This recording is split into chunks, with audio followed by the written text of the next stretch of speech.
I think it is okay. Yeah, now it's live, sir. It's been fixed. Live. So can maybe we start from the beginning? Yeah. Bindu, you can start, Bindu. Good morning, everyone. It's a proud moment for Kozhikode Ophthalmic Society to host and organize the first module of the KSOS CME series, Fixing That Cataract. Now I invite Dr. Sujith to take over. Good morning, all. We will begin this program with a prayer song. Share the screen.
Thank you, Dr. Mehta.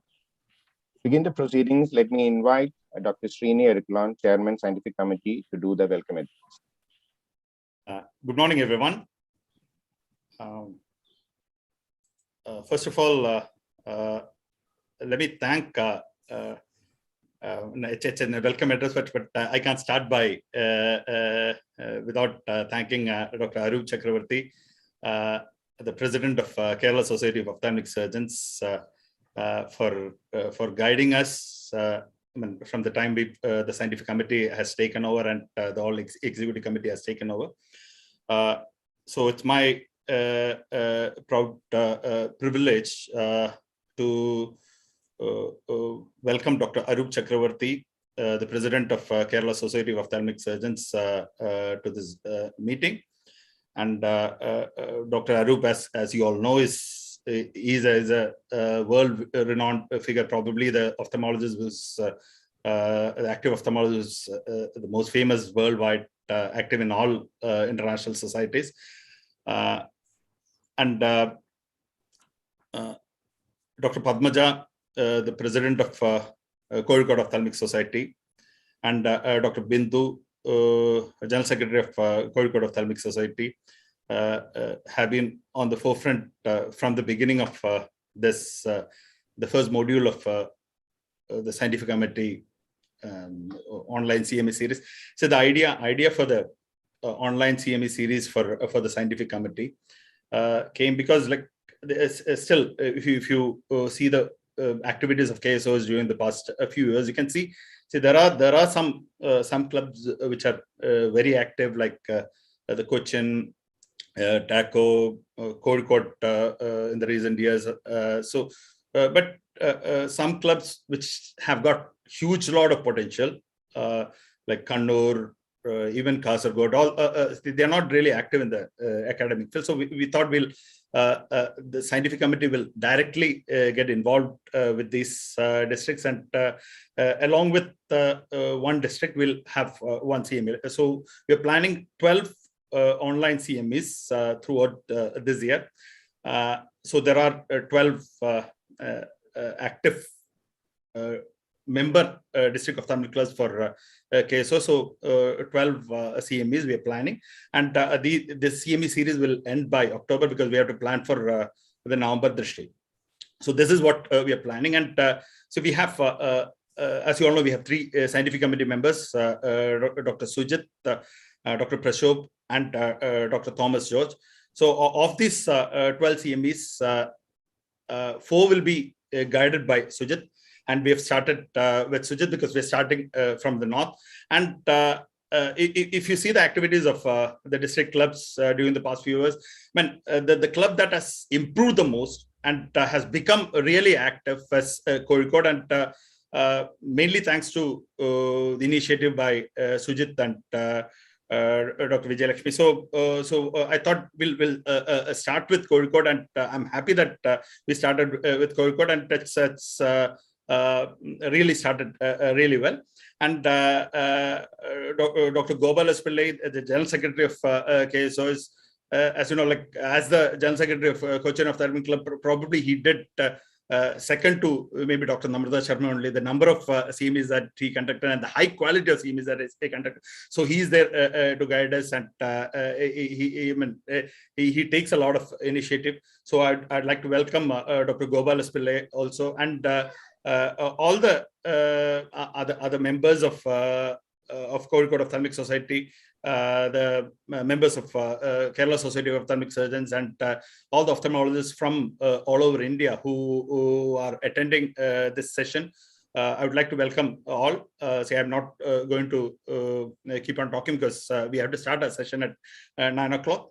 So I from Scientific Committee of Kerala Society of Ophthalmic Surgeons, and on behalf of KSOs and Kozhikode Ophthalmic Society, I welcome all of you to this CME program, the first module of the Scientific Committee online series, vast program, Fix That Cataract. Once again, welcome you all. Thank you.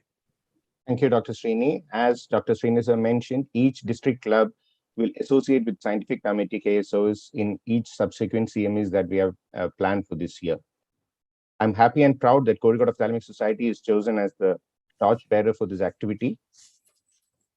Let me invite President Kozhikode Ophthalmic Society, Dr. Padmaja Krishnan, who is already leading the all-women office bearers of Kozhikode Ophthalmic Society, and who is the organizing chairman for this CME, for her address.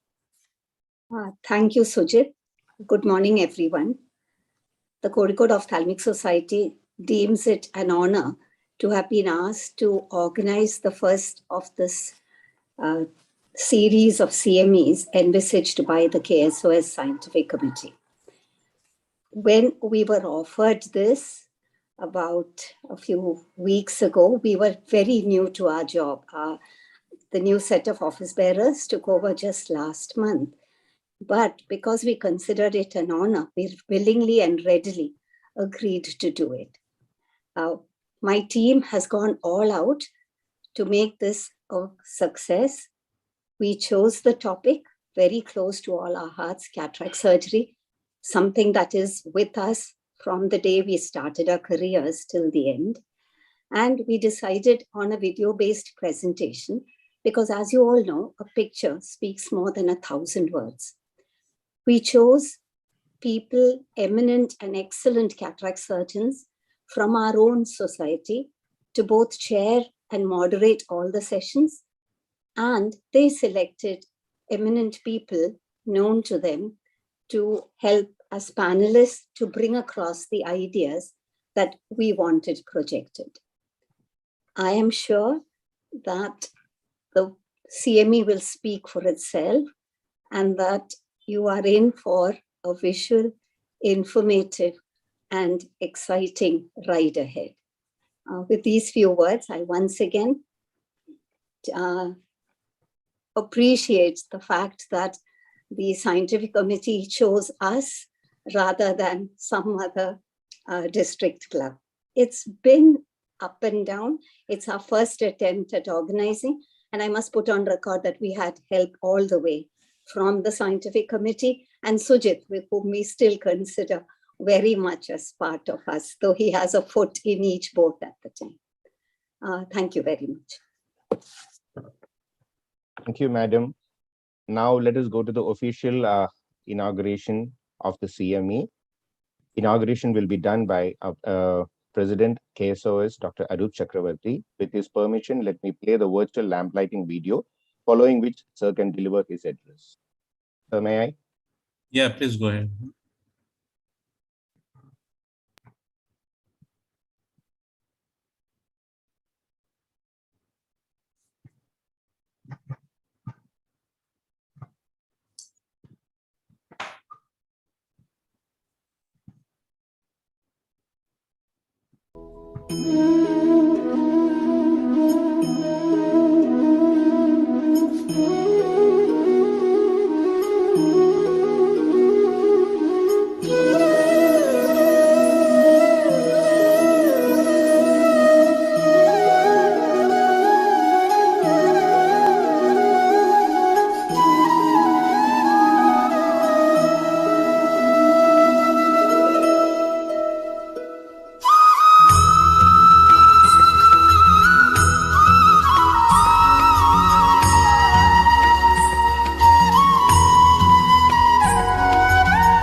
Sir.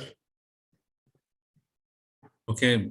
Yes, sir. So, very good morning to all of you. And I would like to thank Kozhikode Ophthalmic Club for giving me this opportunity to inaugurate the first scientific committee CME. In fact, this is the 7th KSOS programs that I'm inaugurating, and webinars have really made it very simple. It has shrunk the world. You don't really have to travel, and from the comforts of your own home, you can inaugurate and participate in the sessions.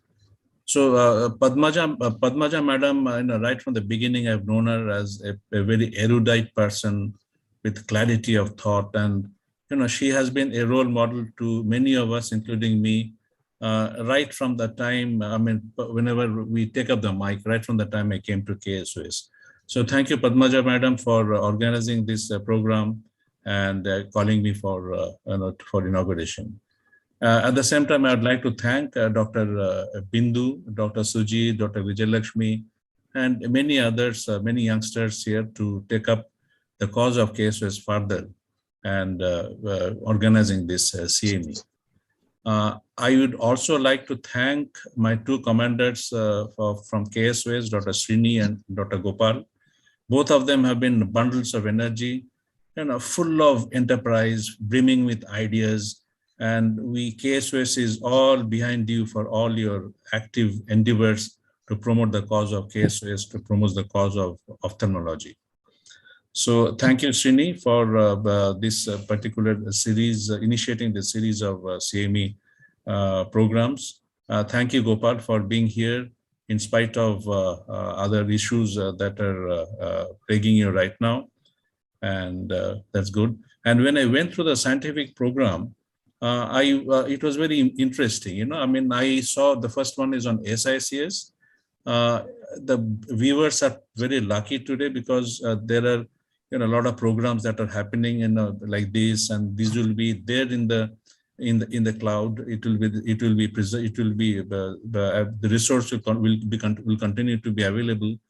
I remember 29 years back when I started SICS, there was no teacher as such, and we had to learn SICS by reading the books by Luther Fry and George Rozaki. So we have three very, very eminent speakers, Dr. Umesh, Dr. Mallikarjun, and Dr. Sudhakar. I have listened to them at various conferences in Karnataka and other places. They're excellent teachers, and I'm sure they're going to do a great job. Dr. Sudhakar, I affectionately call him Potti Garu because he did undergraduation and post-graduation from the same place where I passed out from. So good to see you, Sudhakar Garu, to be participating here.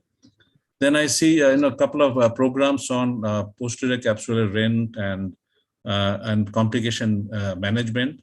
See, basically, if we recollect, we had long periods of surgical abstinence after the first wave and the second wave, and many of us started surgery only after a couple of months. So it is common knowledge that we saw a lot of difficult scenario, very hard cataracts, very mature cataracts, intumescent cataracts, loose zonules. And I hear that complication rates were quite high because these were complex cases that we are taking up. And I'm sure the speakers are going to address these issues and teach us how to tackle these complications better. There's a session on posterior capsular rent. Posterior capsular rent is usually considered as a yardstick of a surgeon's ability. So there have been studies, particularly after the lockdown period, after this period of enforced period of surgical abstinence, where even the senior surgeons have the higher incidence of PC rent. So many of us have been rusty, having not operated for quite some time, and particularly the level of the fellows, those who are at the intermediate stage, they have suffered a bit because of lack of surgical training, surgical practice. And I think this is going to be a wonderful session, particularly for the fellows and the younger ophthalmologists who have not yet mastered the skill of complication management and skills of avoiding complications. So, and when I see the speakers, this is basically the who's who. We have Dr. Deepak Megur. Deepak, I have known him from 2002. And right from the time I saw him, I knew we have a very promising kid, and he has really grown in stature, and now he has put Bidar, where he's come from, on the international map. Sourabh Sangli, we all knew Sangli did wonderful things in ophthalmology, and now Sourabh has given a face to the place, and Sourabh Patwardhan, I'm sure, is going to show wonderful videos. We are all familiar with the award-winning videos by Samaresh Srivastav, and we're going to see some good presentation from him on management of PC rent. And we are already familiar with Dr. Chitra, who is part of KSOS, Shreya's, again, a very enterprising, brilliant young surgeon. Elankumaran needs no introduction to KSOS because we have been having him with us for most of our CMEs. And Elan comes with brilliant ideas. He's an activist, and Sreeni referred to his lead in sorting out, in tackling the menace that we are going through right now. And welcome to you, Elan. And we are also going to have Dr. Adrian joining us in addition to the KSOS faculties. Before I wind up, I'd just like to tell you that KSOS has embarked on multiple projects. For example, that we want to increase the participation of a membership from KSOS in the FBS AIS scheme. This is a wonderful scheme. Today, 6:30 p.m., we have a webinar with KSOS, with AIS regarding this. Currently, a referendum is going on at AIS because the GBM approved amendments have to be pushed through. So I request all of you to make sure that you use your democratic rights and participate in the online voting process. KSOS also have started programs on what is termed as blanket term as eye literacy, where you're going to promote the cause of the low vision clinic, the non-communicable diseases, eye banking, and then Sreeni has brilliant ideas about how to promote ophthalmology among the society, among the public, through a series of video clippings. So I think we are all with you, Sreeni, and all others who are leading these projects, and to see that we get maximum results. On the scientific front, we have embarked on the KSOS on demand on lines of what you see in AIOS and the other international meetings. So all the contents of KSOS 2021 will be uploaded on the website. And Sreeni has already started his job on the broadcasting selected presentations on the website groups, and I think he is going to start it shortly through the internet, through the website, and also through emails. And we are going to have an instrument corner, what is going on at the feverish pitch for the young ophthalmologists to be familiar with the various instruments and devices required to start a practice in ophthalmology. We are also going to have a set of a couple of groups guiding us about the statutory requirements and promoting concepts like NABH, empanelment, the pros and cons. So KSOS is having a lot of plans for this particular academic year. And with these words, I think I will not take up much time. I wish all the delegates a very, very useful and productive and fruitful learning experience. I'd like to thank the organizers for taking time out to organize, coordinate, get speakers from all across the country and give us and dish out such a wonderful program. And the speakers, you have taken so much time to prepare for these talks and, provide and are giving yourself, sacrificing your Sunday morning for this for cause of education. So thank you very much. I wish the program all the very best, and I inaugurate this program officially. Thank you so much. Thank you, sir, for inaugurating the CME as well as the CME series. We wish you all the very best in your plans ahead for the KSOS. Let me invite Honorary General Secretary of KSOS, Dr. Gopal Pillai, for a short felicitation. Thank you very much, Sujith.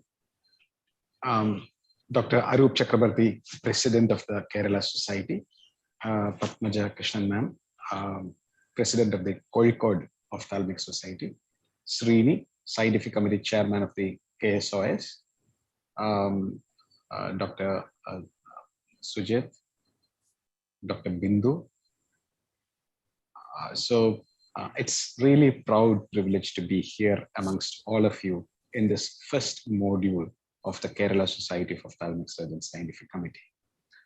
Cataract, as we all know, is not only the bread, butter, jam, everything of almost 95 to 98% of ophthalmologists across the world.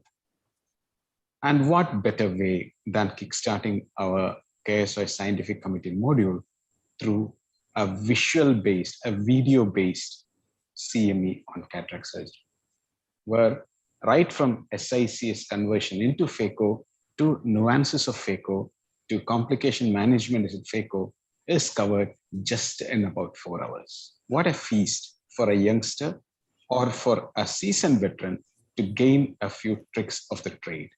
Definitely, I'm sure that over this 4 hours, many of you will not just gain few tips, but many tips and tricks to manage a Phaco or a cataract during this time. I would like to comment here one particular thing. I know I'm cutting into the time, but I want to just say that both Dr. Arup and Dr. Sreeni are bundling with ideas and basically trying to bombard Kerala society into having a program maybe 2 or 3 times every week. And that's the intensity. And it is not just about academics, it's about all-round things, including a lot of other things which we will come to.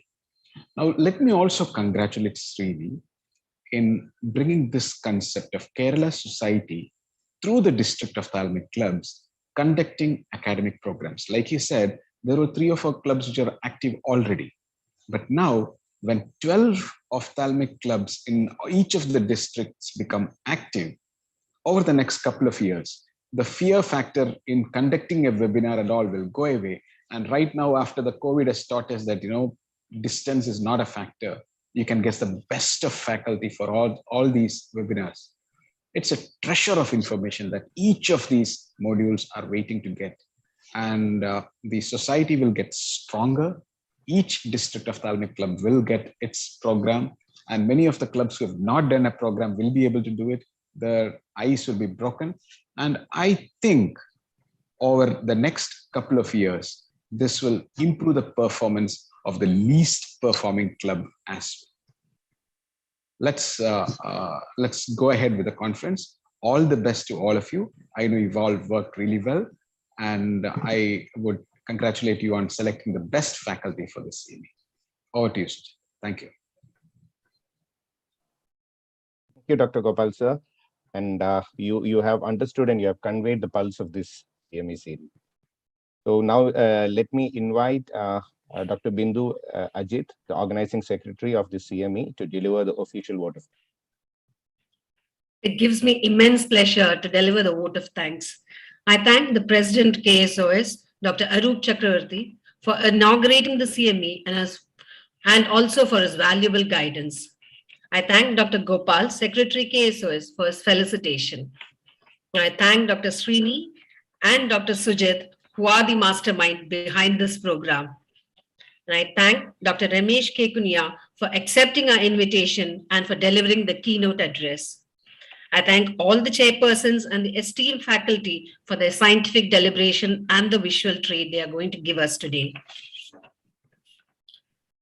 I thank my president, Dr. Padmaja Krishnan, Dr. Jyoti Madam, Dr. Dalia, and our scientific committee members, Dr. Lakshmi, Dr. Reshmi, Dr. Anju, and Dr. Fazana, who are working tirelessly for planning and execution of this program.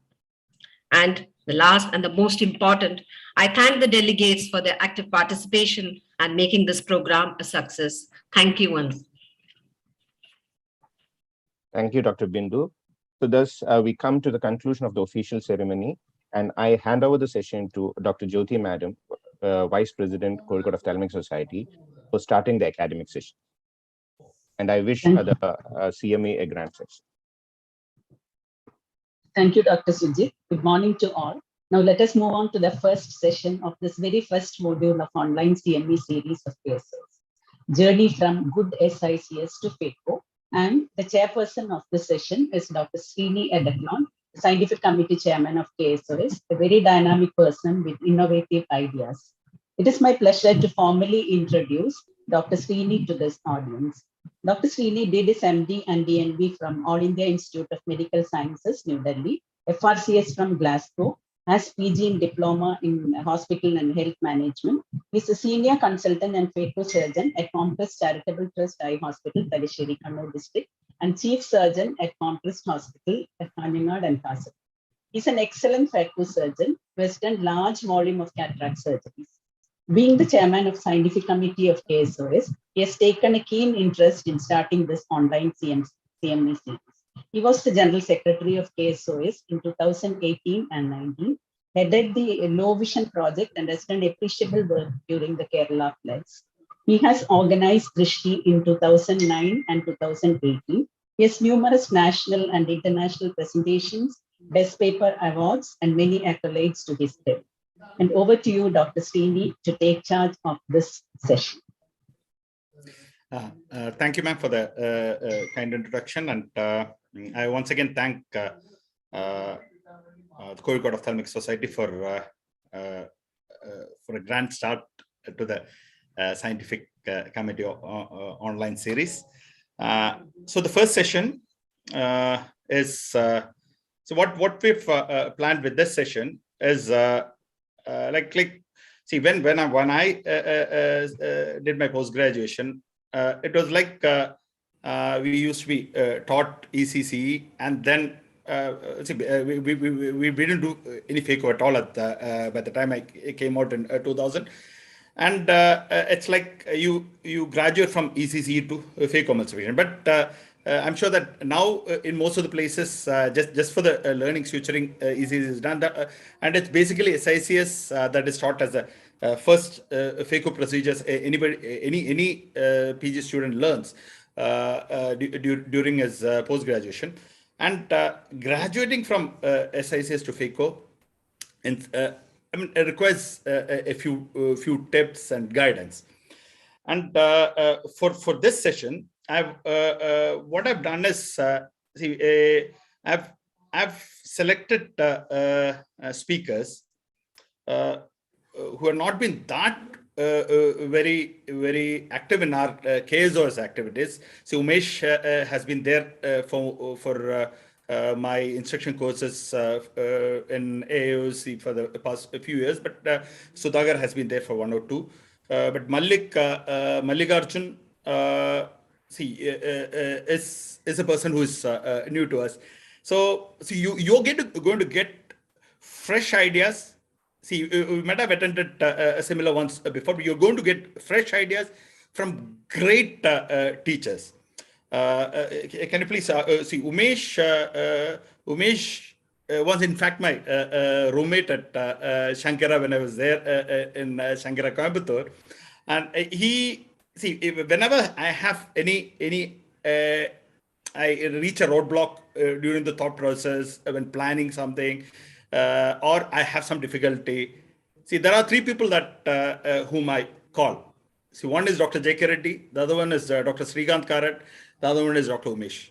See, you put them any any difficulty, you tell him this is my difficulty, he'll have an answer for that. And he is a chief medical officer of Shankaraya Hospital, Bangalore, a wonderful phaco surgeon and a wonderful refractive surgeon. And so he'll be the one who will be talking about the first topic. See, what are the steps to progress from SICS to Phaco? So, Umesh, can you please start your presentation? Good morning, everyone, and thank you, Sreeni, for the kind words. Thank you, Kerala Ophthalmic Society, for giving us the opportunity. Is it opening?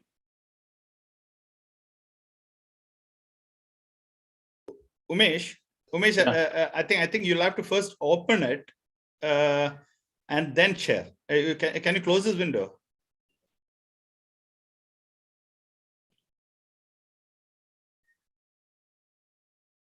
No, it won't work. You might see it. We won't be able to see.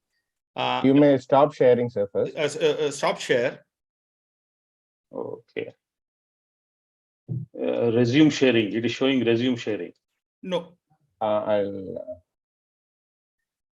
Okay, new share. Shall I start? New share? No. First you open your presentation.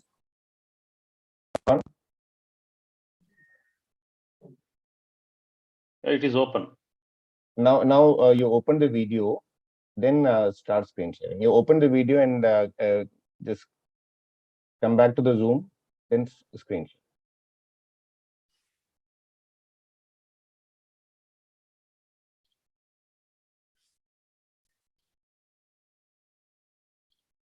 Yeah. Can you see now? Yeah, now. Yeah. Can start, Umesh. Oh, 1 minute.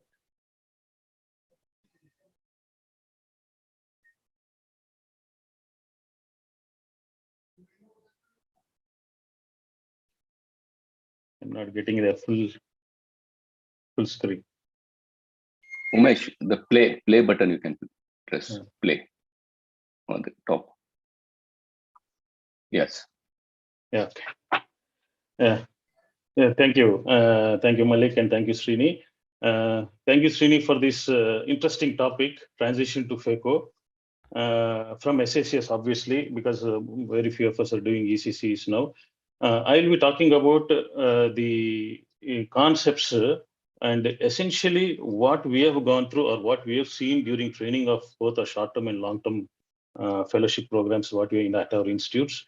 What is that that misses, and what if the residents and the trainees would have come prepared, would have done better during the programs. Probably this will give an insight as to how to approach the transition from SICS to Phaco. As we all know, whenever you read any standard textbooks or old textbooks, the seasoned ones, the first chapter will actually show you how to approach a training that involves observation. First, any of the surgical modules or any surgeries, observation, and you assist, perform under supervision, and then perform independently. Somewhere I feel that the young blood now is directly pushing to the perform independently, or they skipping 1 or 2 steps here. I think this is very pertinent even now. For that matter, even if we go ahead and any seasoned surgeon, for that matter, if he wants to do any new procedure, the same steps will be applicable. And I think we should not run over any of these steps. And this you have to keep in mind for any new steps, any new surgery that is going to do forward. The next thing is probably understanding the concepts. Now, the basic concepts, that is what this session is going to be all about. So my thing will be mandate to convert from SICS to Phaco in terms of selecting patients. And the first 3 steps. So this is what is very critical and crucial. We'll be discussing in detail. I feel that the first 3 steps, that is the wound construction, CCC hydro, are the fundamental foundation for converting to Phaco. And this can be easily learned through SICS. Once you're confident about these steps, I think that is the time when for you to go ahead to convert to Phaco. And many times I see that doctors or residents are not comfortable with any of these things. Trying to push to Phaco is not a good way to transit. The other things, of course, will be the most important things are dynamics and fluidics, and when to convert and how to convert, which Dr. Malik, my colleagues Malik and Dr. Sudhakar will be handling. Very important. And I would like to stress a few words about the fluidics and dynamics, because most of them who come for training to us, they would have read theory, but somehow I feel that the understanding the concepts pertaining to application during the procedure, during the surgical procedure, somewhere missing. And that is why at our institutes, we ask the residents to spend at least a week's time in the wet lab along with the biomedical engineer, to the extent that they open up the machine and understand the pump, how it works and all these things, which obviously Sudhakar is going to talk in detail. So that is the importance of understanding basic concepts before you actually proceed. Now, if you see, cataract surgery is so simple that if you split it, there are hardly 6 steps if you leave the patient selection, obviously. The 3 steps are wound construction, capsular excision, hydrodissection, which obviously, if you are a SICS surgeon, you should be knowing well, and you will be knowing well. The remaining will be nucleus management, which is the only thing that you need to know. And that comes with a perfect understanding of fluidics and dynamics and application of that. So it makes it so simple if you understand the basics and come prepared for the training, or you want to transit. Now, the problem is the end point of each step must be reached before proceeding with the next. This is a very critical step and a mandate, and a point that you must remember and write down, because I've seen that inadequate wound construction, you proceed, then you'll have problems in doing the capsular excision. Inadequate capsular excision, you go ahead, you're in for this one.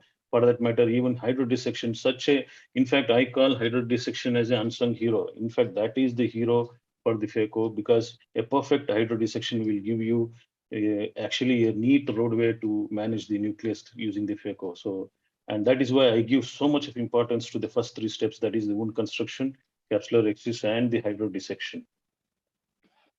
The first thing is the case selection. This is where I see some of us, especially the residents, I'm seeing that they are still doing the case selections on torchlight. I think that we have to go back to our fundamental basics. All Phaco surgeon, early surgeries at least, you must use your slit lamp and do. And you spend some time in selecting the cases. We have seen that you go ahead, initial cases, forget to, because obviously some of you don't have the speculars, but that can be easily seen by the slit lamp under high magnification to make out. Because once you have a white cornea or from corneal or any problem, your confidence levels go down. The whole idea of a good case selection is, and to have a plan A or plan B, is to ensure that your confidence is high. And I will tell you in the next slides how that is going to make you easy. Good wide palpable picture apertures, I think that is very critical, especially people starting superior. Prominent brows avoid, dilated pupil obviously. And one thing I want to emphasize is the quality of red reflex. Many times what happens is the surgeon is so concerned about the Phaco, he forgets about the remaining steps. And that is where I see that as they are doing the Phaco, the movement happens. It's obvious, either they put pressure on the globe or deviation, the head turn by the patient because of the increased time. The red reflex is lost because of the parallax that is lost. And in spite of not seeing a quality red reflex, they go ahead and continue doing that. And this is what I've been observing, but that has to be kept in the mind all the time. The red reflex, every step you do, the red reflex should always be at the back of the mind, and ensure that you always see, and any deviation, get back to the red reflex and then proceed. The next is the identifying the nucleus, the quality of the cataract. Avoid very early cataracts and very hard cataracts. Of course, most of you avoid hard cataracts, but most of you have a false perception that early cataracts is easy. That is where the fluidics come into mind. Initially avoid until you get a big hand and understanding of the fundamentals of the phaco and you understand your machine, and then go. The ideal would be a grade 2 periodic cataract, which helps you do your divide and conquer perfectly. The wound constructions, there is a lot of debate. Some of them are thinking that they can directly go to the clear corneal wound construction. But my suggestion would always be that you go with a regular, whatever you're used to. You're used to a scleral tunnel, go with the scleral tunnel. There are several advantages of going with the scleral tunnel. One is you have a plan B. The plan B is in case you have any problem, you can always go back to your scleral, to your SICS, just extend it, do an SICS, and go ahead with your regular, how the way you manage your SICS. And this is a big confidence booster for you because you know you have a plan B, and that makes your transition much less stressful.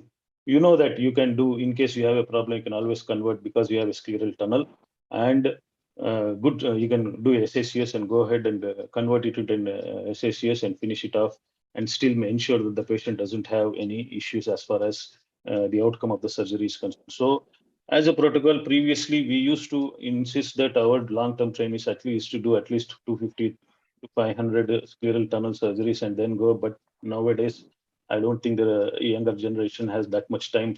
But I feel that at least 50 to 100 scleral tunnels incisions initially, then slowly go towards the limbus, and then go into the clear cornea, do the clear corneal sections. One word of important word, a golden word I would like to say is never hesitate to put a suture in case there is a wanting, or if we have even an iota of doubt that there is an issue with this tunnel, the tunnel function or the dynamics of the tunnel, don't hesitate to put a suture. And definitely it is not a crime to put a suture. In fact, that will help you both in terms of the patient's outcome and you going to a good night's sleep after doing, in case you have any problem with the tunnel or anything. Even simple things like wound burns, early wound burns or anything, don't hesitate to put a suture. And that in fact is a good thing. In fact, in our sector, we in fact tell the patient, tell the residents, encourage the residents, any doubt, go ahead and put a suture. So putting a suture, either 1, 2 or 3 is not a problem. Go ahead and put. In fact, that we always insist and encourage. The CCC, the one golden rule is ensure you get a good CCC. Any CCC that is inadequate, if the size is irregular, it is okay. But if it is inadequate, if there is a cut, you have nothing to do but to convert to an SICS, because that is where major catastrophes has occurred. The other thing, what I have seen is the residents, when they're doing, somehow they are putting pressure on the posterior lip, especially when they're doing a small incision, and the AC collapsing and the PC extending to the periphery, the CCC extending to the. So one golden mandate would be that the AC should be well formed all the time. In between, after a quarter of a CC, if the AC collapses or anything, I think you should go back to reforming the AC and then go ahead. So remember, when you're doing a CCC, you will get a good, very good, nice CCC only if the AC is well formed. And you know, a good ideal rexis would be 5 to 6 millimeters. But initially, when you're doing an SSCs, you do end up in a large, because you are used to. I would suggest go ahead and continue with whatever rexis sizes as possible.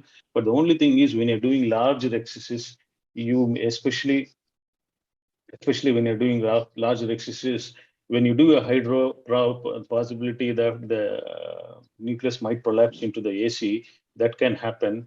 And as you see in this video,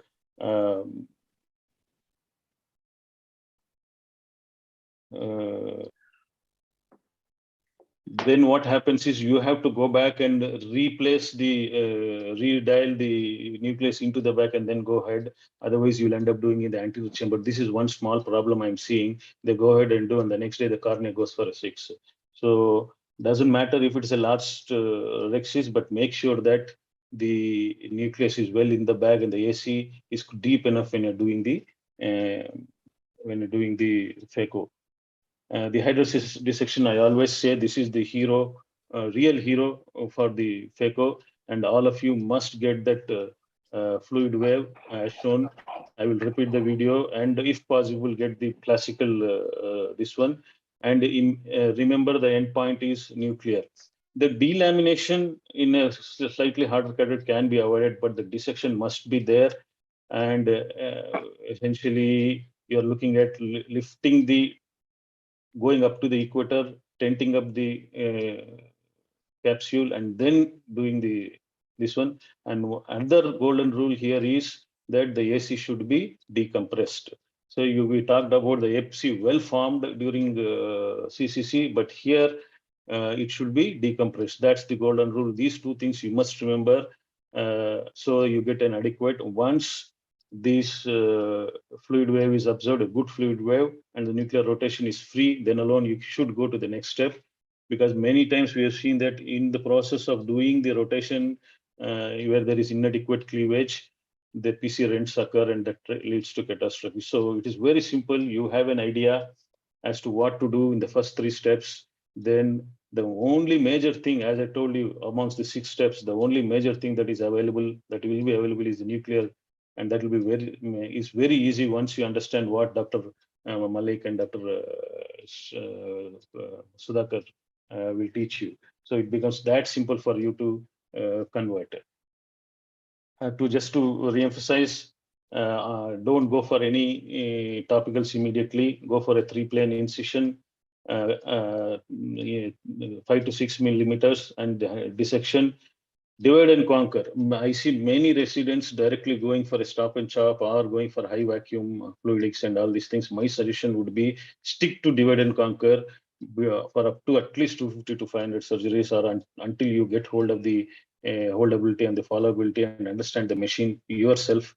Till then, stick to divide and conquer. There is no such thing that you are going to be a very good surgeon only if you do a stop and chop or any of these major things. Divide and conquer. I still know of many good seasoned senior consultants doing high volume, doing excellent divide and conquer. And in fact, divide and conquer is one of the easiest and the best, because you're doing everything in the bag with no injury to either of these things. I would recommend that you do at least minimum. Don't jump ships until you are confident about all these things. I think to conclude, stay focused, sharpening your surgical skills. Most of it can be done during a SICS only, and most of you are aware of it. Understand the first 3 steps, get completely own up the first 3 steps. You know you're comfortable, and you have a plan B that in case there is any problem, I'm going to convert it to SICS with that plan B in state. When you approach any case, you will be it the first case or the second case or the third case, you know you're confident that you're going to manage the case. Once that with that confidence and with the plan B in mind, when you go ahead and start your Phaco, I'm sure that the outcome definitely is going to be better because of the confidence that you have that you're not going to do any undue damage to the patient. Thank you, Sreeni. And if there is any questions, I can take. Thank you, Umesh. See, we'll have the discussions after Sudhakar and Malik finishes their presentation. But and I'll just give you an idea as to what doubts I might have to ask you. One is we will have the discussion at the end of all the presentations. Like, see, will starting with a scleral tunnel cause rotation of the globe? Will that be a problem? So in that way, might it be better to start with clear corneal section, and then if there is a problem, shift to scleral tunnel for converting to SICS. Use of tripamblu. The other one is irrigation aspiration. Would it be okay initially, at least, to just go with Simcoe cannula rather than go for coaxial or bimanual from the Phaco? And IOL implantation, should these kids who are converting to Phacoemulsification during SICS itself learn how to put foldable intraocular lenses during SICS itself, so that during Phaco it'll become easier. So these are the discussions we can have in addition to whatever we have the queries on the YouTube. So thank you, Umesh, and can we have Dr. Sudhakar's slide, please? Okay, Dr. Sudhakar. I mean, I've been with him for a few programs together.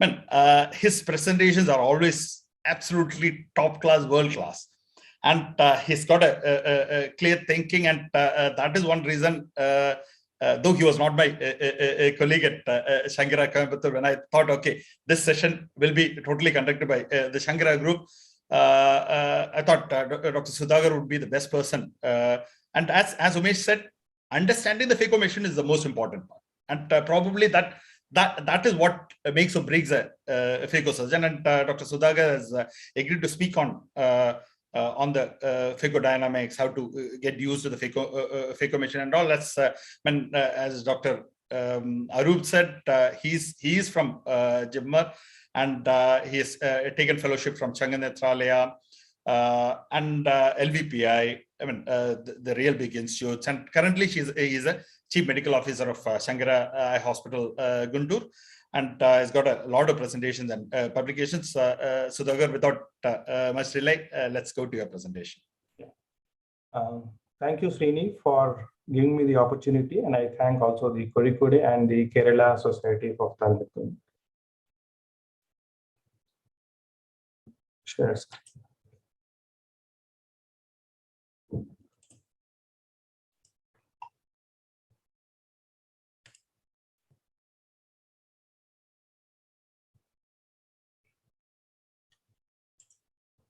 Yeah. So my topic, as there'll be a lot of parallels between me and Dr. Umesh spoke. I've tried to cover things that are probably not found in most books, not found in most even videos that you see. And these are actually everything, most of it is outside the Phaco machine or outside your theater and some part of theater. So, but I think that this is very useful to go through this, because Phaco training will start long before you actually see the patient. And I hope you will understand why at the end of the presentation. So is there a reason, or do we need reasons to convert to Phaco? A lot of old timers especially. Sudhakar, yeah. Your slides are not moving, and probably can go to slideshow. It is on slideshow. It is on full screen. Full screen. Yeah, this is actually on full screen. I have. No, it's not. We are not seeing full screen. So please click your second slide, then go to slideshow, please. This is already in the second slide. It's in the first slide for us. For us, it's the first slide. I'll stop and restart. Yeah.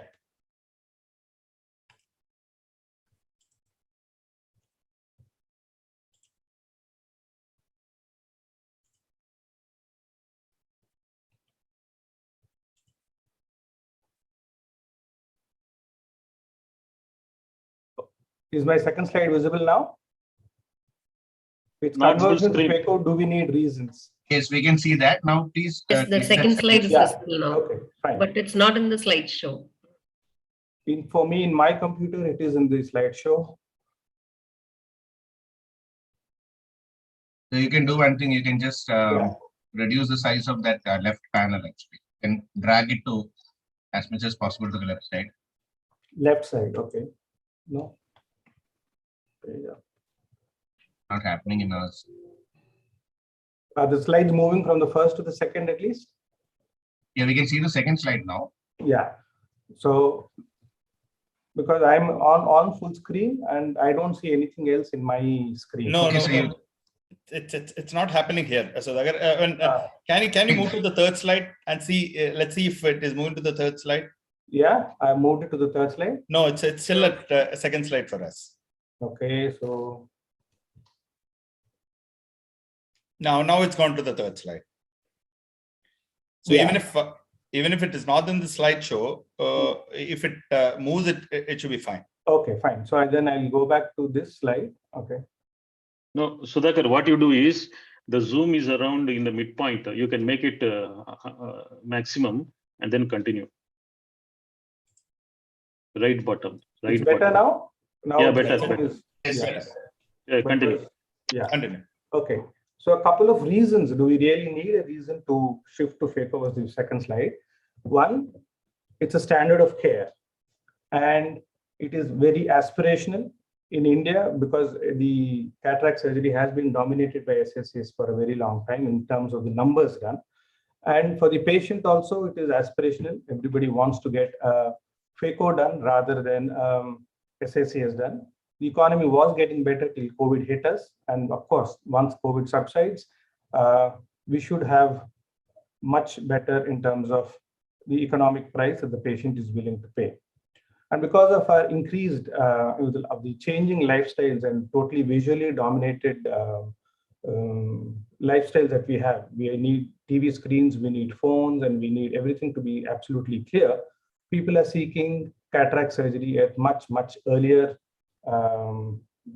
times in terms of visual disability that they have at the time of seeking of cataract surgery. And the machines are, of course, getting better, making phacoemulsification extremely safe. Technology is getting more Indian and therefore more accessible to all of us.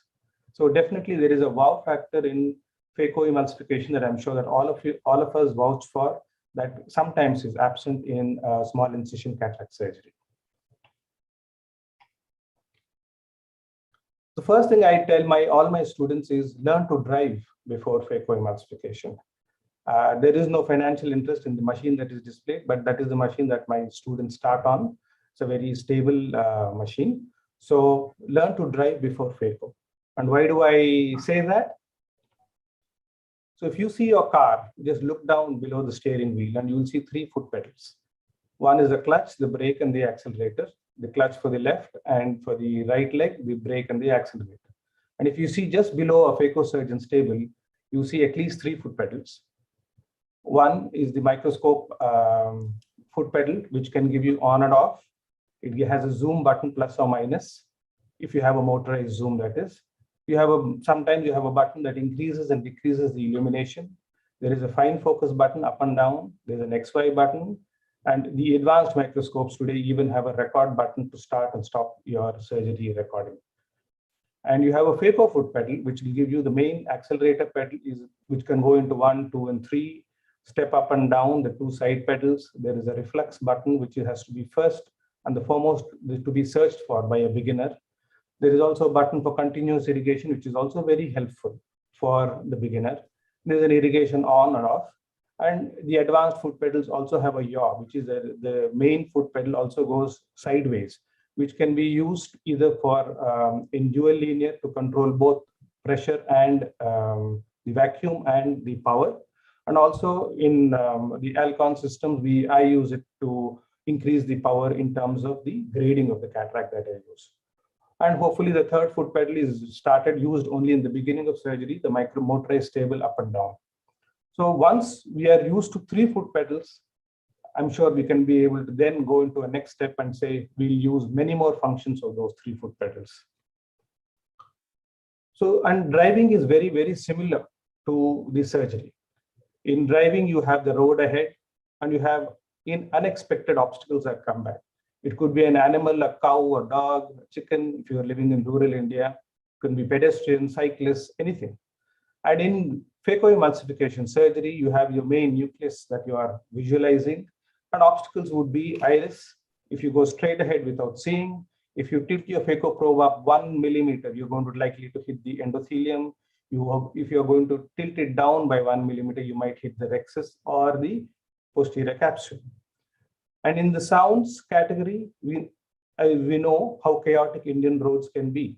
You have music from your system, you have chatter, and you have horns from all the vehicles up and down. And it's a pretty nice thing on Indian roads. Everybody likes only to use the sounds. And in the phacoemulsification system or in your theater, you have the first thing is the audio feedback that the machine gives you. It tells you whether your foot pedal is in the irrigation mode, whether it is in aspiration, whether there is a power that you're delivering. and of course the occlusion, the all important occlusion bell that rings. So in your driving, you have a right leg which is controlling the accelerator and the brake, whereas here it is the Phaco foot pedal, which we have said can go into positions 1, 2, and 3. There is a reflex button, and there is an up and down steps. There is a continuous irrigation button, and of course, in advanced systems are your foot pedal. The left leg in driving controls only the clutch, whereas the left leg here is typically your microscope, which is not used as much as the Phaco, but definitely it is used to both increase, decrease illumination, the fine focus, and the zoom if you can't see things properly. In your hands, actually the hands are more versatile, but in surgery, the hands have less work to do. So in the driving mode, you have a lot of steering gear, indicators, wipers, and so on. Whereas your right hand is rock steady in the center of the safe zone of the pupil or the rexis, which is a Phaco handpiece. And your left hand will handle the second instrument. So with 2 feet, 2 hands, your audio and your visual stimuli, it is truly a symphony, and it is a pleasure to watch a good Phacoemulsification. And of course, all of us aspire to this. So first thing is the non-dominant hand framing, because our dominant hand, which is usually the right hand, we are very much versatile, but we hardly use it in Phacoemulsification because it is basically restricted to the center and the safe zone where the Phaco handpiece moves. Whereas if you are having, how do you train your left hand? So you could start by just brushing, trying to comb your hair, trying to write, or trying to eat. That's why I said the Phaco training starts long before you enter the OT, even in the morning, starting from when you get up, get ready, eat, and write something.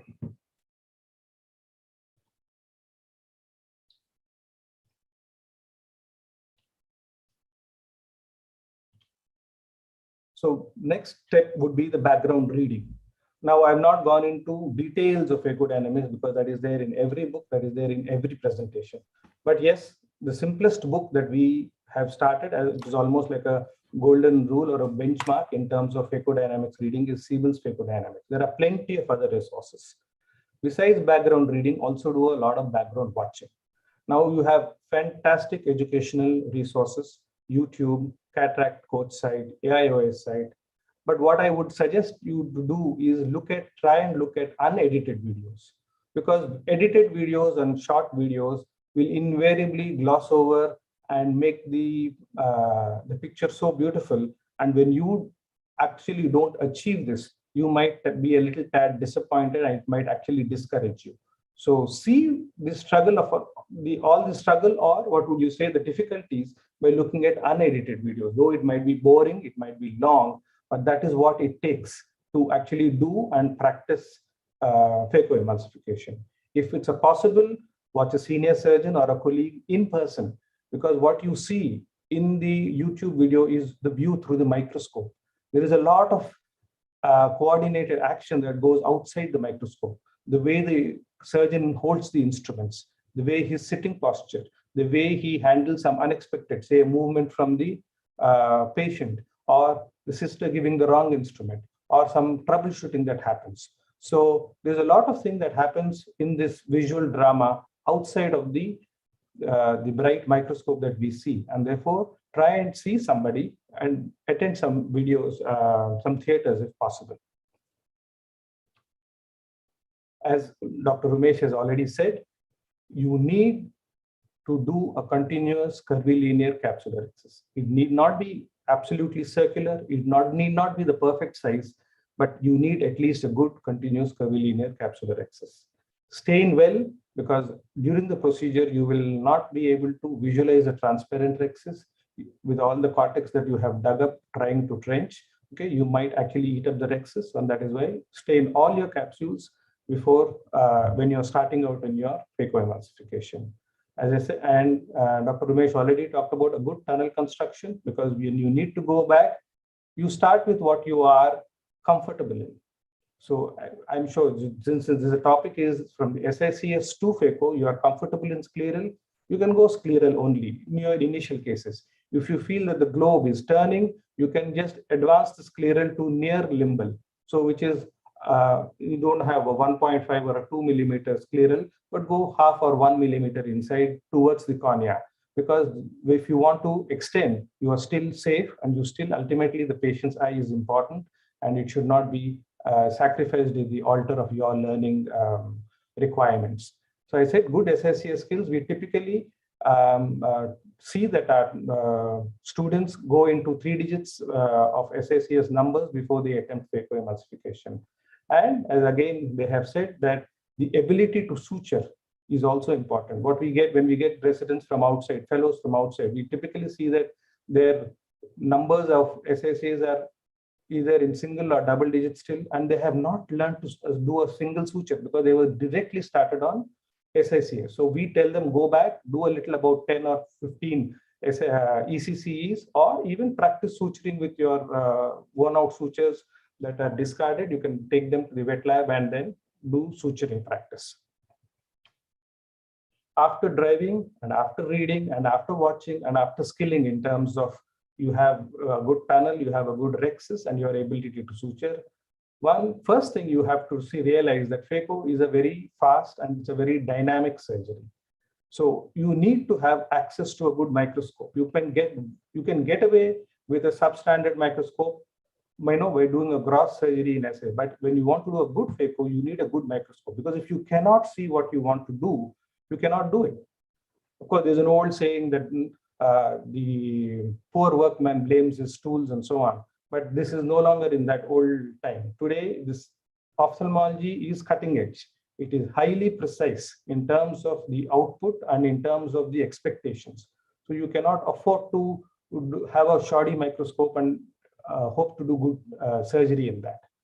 Access to a predictable phaco machine. I will not name any brands, but you can ask your seniors or your colleagues. I don't want to struggle with a machine. So in the learning stages, you want a good machine because you do not know whether the problem is in you or whether it is in the machine. If I'm going to press the foot pedal, the power has to be delivered. I don't have to switch on and switch off the machine in the middle of surgery to understand whether the power is coming or not coming. So access to a good predictable phaco machine is important. And the frequency of surgery. Do at least 2 to 3 on a day and at least 2 to 3 sessions a week.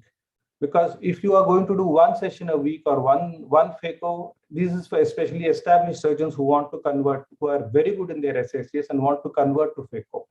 Now, if you're going to do one phaco time when your list is less, once in a week or once in 10 days, you are hardly going to learn anything, or your learning curve becomes very, very slow. Because by the time you come back to your next phaco, you tend to forget what we learned and repeat the same mistakes. So try and get your learning sessions as frequently as possible, preferably every day, of course, but otherwise at least 2 to 3 days a week, do the surgery. And the other thing is, of course, this is part of the wish list. And if you can, and you have access to a very good microscope and you have access to a recording facility, record your surgery. And at the end of the day, during your evening tea or dinner, watch your surgery and what you do.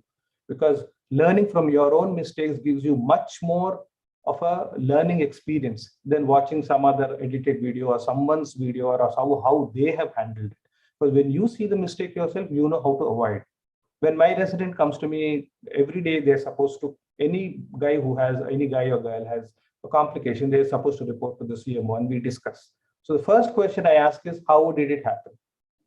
And the person immediately says that, sir, I don't know which dress was there. I said, that is even more dangerous, because if you don't know where you have made a mistake, how are you going to correct it? So this is the first thing, that if you have access, definitely try and record your surgery. And before you actually touch a patient, and you have today great accessories to actually practice. Okay, so these are all available online. These are all in India Mart, and all my residents, despite doing 3-figure SICS, three-figure numbers of SICS, they go through this. So these are wax size, and you can do a trenching on these. You can do a rotation of the nuclear fragments. These are not expensive at all. These are available, and you don't have to get to a rat-infested wet lab in the outskirts of the garden. These are clean stuff, and you can actually use your regular microscope in your OT at the end of the day. You can use it to practice your trenching. You can use it to make 2 trenches and divide, and also the movement of the nucleus pieces within the capsular bag can be very, very nicely simulated. And all of my students come back and say this is the best learning experience after their SSCs before they touch a patient for Phaco, is to do practice on Phaco eyes. And these are done, I told you, available and done in the main OT itself. So as we said, familiarize yourself, because I told you things move fast in Phacoemulsification. So familiarize the foot pedal. First thing a trainee looks for is the reflex pedal. And then all the sounds that the machine makes. So you need not go to a wet lab. At the end of the day, the end of the surgeries, after the list is done, you can just close your eyes and put your foot pedal and practice each of those steps. And you will have a sound for cautery that the Phaco machine emits. You have a sound when it is in the irrigation stage. You have a sound when it is aspiration.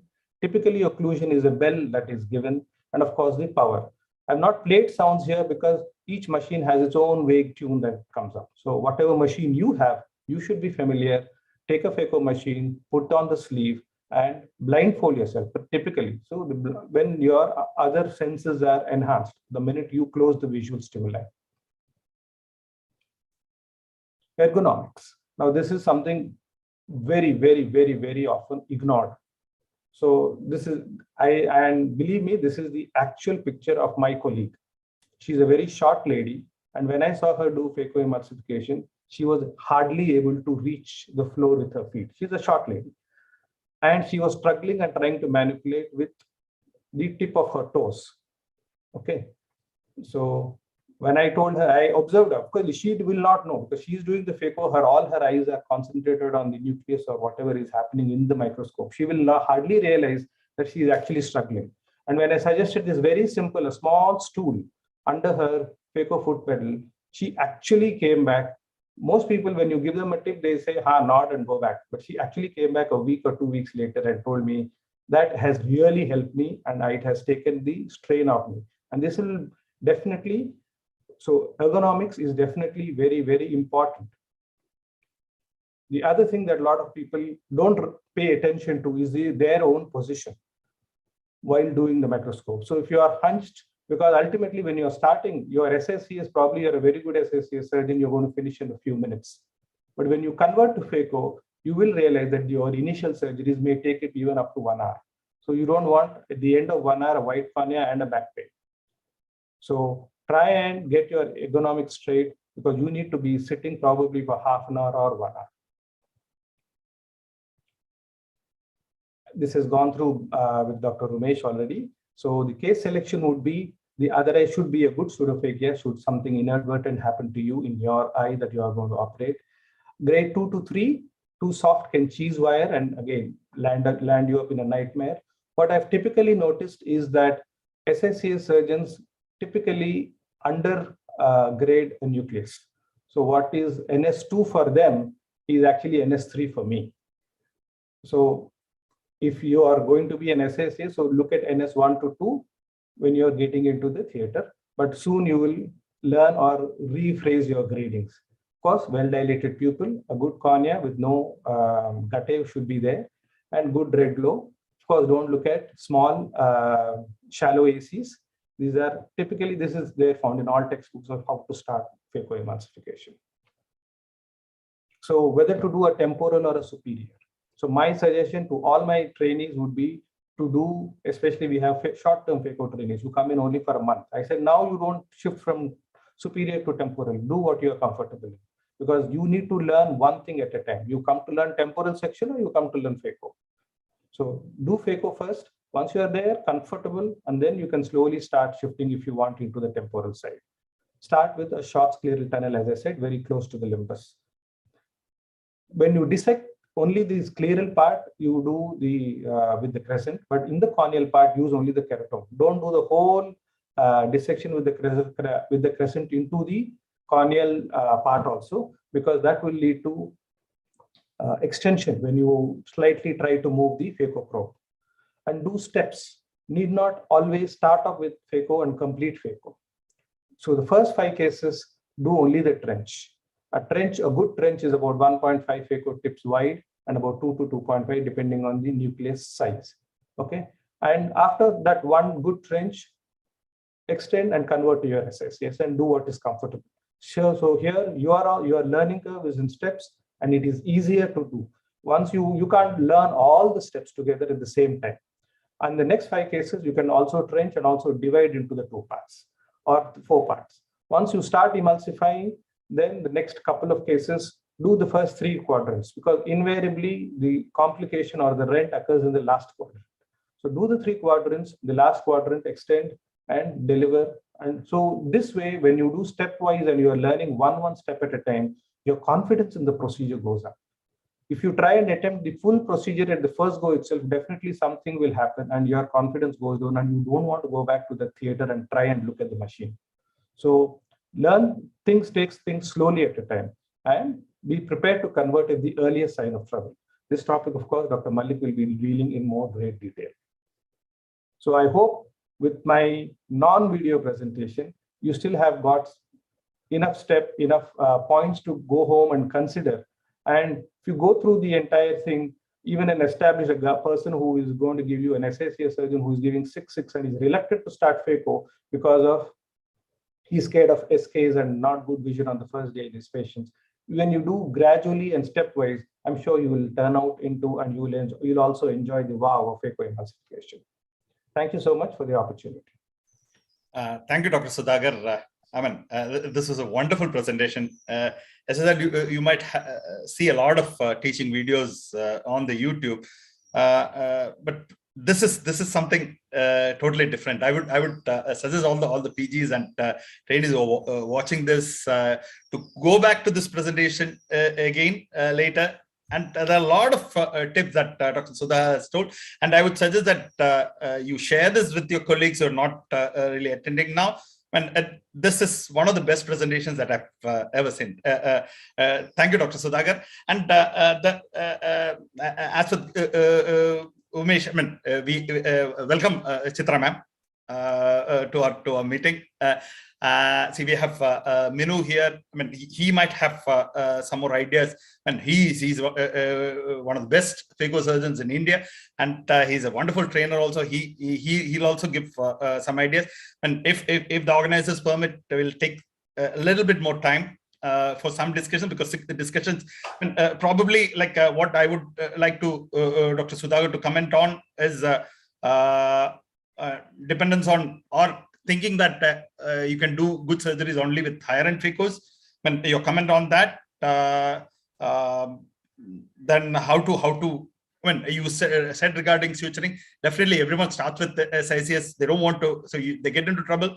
They have a problem with suturing. And your comment on getting help from the industry for Phaco training. See, that's probably, and that's something that I've suggested to some of the kids who have approached me, because they can't go for training, and probably about the wrist position and how to stability of the wrist position when we come to the discussion. And next we have Dr. Mallikarjun. When he was my colleague and teacher at Shankara Coimbatore. When somebody who's really skilled and has got plenty of ideas. You again, like Umesh and JK and Srikanth, see, you go to with a problem, he'll give you a solution, and solution is what is needed when you get into trouble with Phacoemulsification. You hit a roadblock, you should know what road to take for safety. See, not only for the beginners, the session I know is basically meant for beginners in Phacoemulsification, but even for pure Phaco surgeons who are not used to SICS at all. See, even I had trouble doing SICS after stopping SICS for a long time. So Dr. Mallikarjun, who is a senior consultant, cataract, cornea, refractive surgery at Shanghai Hospital, Shimoga, and member scientific committee of Kannada Ophthalmic Society, general secretary of Mallikarjun Ophthalmic Association, plenty of presentations, and he's one person who is really new to KSOS, and I'm sure that you'll all learn quite a bit from him. Malik, Dr. Mallikarjun for his presentation. I'll share my screen.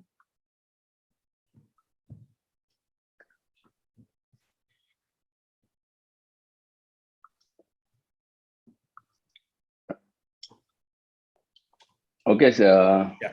Am I audible? No? Yeah, Malik. At the outset, I would like to thank Kerala Ophthalmic Society and Kozhikode Ophthalmic Society, and especially Dr. Sreeni, the ever dynamic and ever enthusiastic. And I've been known him since a very long time, and always is enthusiastic and learning and teaching. And this is, I think, this is since last 20 years. Whatever the enthusiasm he had last 20 years, I think same thing is there. I think even it is increased now. And also thank Dr. Arup sir for the kind words.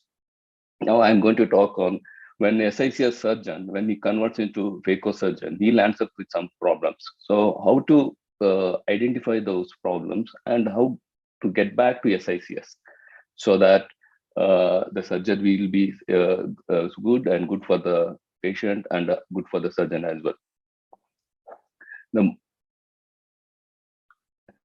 The most common mistake what they do in SICS is runaway mistake.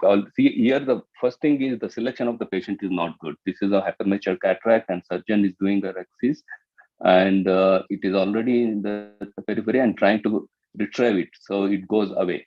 So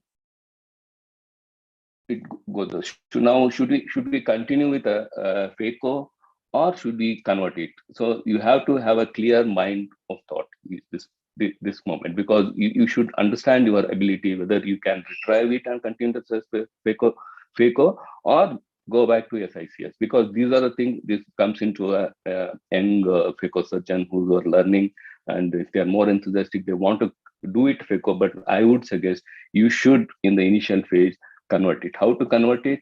So it is going out, and you can do a can opener. Make a very tiny nicks in the entry capsule adjacent to each other. So if you complete it, it as good looks, it appears like a rexis, and you can continue the surgery. And also, so you have to come up to the initial stage of your rexis and complete and make it a round one. So so this is a clear corner section the surgeon has done. So there is no point in doing a scleral section at the same site. So you have to suture that main wound and go back to superior and do the SICS tunnel and convert it into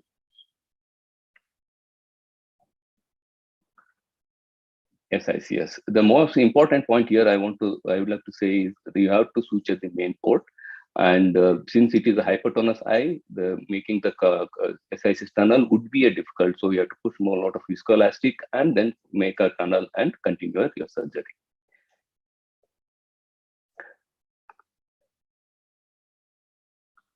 And one more problem the novice surgeon land up is not doing a good trenching, because then, as Dr. Sudhakar and Dr. Umesh were telling, it is entirely understanding the machine and applying the phaco-dynamics and doing the Phacoemulsification. When you're doing a trenching, so you should be in the center, linear, and deep enough.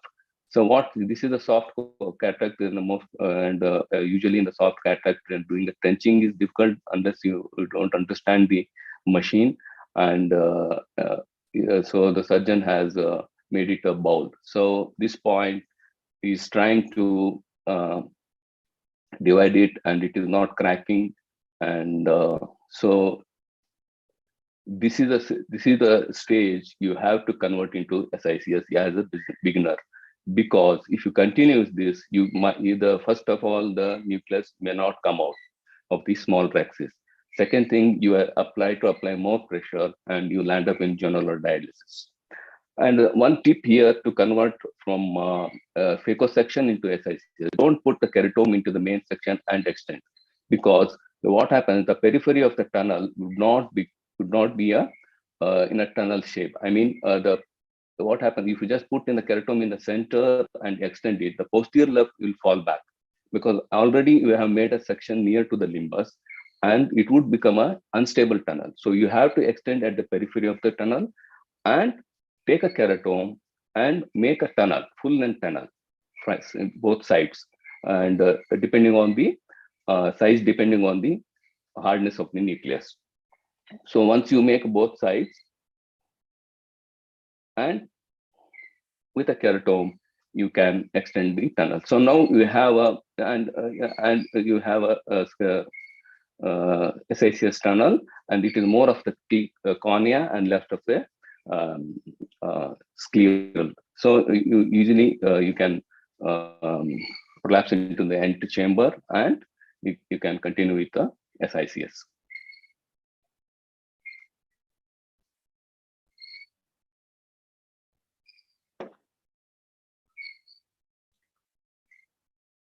See, and intraoperative meiosis, this is a very common problem the beginner will have, because what happens, the orientation of the phaco tip, what he puts, usually the beginners, they put it straight, horizontal. They keep on touching the rub on the iris. So the iris, because of the more manipulation of the iris, the pupil would become smaller.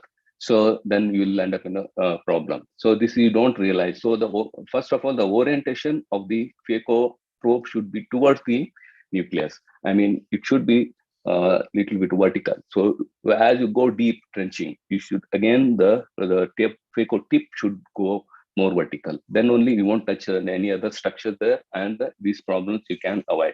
So here what happens, there is this is a small pupil, and there is a big soft nucleus, and how to take it out. So you have to convert it into SICS as a beginner, and how to take out that big nucleus from the small nucleus. So what here the surgeon has done is they have taken two dilers and divided into two parts. So there are two small parts. So this would help to prolapse the nucleus into the antechamber. So he prolapses one half into the antechamber and another half into the antechamber, and take out the nucleus by sandwich technique, and continue with the SICS.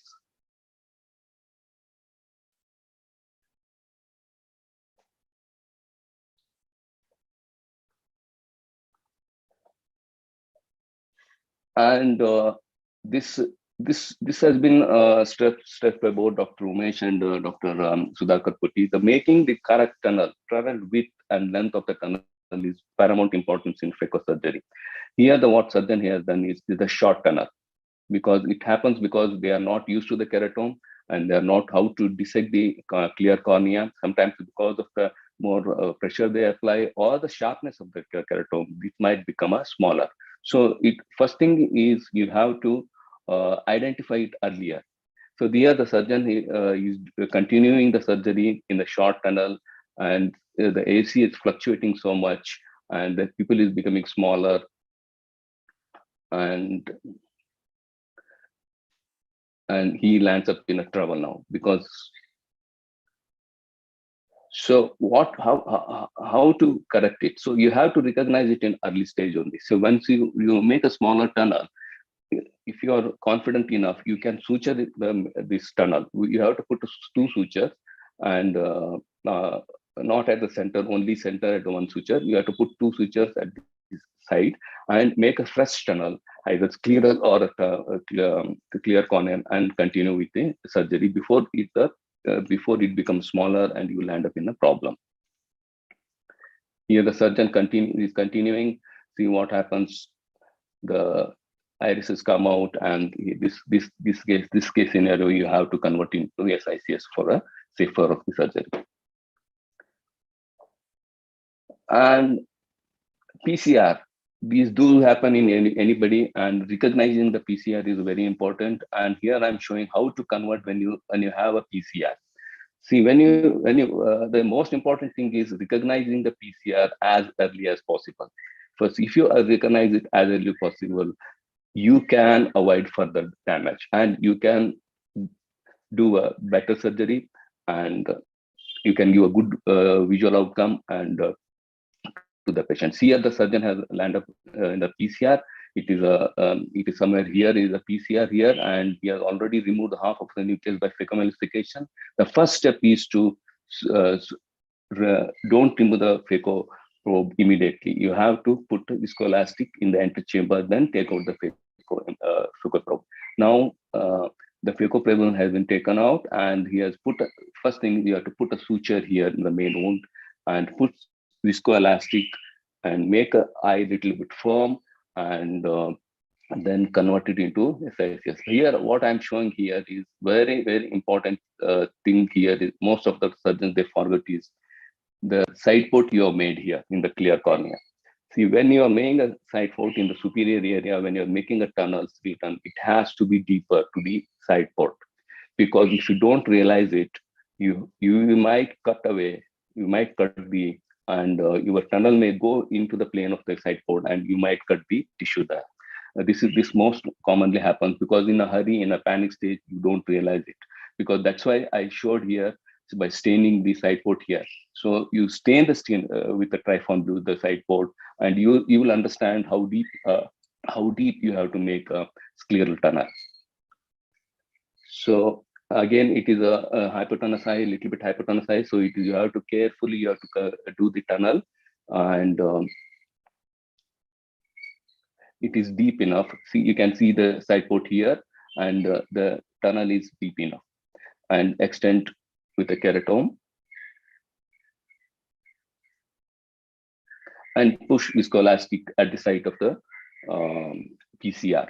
So that would push the vitreous down, and also when you are collapsing, it will not induce the traction of the vitreous. Here you have to use a two dialers. In this scenario, you have to use two dialers and bring it into the antechamber. If you use only one dialer, what happens? You push it one side, it might go into, it might vitreous. So the two dialers are used, and it is slowly brought into the antechamber and push viscoelastic again below the nucleus and on the nucleus, and you can remove the remaining half of the nucleus by scientific section, and you have to do a anti-vitrectomy here. And remember, you have to suture all the ports whatever you have done.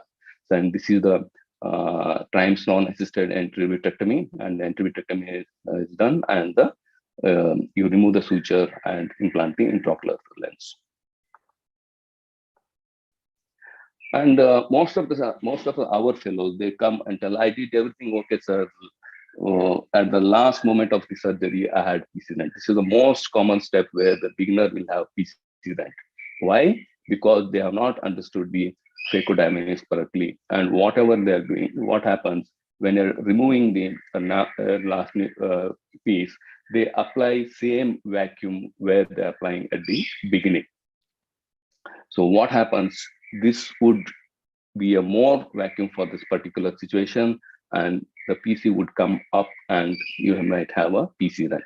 This is what I wanted to show. So the understanding of a phaco dynamics also is very important for the beginners, as told by Dr. Sudhakar. And here there is a PC rent. What you do first, put the viscoelastic and you can convert it into SICS. And in conclusion, I firmly believe SICS is a foundation to construct a good phaco. Because if you learn a SICS properly, your confidence levels will be very high. You can manage the small problems. You can recognize the small complication a bit early, and and you can convert into SICS. And also, when you are doing SICS, try to manage some complications like retrieving the runaway axis, identifying the how you are doing a phaco, whether you are rubbing on the iris, whether pupil is becoming, why it is becoming smaller, and what are the causes and how to correct it. Those things you learn in SICS. Then because when you convert into phaco, those mistakes you can avoid it, and understand your ability. That is very, very important. Because all will not be at same standard, because some will learn early, some will learn a little bit late. You understand your ability and recognize the problem early, and don't hesitate to convert to SICS whenever you have a problem, for the betterment of the patients and betterment of you also. Thank you. Thank you, Malik, for that wonderful presentation, full of practical tips. I'm really happy that I entrusted this very important session to the Shankara Eye Hospital group. All the 3 presentations were really good. Sujith, can we have 5-10 minutes for discussion? We started a bit late. Okay, like we'll just do. See, I would like Chitra ma'am and Minu also to be involved in this discussion. See, Malik said you have a problem with clear corneal phacoemulsification. Suture it and go to separate scleral section. See, would it be, I mean, the beautiful tip that he gave us, don't extend it by going with the keratome and just extending it, convert into a scleral tunnel and do it. But see, so would it be okay if somebody goes for a back cuts from the, I mean, you don't really go for clear corneal tunnel these days, it'll be sort of a posterior limbal tunnel. Would it be okay if you go for back cuts and continue? Can we just unshare the screen, please? Malik. Yeah, yes. Minu. Yeah, if a trainee has made a incision, sorry. Yeah, go ahead. If the trainee has made an incision, little limbal basically. So continue, Minu. Minu sir. Yeah, so if it is limbal, it is good to. So you can switch off your video. Your bandwidth is low. You can switch off your video, please. Okay. If the incision is very clear corneal, I don't think we should do back cuts from the clear cornea. If it is limbal, it's okay to do back cuts on clear cornea and continue. Maybe sometimes it will need a suture on the either sides of the extension backwards at the limbus. But that is also an okay thing to do once you're used to doing that, because at an early, as a trainee, if it is you're in a difficult situation, you have to do it yourself, then maybe a scleral tunnel which is more familiar to you will be a better deal at that point of time. But later on, this also can be done. Okay, Umesh, your comments on that? One fundamental concept we must understand as far as wound modulation, or if you want to change the architecture of the wound, is ensure that at the end of the day, your wound is closed perfectly without any wound leakage. If you see some of the older presentations, some of them even insisted, of course, the ACRS presentation, some of them even insist on doing a Seedless test on table to ensure if you have a complication, to ensure that emphasis they used to lay on closure of the. So whatever procedure on table you do, because some of them suddenly will be aggressive and do clear corneal extension, blah, blah, blah, whatever you want to do. At the end of the day, what is very important is perfect and adequate closure without any micro leaks. That is very important. If that you can understand, with the advent of suturing, and if they know the proper suturing techniques, they should be able to manage the extension of the wound. And that is where the importance of going slow in the conversion. You start with a scleral because you are well adapted with that, and then go slightly limbal. Stick to limbal for some time. I don't see any difference between clear corneal and near limbal, because once you start doing a limbal, all your problems will. Okay, thank you, Umesh. I saw one video in which clip in which Malik showed. The conversion was done because of intraoperative meiosis. Would it be okay? I mean, to give a try with Phenocaine, no financial interest, if there are an intraoperative meiosis, Malik? No, that would be a good idea, Sreeni. If the surgeon is confident enough, he can use a intraocular adrenaline or pinokin, whatever. But as a beginner, I would say it is better to convert, because, and before that, you should have a good skill of SICS, managing a small people SICS also. And he would, because there are many ways. When you become a confident, there are many ways to manage small people, because as it was intended to small beginner, I would, I would, it's my suggest to convert the SICS. Okay, Malik. See, we are running short of time. I'll just end with two questions which are probably interconnected. See, I've had queries from kids who want to convert to Phacoemulsification because they can't go for training because they already have a practice.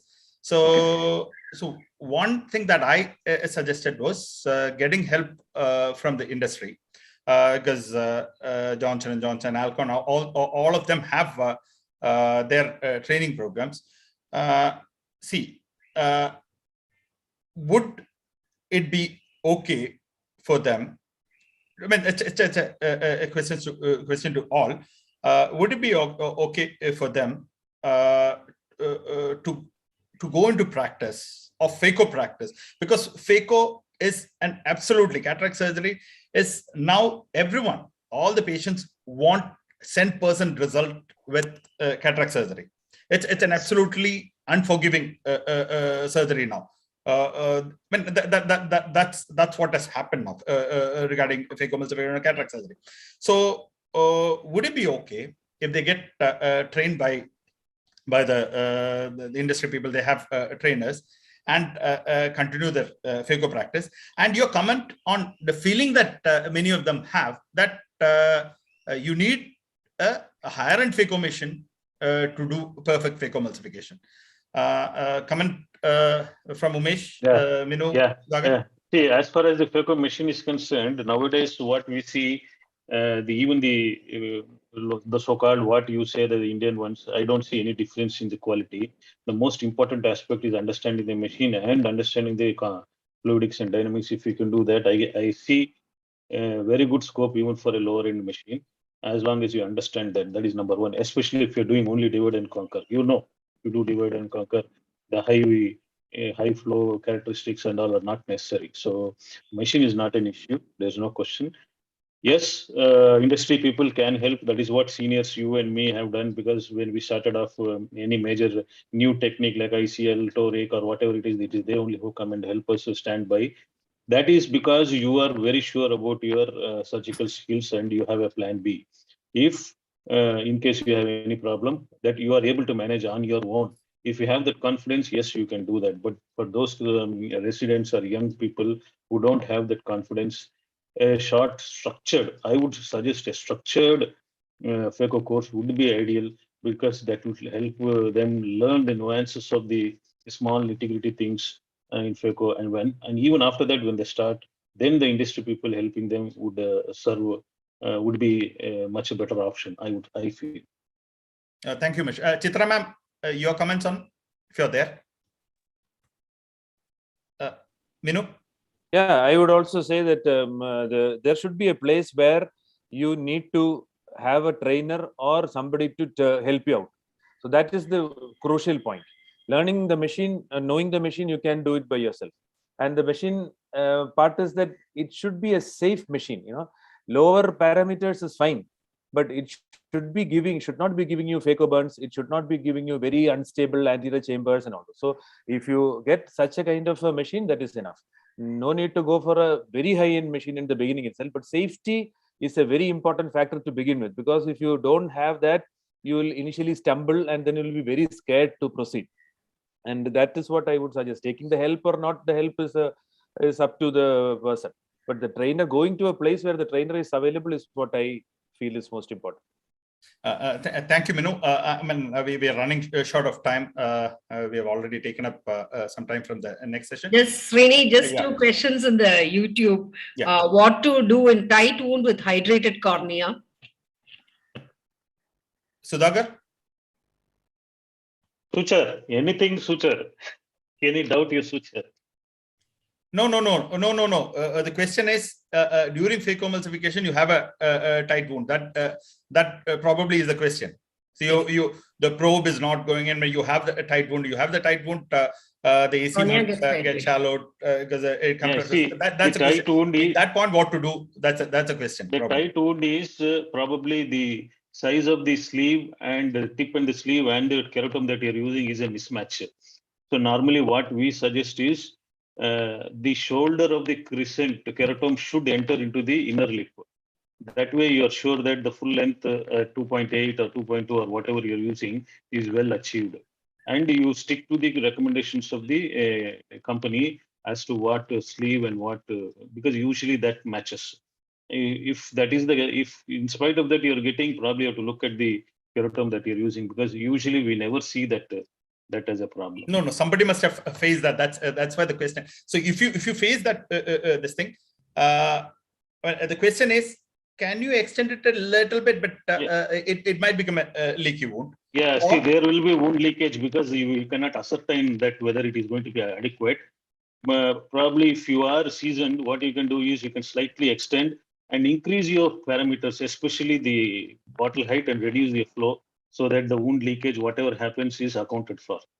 By taking help of the dynamics and the fluidics, and you can still go ahead. Probably that I would suggest for a seasoned person, but for a beginner, if you have that, it's better you can go ahead. Extend the inner lip. Umesh, Sudhakar, Malik. Let this thing continue on Zoom. Can you be there available on the YouTube? There are a lot of questions on YouTube. Can you please answer those queries on YouTube so that the next session can go on? Please stay back for some time. Log on to the YouTube. So I have to query specifically. I have to type it. Yeah, you type it and answer them. It will be very useful when because that'll be there. People can see later also. So Thank you, Sreeni. I'll be there, Sreeni. I'll answer by typing. Thank you, Malik, Sudhakar, Umesh. It was a wonderful session. We could have had this session for the whole day. Just one session, we can have a whole CME because there are a lot of doubts. Even I have doubts to clear. So thank you all for this wonderful session. Thank you, Shankara. Thank you, Court of Thalmic Society, for giving me the opportunity to chair this session. Thank you, Bindu. Please take over. Thank you. Thank you, Sreeni, and good luck. Thank you, Dr. Sreeni and esteemed panelists for that informative first session with so many useful practical tips. So moving on to our second session, which is on nucleus management techniques. To chair and moderate this session, I would like to introduce Dr. Sony George. Dr. Sony George did his basic medical training and post-graduation from the prestigious St. John's Medical College, Bangalore. He did his fellowship in Phaco and anterior segment surgery from Lotus Eye Institute, Coimbatore. After working at very senior positions in many reputed hospitals, he's presently the HOD and senior consultant in Medical Trust Hospital, Cochin. He's a Phaco trainer since 2004, and his areas of interest include advanced Phaco, multi-trifocal, toric IOLs, ocular surface, and dry eye disease. Sir, it's an honor to have you with us today. I would invite you to moderate and chair our second session. Over to you, sir.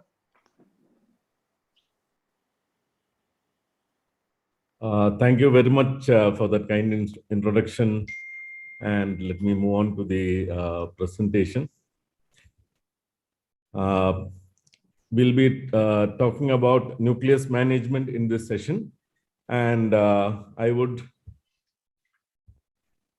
like to congratulate Court of Thalmic Society and the KSOS Scientific Committee for conducting this module.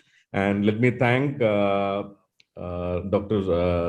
Sujith Nayanar, Dr. Sreeni, and the Scientific Committee KSOS, and Dr. Padmaja and Dr. Bindu for giving me this opportunity. And before I go on to the session, I'm proud that we have a very elite panel with me. And I have Dr. Minu Mathan, Dr. Elankumaran and Dr. Chitra Ramamoorthy. None of them require an introduction, and in fact, it will be a crime to introduce them in detail because they are all known to all of us, especially in the KSOS.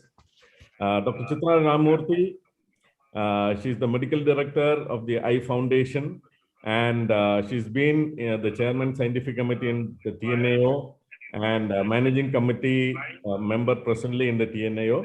And she's, we all know her in a much better dimension as the very vibrant chairman of the Academics and Research Council of the AIOS.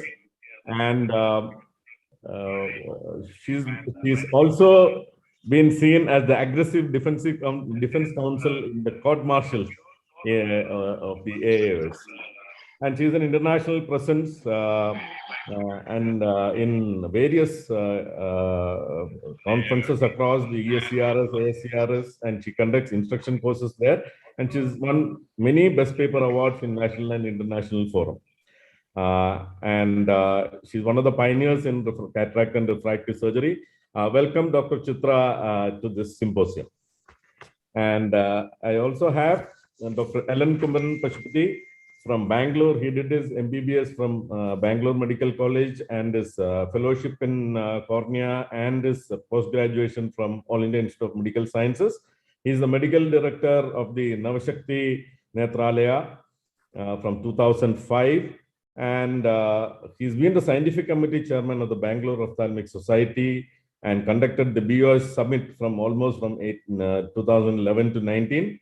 And he's done the COSCON, the state conference, in 2011. He's the honorary secretary of the Bangalore Ophthalmic Society and the treasurer KSOS and the vice president-elect of the Bangalore Ophthalmic Society. Welcome, Dr. Ellen, to this meeting.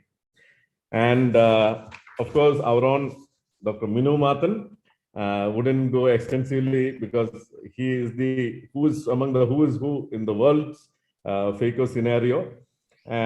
He's a constant presence in the ASCRS, ESCRS, APRS, and he's won numerous number of awards. And he's obviously the pride of Kerala. And he's been awarded the International Hero of AIOS and the Pride of India in 2019 and 2020. He's also got the APAO Achievement Award, Best Poster Award in AAO, Grand Prize APSCRS, IARC Special Gold Award, and runner-up in ASCRS Video Festival, ESCRS 2016. He is presently working as the senior consultant in Phaco and anterior segment at Chaitanya Eye Hospital. Welcome, Dr. Minu.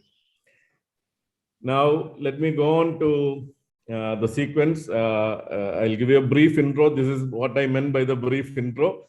So the first presentation will be by Dr. Chitra Ramamoorthy. She'll talk to us on the basics of learning nucleotomy. And myself will be talking about the chip and flip, stop and chop, and petaloid chop techniques. Dr. Elankumaran will be speaking on direct chop and nucleus management in subluxation. And Dr. Minu Mathan will continue with divide and conquer, horizontal chop, and also plan B situations where you have to convert from your plan technique to another one intraoperatively. We'll have a panel discussion. We'll give emphasis on the panel discussion, and then we will take any questions which come from the audience. So mainly, let me go on to my presentation. This is the chip and flip. As we all know, nucleus management is one of the very important aspects of cataract surgery, of Phacoemulsification. It is always good to have a very good hydrodelineation, especially in a soft cataract. And this chip and flip is usually done in a grade 1 to 2 nucleus. So what I do is I go up and in the sculpting mode, I try to eat up as much of the nucleus as possible, rotate and keep eating. And then once you've consumed the chunk of the nuclear matter, then you can just flip the nucleus. And then once you get a bucket handle, then it's very easy. Then things are much easier. So having a very good hydro dissection and hydrodelineation is very good in removing this type of cataracts, normally done in grade 1 to 2 cataracts. This is another chip and flip. So you can use a second instrument to just nudge the nucleus into your phaco tip so that things happen very fast. And following this, you can go ahead and remove the epinuclear plate also. Now, this is another chip and flip technique and soft nucleus. So here, what I do, I just again nudge the nuclear nuclear epi center, and then try to gently lift it up and consume it. So with a good phaco machine and good fluidics, it is very, very easy to, you just lift it up and lollipop it out and eat out the nuclear matter. So this is essentially about chip and flip. Now, can I have comments from the panel? How differently would you do it, and what date of cataract would you do it? I'll start with Dr. Minu with your comments. Actually, initially I used to do Dr. chip Minu? and flip. Nowadays, can you hear me? Can you? Yeah, you're audible. You're audible. So I generally don't do chip and flip now. I have a different technique for soft cataract. I'll come to that during my presentation. But initially, to do this, it is good to do this. But only thing is, we have to be careful when we go to the periphery. Once you finish the nucleus, to bring out the epinucleus, it has to be very gently, or means the energy has to be very carefully applied. Once you go near to the epinuclear plate and you have a little bit more of energy, you will eat through it and then go to the equator or to the posterior capsule and have a posterior capsule rupture. So when you're taking out the bowl, it is always better to remain either in epinucleus mode with very minimal phaco, or just have only irrigation aspiration mode till the epinucleus plate is out in the central pupillary area. Okay. Now, Dr. Chitra, please. If it's a very soft cataract, I would like to use a Phaco flip mode, which is available on the Centurion, wherein I'm not using any ultrasound energy, but I'm flipping the nucleus with a good vacuum and flow rate of, say, even about 600 millimeter mercury or a 34 flow rate. And but if you want to do a chip and flip, which I do not do, I think you need to have a larger size rhexis. Because if a person assumes that you're nibbling the nucleus and it's very easy, you could easily end up having with a rhexis extension unless the capsule is well stained and you're able to visualize it. And sometimes, you may be left with a bowl, like Dr. Sony showed it so elegantly, because he's very comfortable and familiar with the technique. I'm sure he uses all the right parameters. But if you end up with a bowl, for a beginner surgeon, you're quite stuck at that point of time. So you should do a hydrodissection or do a viscodissection to somehow manage to get a handle or a leaflet of the epinucleus within your phaco probe and get it out. So that need not be the easiest way of handling. My thoughts. Yeah, thank you, Dr. Chitra. Dr. Ellen? I concur with Madam as well as Dr. Minu. The only thing I would like to add is probably a beginner. All of us have faced this situation sometime or the other. There is a big bowl, but we are unable to hold the nucleus. So probably take the probe out and then inject a little bit of viscoelastic. It's something like a viscodissection so that it just reaches the equator, so that the capsule is away from the nucleus. And then anyway, we've created a bowl, there's enough space, soft nucleus, and then pull it out. This is one thing in the initial stages. Nowadays, most of us don't do this technique usually. Dr. Chitra, can you go ahead with your next talk? Yeah. Thank you, Dr. Lin.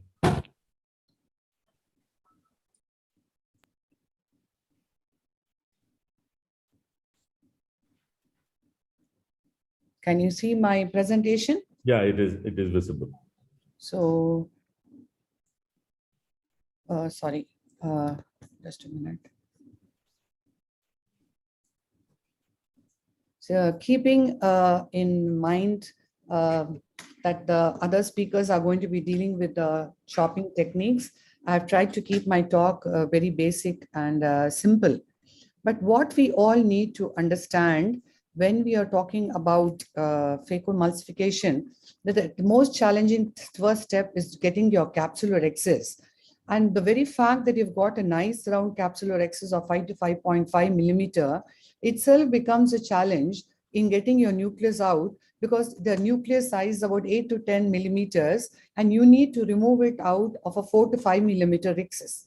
So this is where it became necessary for us all to master the different techniques of fracturing the nucleus into pieces so that you are able to bring it to a more safe zone for phacoemulsification. But the advantage is the way the nucleus is created, that the lamellar configuration of the nucleus, the fibers, the natural fracture planes which are available. If you're able to exploit these fracture planes, you are better able to do a safe phacoemulsification and get these fragments out.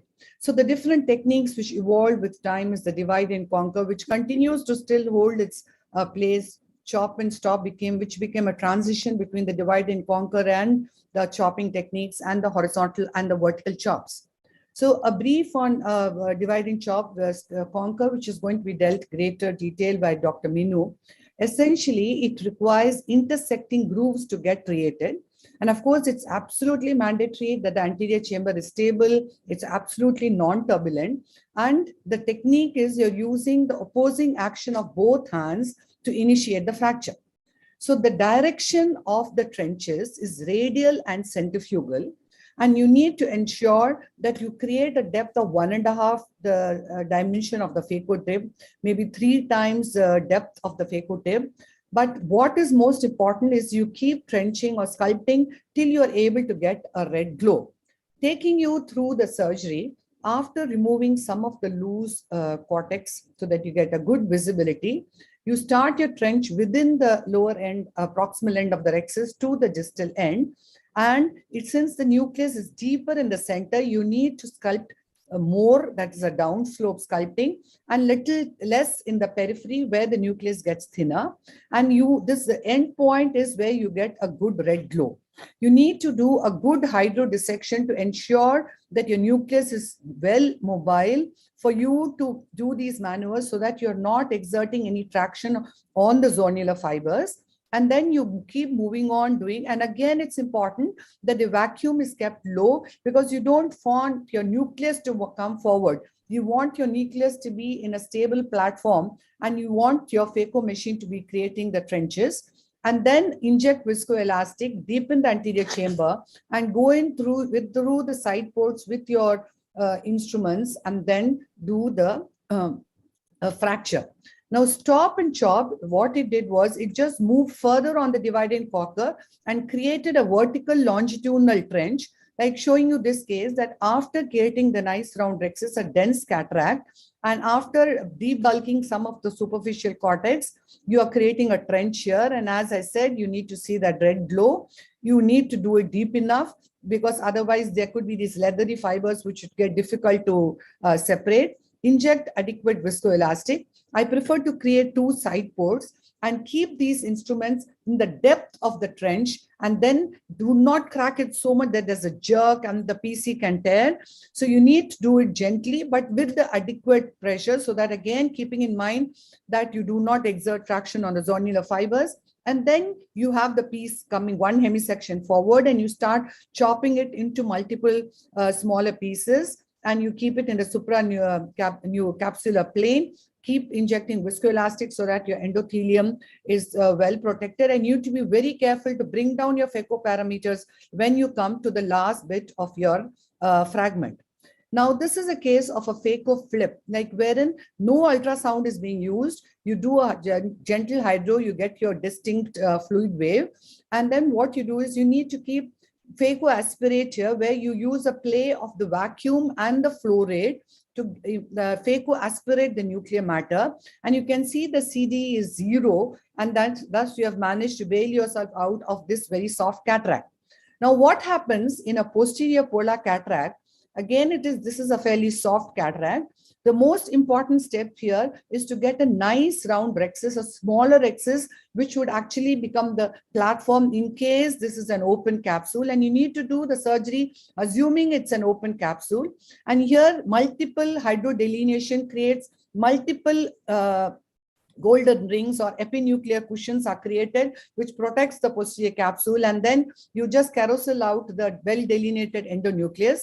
Now you could go ahead and do a viscodissection and get forward that first smaller portion of the epinucleus shell. You could go back and do again a gentle viscodissection, and then you remove the remainder part of the epinucleus shell, which is there.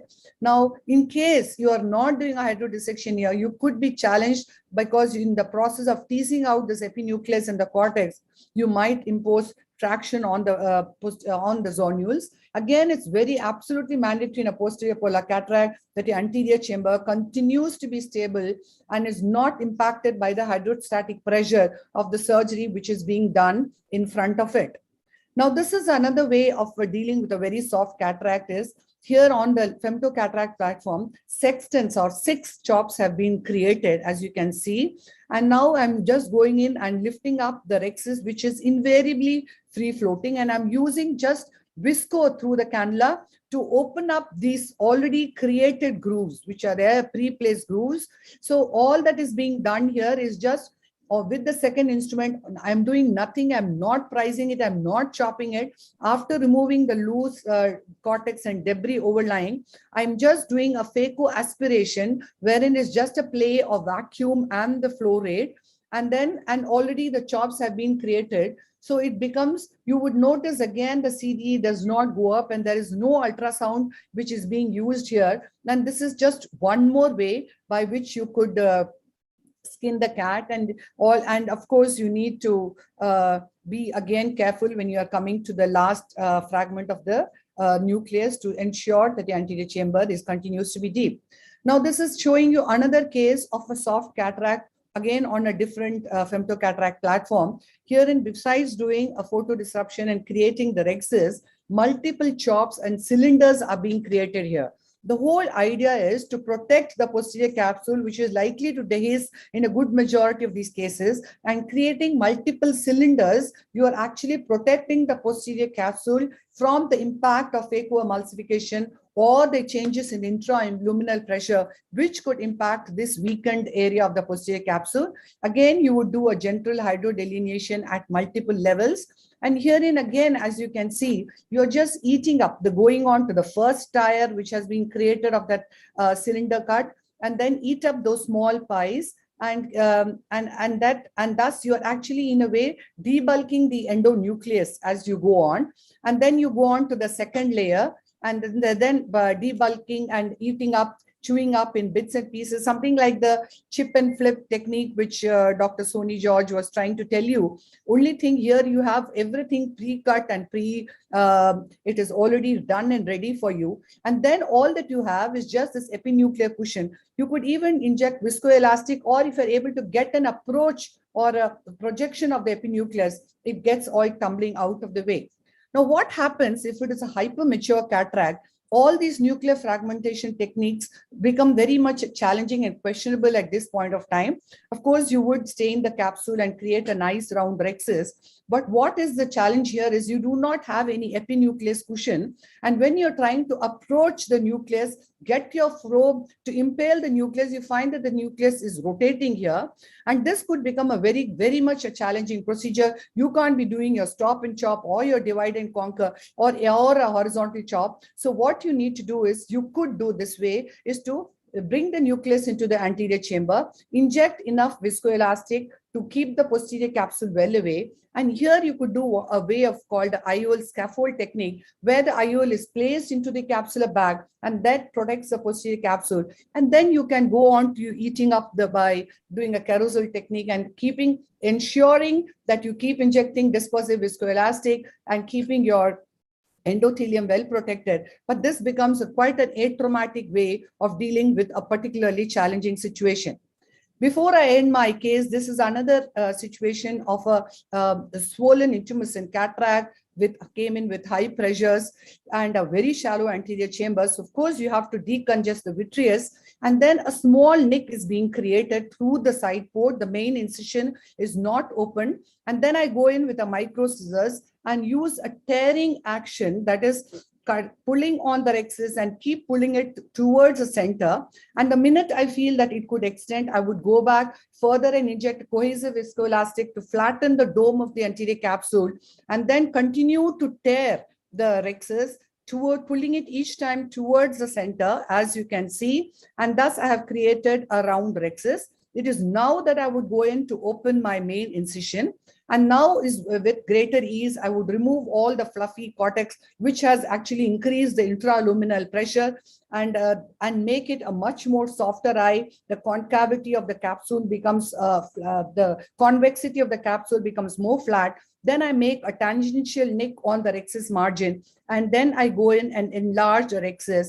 And then it's just a flocculent nucleus, so which I'm going to do a chopping technique and remove all the nuclear fragment. And again, when it comes to the last piece, I would bring down my Phaco parameters and remove the cortex and place the lens.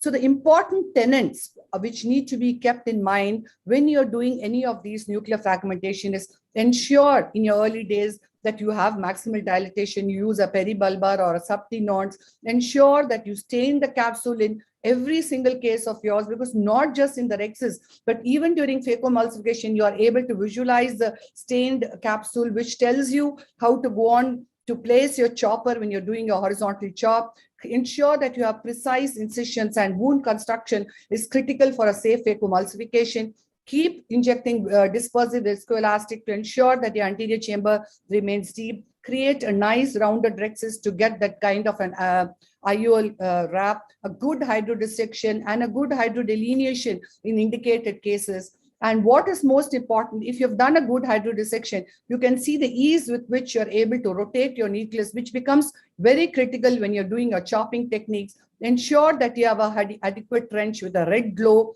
Place your instruments deep inside, so that not too deep, but deep enough to get your first fracture. Ensure that you have done a complete cleavage of the posterior plate, because otherwise the whole surgery becomes superfluous, because these leathery fibers need to be separated. And also try, when you're going for your heminucleus after doing a stop and chop, place your phaco well into the mid-nucleus, and then go on to doing your horizontal sub-chops. Keep refilling with viscoelastic.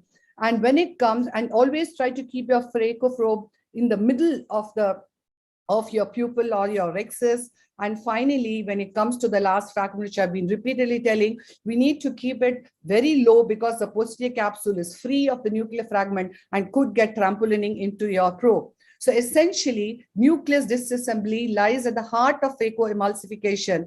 And the way you go about removing the nucleus in a systematic, controlled manner is what would define an optimal outcome. Thank you very much. Thank you very much, Dr. Chitra. That was a fantastic overview about the various nucleotomy techniques. And I'm happy that you have also covered the femtosecond nucleotomies. Now, since you have presented the stop and chop, etc. in detail, I will not venture into presenting it. So we will, since Dr. Minu is going to do the divide and contour horizontal chop, and Dr. Ellen is going to do the direct, we will discuss two things. One is the stop and chop technique, and the other one is the femto-assisted. To start the discussion, you have shown us a fantastic video of the stop and chop technique, which is the ideal change from the divide and conquer onto the direct chop or the horizontal chop. You have shown a very hard cataract. In that, yeah, it is very essential to do a deep trench and to get a good red reflex before dividing into two halves. And there are two, for a beginner, he can actually come out and use two instruments to separate, or if you're experienced enough, you can use your phaco probe and your chopper. In a soft cataract, also you can do the stop and chop. But then here you need to have a very narrow trench. And the newer machines with ozil and all that, it is preferable to switch off the ozil and go in for the linear. Otherwise, it becomes very wide. The trench becomes very wide and the separation becomes difficult. So this can be tried even in a softer grade 2 cataract. But to avoid cheese wiring, etc., you have to have a very small, narrow trench, but deep enough. That is my experience. Also, you need to have a low flow parameters, and because you would end up cheese wiring, and you would, while in the process of emulsifying, you just give that longitudinal 1 pulse of Phaco to get the grip of the nucleus, and then don't use ultrasound energy, but use your instrument to chop it so that you are able to get the piece forward. Otherwise, you could end up with a bulb. Fine. You can even do it with zero power. Yeah. Dr. Minu, your comments, please. If we are doing stop and chop in hard cataracts, then I think we should, once you split it, the idea is to get the initial split first with your comfortable technique of trenching, and then getting familiar with chopping. So if required, it can be brought into the pupillar area, but not out of the bag completely into the anterior chamber and then chop. So that is not a great idea to do, especially when there is a hard cataract.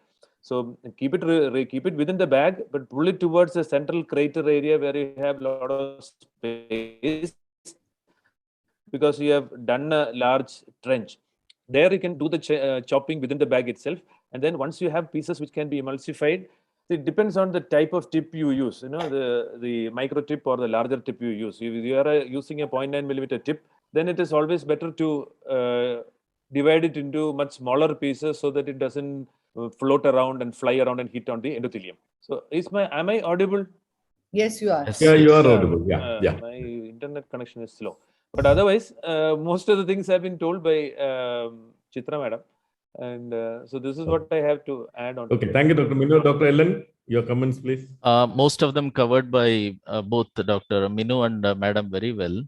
The only thing is for beginners, I would like to repeat what Umesh said in the beginning. First, learn the crater divide and trench, then stop and chop, and then finally come to direct chops. That's all. That is the only thing I want to add. Okay. Your comments about the femtonucleotomies? I've never used a femto. I've only seen this being used. To be frank, never felt the necessity also to use a femto. I mean, I'm a person who works more on costing and other things. So it's a good tool. Okay, definitely. If you have a femto, I happen to be Ellen, you using can it. start sharing your slide in the So if you have a femto, having it cut is good. But anyway, we know that we are not going to complete the cut.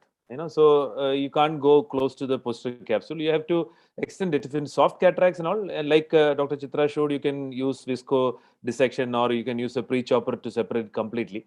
But I would complete the whole procedure with my own regular technique of separation, like I do a chopping to complete the chopping. But there are advantages. Actually, as you showed in posterior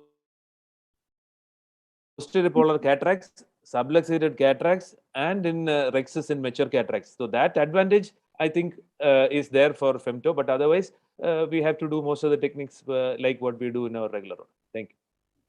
Yeah, your explanation, Dr. Chitra, your videos on management of hypermature cataracts, all this were perfect. It was a very good primer for people who are venturing into advanced cataract surgery. Thank you very much. Now we'll move on to Dr. Elankumaran for his presentation on vertical chop. Thank you, Dr. Sony. At the outset, I'd like to thank Kerala KSOS and Kozhikode Ophthalmic Society, the presidents, Dr. Arup, Dr. Padmaja Madam, and all other office bearers, Gopal, Sreeni, Dr. Bindu, Dr. Sujith, for giving me this opportunity, and all others for giving me this opportunity talk will be restricted. I was told by Dr. Sony that let's keep it short and discuss more.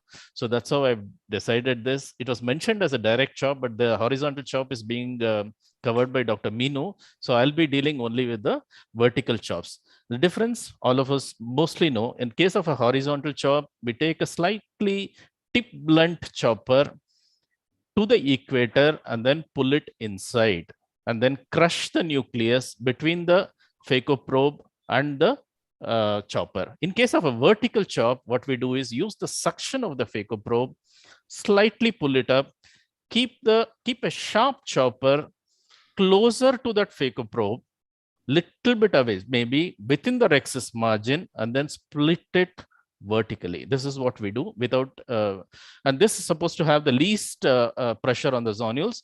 Of course, no need to comment on this. Most of the times, particularly if it's a hard cataract, to use the soft cell technique. Otherwise, in practice, many of us use HPMC, which is as good as a dispersive viscoelastic. I'll go directly to the video. I'll be showing 3 videos. What is important here is impale the nucleus. If it's a soft cataract, it's okay to be little bit anterior, but best is to go to the core of the nucleus, hold it, and do not move this phaco handpiece, just chop it with the chopper. Again, let's see what we do. Go impale deep so that you hold the core of the nucleus, hold the sharp chopper closer to the phaco probe, and then only the left hand moves now. Just chop it, take it deep inside, and then pull it sideways. That's enough to do a vertical chop. In case of soft nucleus, it's easily done. Many times it is told that in case of vertical chop, finish all the chops and then remove the nucleus material. But somehow I've got used to this technique wherein I remove the pieces. Even in a hard cataract, I remove a small piece and do it. Soft cataract, as in when I chop, I keep removing this. It's very easy to do this technique. Deliberately, I've slowed down here to show, and also take care that the emulsification is done preferably in the capsule, or at least in the capsular plane and iris plane, never above that. We should be careful enough to take care not to damage the endothelium as well as the posterior capsule.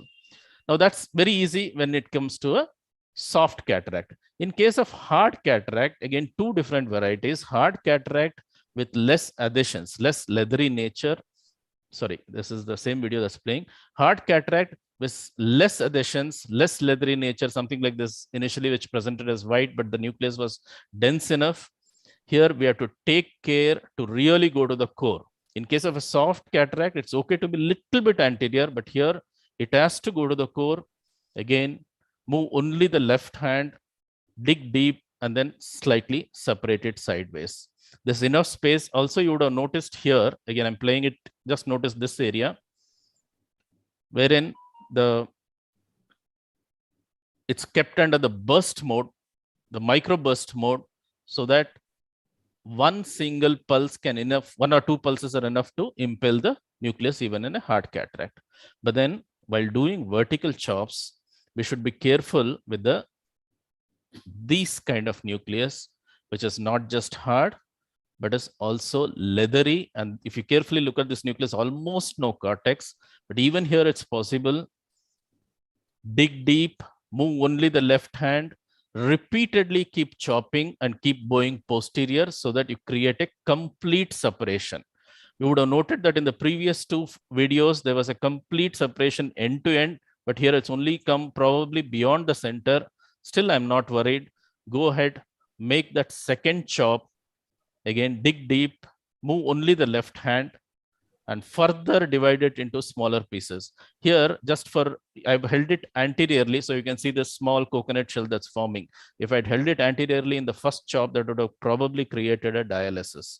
So we have to dig deep and then remove that small piece. This is something what I learned from my teacher, Dr. Titial. One small piece, once you remove, there's enough place in the back to manipulate this kind of large nucleus. Many of them in harder leathery cataracts would like to do a small trench and then go ahead and do a direct chop or a vertical chop or whatever.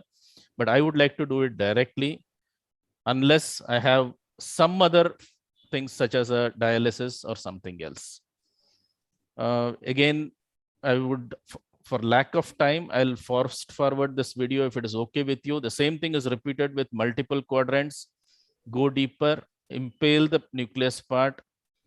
Now dig with your left hand, separate only that so that there is least pressure on the zonules. Also, you would have noted that the probe as well as the chopper is well within the rexus margin. It's quite safe to do this kind of chops. The last piece, I think many of them would have, sorry, it's not playing. Anyway, many of them had spoken about this. Reduce the parameters, pull away from the capsule. And when I say this, it should be at the capsular margin or at the iris margin. And here I've shown again, in the initial stages, at least you can change it to a blunt chopper from a sharp chopper, though we are doing that. Thank you for the opportunity. It's open to discussion. Then I'll go to my next video. Yeah. Thank you, Dr. Ellen, for that wonderful demonstration of the technique. If I were to do a direct chop, removing the first pie before finishing all the quadrants or 8 fragments or whatever, I would do it in 2 situations. When there is a very bulky nucleus and the chances of you causing zonular stretch while doing that and causing a problem is imminent, or in a weak bag, then I would always remove the first pie and then go ahead and keep chopping. Second, even in a very hard cataract. And the other thing I would do in a very hard cataract, rather than a small trench, I would do a crater and chop. So I would make a big crater and then go ahead and chop. And I use the petaloid technique. I would still keep the central core attached, so that in case, first thing is when you remove one this thing after the other, you can bring it to the above the rest of the nucleus and eat it, so that the pieces don't fly. And there's a cushion over there of the nuclear material itself. And second is that suppose in the event of a rent or something, the nucleus will remain as it is instead of having multiple fragments. So, and remove it one after the other. But otherwise, an excellent technique. Over to Dr. Minu for your comments, please. In chopping, mostly I do not do without a burrow, at least a burrow. 2 or 3 burrows I create close to my proximal rexus margin, so that I can go into the nucleus comfortably. So even if we don't burrow or trench, once you go into the nucleus and chop and take it out, you see there is a small burrow already there. So basically, to keep my probe comfortably into the center of the nucleus, I do a little burrow and then do the chopping. For me, the chopping instrument is very crucial. But many people I know, they use SICS. They're not much bothered about the chopping instrument, which they are comfortable with. That's fine. But for I will be showing in my presentation the type of chopper which I use. For the particular technique, I use a particular type of chopper, which I got used to. So once you do your technique and repeat, then we'll get used to what instrument we use and which is more comfortable for which type of cataract. And especially the petaloid technique, which Sony was mentioning, many times I accidentally end up doing that because I do not get the central chop in some of the cases, central part separated. So, but we'll find that the movement of the pieces is restricted when the center is attached still. So when you move it, we need to move it into the center of the pupil and then cut it along the neck and free it, so that you get the part which is in the bag out. So then you'll get a disc at the end, and that can be flipped and taken out. So this was a award-winning technique in ASCRS long back.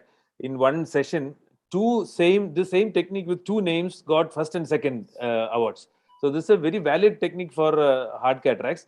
To have the central, as Sony said, see, having multiple pieces to be removed when there is a piecerant, it's just not just like the drop also. That is another good thing if you don't fracture the center. But without emulsification, is not easy. But we have to practice the technique of chopping off the neck of the pieces which are already connected. That's what. Thank you, Dr. Minu. I actually have a video, but if we have time, I will show that towards the end.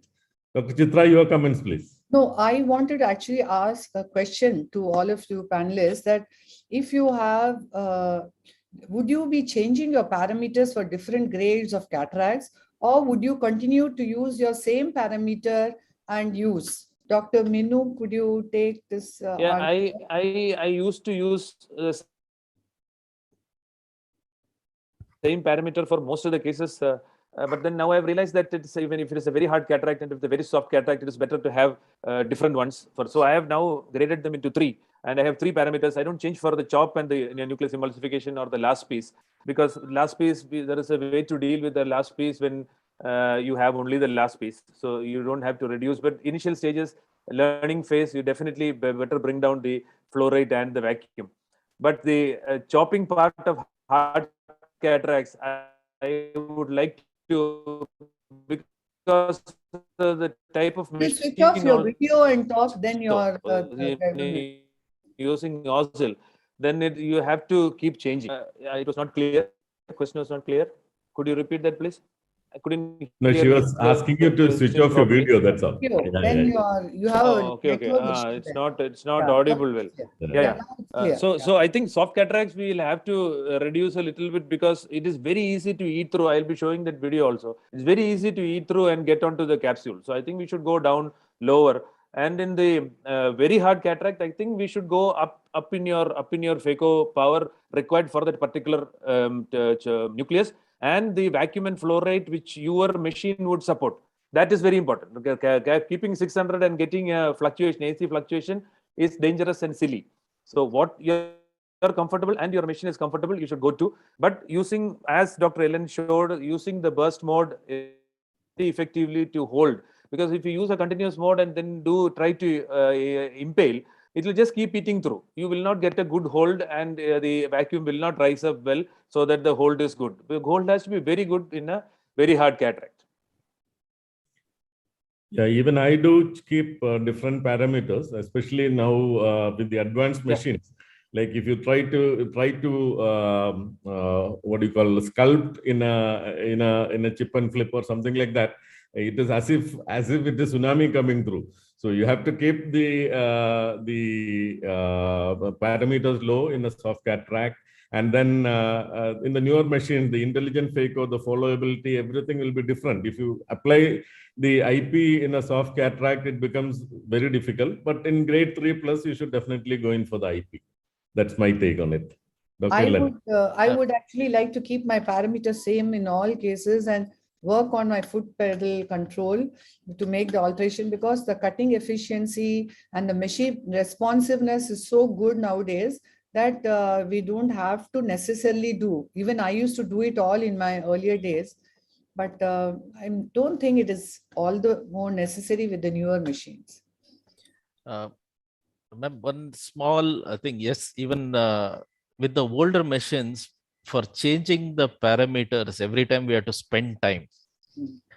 With the newer machines, it's just a press on the foot pedal, that's all. So like what Dr. Minu was telling, now definitely being an experienced surgeon, you'll manage with one thing. Now I've resorted to these 3 things: soft cataract, hard cataract, and the last piece. Last piece, of course, we manage with the foot pedal itself. These 3 settings I've managed, kept it. So with the foot pedal itself, you can change those settings with the newer machines. The old Universal 2, of course, changing it was a pain. And if you didn't have a good assistant. Yeah. Okay, Dr. Ellen, we'll go to your next talk. Yeah, that again, I noticed there are one more talk by Dr. Minu himself. So I'll restrict myself and cut down as much as possible here, so that we can have a good discussion and catch up on the time. Talk is on subluxated cataract. Again, no financial interest. I would acknowledge I have taken help of Dr. Shahbaz Anand and Naveen Gopal. Now, directly, I'm going into Phaco of subluxated cataracts, because this is a nucleotomy management technique. As everyone was talking about, we should know what settings for what kind of cataract, for what our machine maximum can take. Particularly subluxation, damaged posterior capsule, all other things definitely warrant a different setting. Low flow settings, so that the flow rate is lesser, reduce the bottle height, low aspiration flow rate so that sudden tsunami does not happen, low vacuum, and of course, adequate power. I wouldn't say very high power or very low power, adequate power. What this helps is in avoiding sudden AC depth fluctuation. Of course, a good hydrodissection, good central rexes, relatively, I mean, I would say I would use the word adequate rexes, 5 to 5.5 millimeter is required. And again, here I would emphasize direct chop is the technique that reduces the stress on the zonules.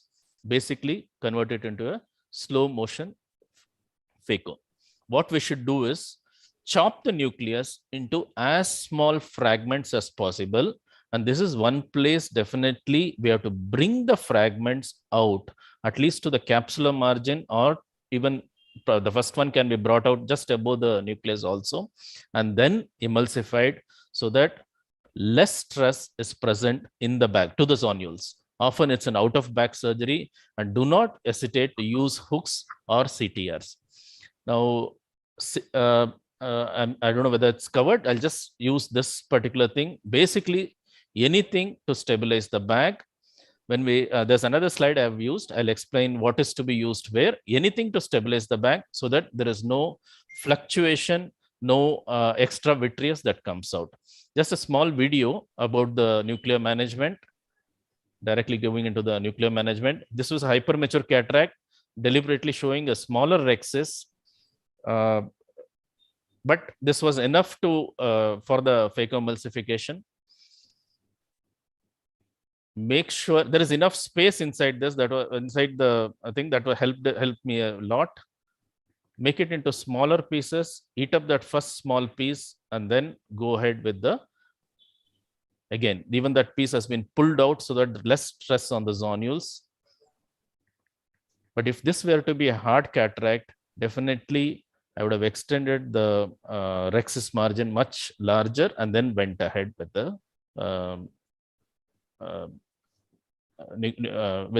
phacoemulsification. Rexis, I'm sure Dr. Minu would be talking about. Better to use a pinch technique, always away from the area of the zonular dialysis, and then take it further. I'm not playing the video for this. I've removed it. Definitely to use a CTR. Now the question is, CTR, it's like a beam and pillar in a building. It supports the building, transfers one area of weakness to the entire area, just distributes that strength, and so thereby the movement of the nucleus is reduced. When to place an CTR? Should it be prior to Phaco? Then it reduces our movements inside. The rotation of the nucleus is hampered. Or should it be used late? Now, this is a decision that we have to take it. Simply said, it should be used as soon as required and as late as possible. So it depends on the extent of the zonular dialysis. And many times, if it is small zonular dialysis, we insert it after removing the nucleus. However, if it is an area of larger zonular dialysis, we have to fix the bag along with the hooks and then use the CTR early. When not to use a CTR, in case of any capsular deficiencies, anterior or posterior capsule, or severely subluxated, progressively subluxation capsules, wherein we need to use a fixation technique. A Sony CTR or a CTS would be better. That's the area not to use the CTR. The two differences have been given. With the advent of CTS, even if there is a capsular problem, say an extension of the rexis or a small rexis tear during the phacoemulsification, it does not matter. We can still use a CTS. But usually we do, for the larger ones, we do a mix and match. Now, this is one slide I want to spend some time. Less than 2 clock hours, even without a CTR, phacoemulsification can be done, and a 3-piece IVL if it is not available. If a CTR is available, definitely using it is better. And a 3-piece IVL such that the haptics lies in the area of the zonular dialysis can be used. 2 to 4 clock hours CTR should be compulsorily used. Anything above 4 clock hours, what happens is when there is a zonular dialysis, there is a horizontal shift of the nucleus complex, nucleus back complex. But when there is more than 4 or 6 clock hours, not only this horizontal separation, there's also a vertical separation. So along with the CTR, any other things, either CTS or hooks have to be used. See, hooks have to be used initially, and CTS has to be used in the end to fixate this. Smaller, very small area. This is a coloboma. So obviously the other zonules are intact. So like I told you, CTR can be injected. This is one of the early cases. The main reason I'm showing this is the wrong way to insert the CTR. It should have been inserted through this, that is towards the area of the zonular dialysis from this side. Now a slightly larger one had another 3 videos, but I'll just play this. The reason I'm playing this is thought to be around 180 degree. Anyway, the plan didn't change, but once we injected the viscoelastic, realized it's much more than that, almost 3/4, 270 degree. So Rexis was done, a capsule supported with hooks. Then the CTR was injected. Always make sure it's a two-handed technique. Better to use a two-handed technique, so there is no sudden jump of the thing, and to release the iris hooks a little bit so that there's no pressure when the CTR is being injected. If you notice, the iris hooks are slightly loose. Then place the 4th iris hook. I would have managed with 3 nowadays. This is one of the old surgeries. And then go ahead with the phacoemulsification. Again, a direct chop. Smaller pieces, bring it to the anterior capsular area and then inject, then go ahead with the sioneering. Those were the days when CTS was not available. One point I'd like to add, there is no shame in converting this to anything when there is no capsule, no ego, whatever is possible can be done. And now we have the Yamane glue fixation, scleral fixation, iris claw lenses, even if the capsule is compromised. Thank you for the opportunity. Yeah, thank you very much, Dr. Ellen. For want of time, we will move on to Dr. Minu Mathan's presentations. Dr. Minu, please. It was a fantastic cover of various techniques used in subluxation. Dr. Minu, are you there?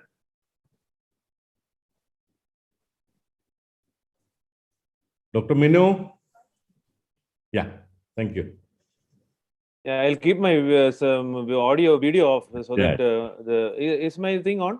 Yes. Yeah, it is on, but yeah. I'll play.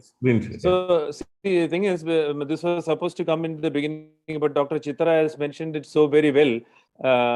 I would like to just go fast with this different contour technique to tell that we choose the right power for the right nucleus grade.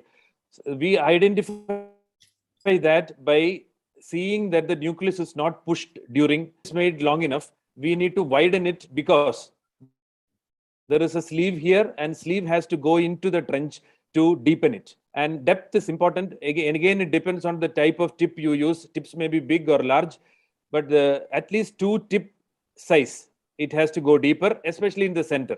Center, we know the nucleus is thicker. So face the tip down into the center of the nucleus more and come up while you're going to the periphery. And red glow visualization, very important. And then we rotate 180 degrees and extend to on the other side also. There is no need to go beyond your 5.5 millimeter. I would do a 5.5 millimeter Rexis. And here, this is the point where I create the third one. See, look at the nucleus here. It sometimes gets held with vacuum. That is one thing which you should not do. The vacuum should be low here. 100, 150 is more than enough. And fluorite also is, see, now the nucleus moves, occlusion happens. So occlusion should not happen. You should always be eating through. So now once it is deep enough and you see red glow, as shown before, you can use 2 instruments with visco or with just irrigation on. So irrigation should be on and continuous irrigation is on here and then split at the base. Base, when you split, the posterior plate splits and make sure that it splits completely. We can even go one more round, so splitting it completely if it doesn't happen even in the first go. And now you have 4 pieces. Now you go up on your vacuum, then do a vacuum assisted phacoemulsification. And fluoride can be more, vacuum can be more here. So here, catching on to the center of the nucleus or little into the core, And here, because we have not learned Phaco chopping now, because I believe that you go through divide and conquer first and then go into this. So here, using a vacuum assisted technique, using the second instrument to control the piece, do not let it float around. And some cases you just can hold it with vacuum and try to do a simple chop, a little bit of chop, and learn chopping in these kind of pieces initially, and then go on to your stop and chop technique. So this is what I would like to just add on to what has been told regarding the divide and conquer technique. Shall I proceed without discussion on this? Yeah. Please carry on, because so we'll go on to the horizontal chop. So this is what I wanted to show.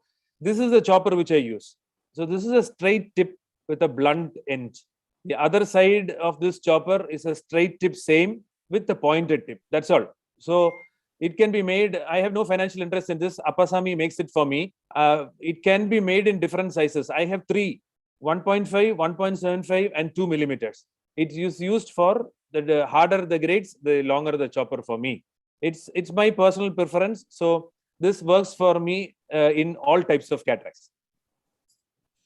So let's see one case of horizontal chopping.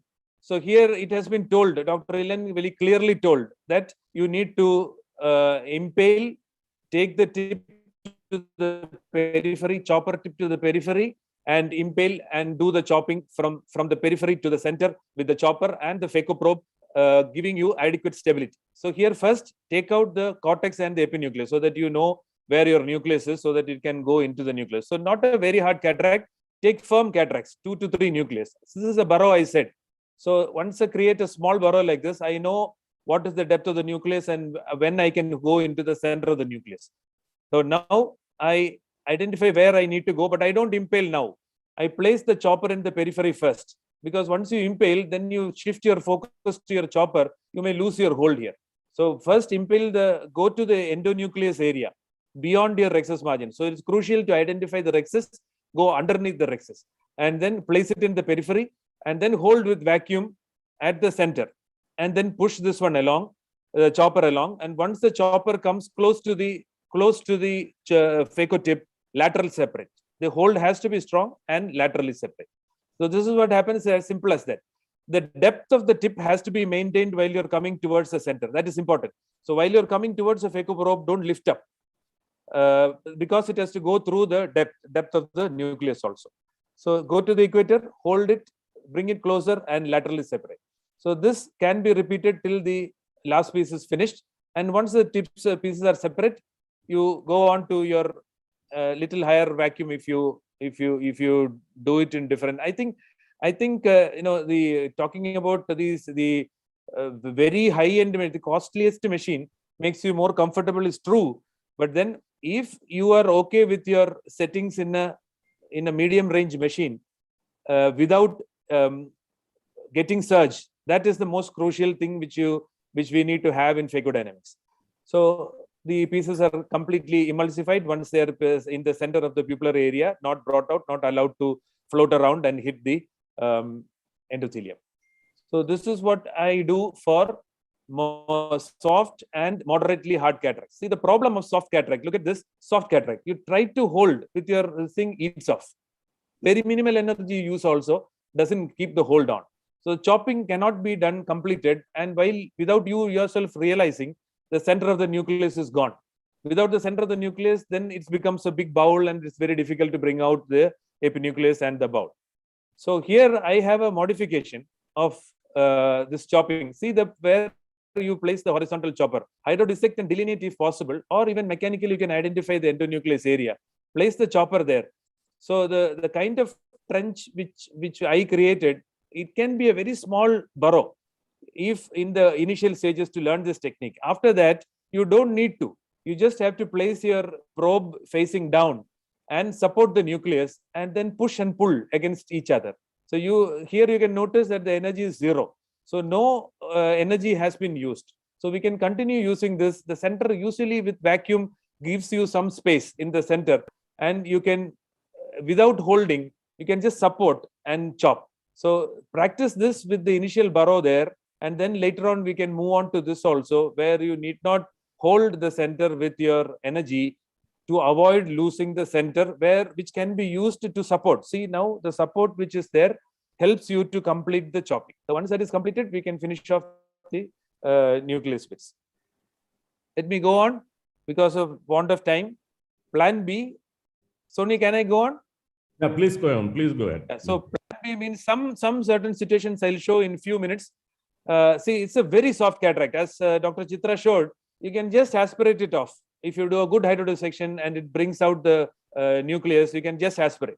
So here again, it is not very soft, but making sure that the hydrodissection is very good and rotation is very good is very important for this technique. And here the rhexis has to be 5.5 and your tip has to be close to the epinucleus area within your rhexis margin, just at the rhexis margin, below the rhexis margin.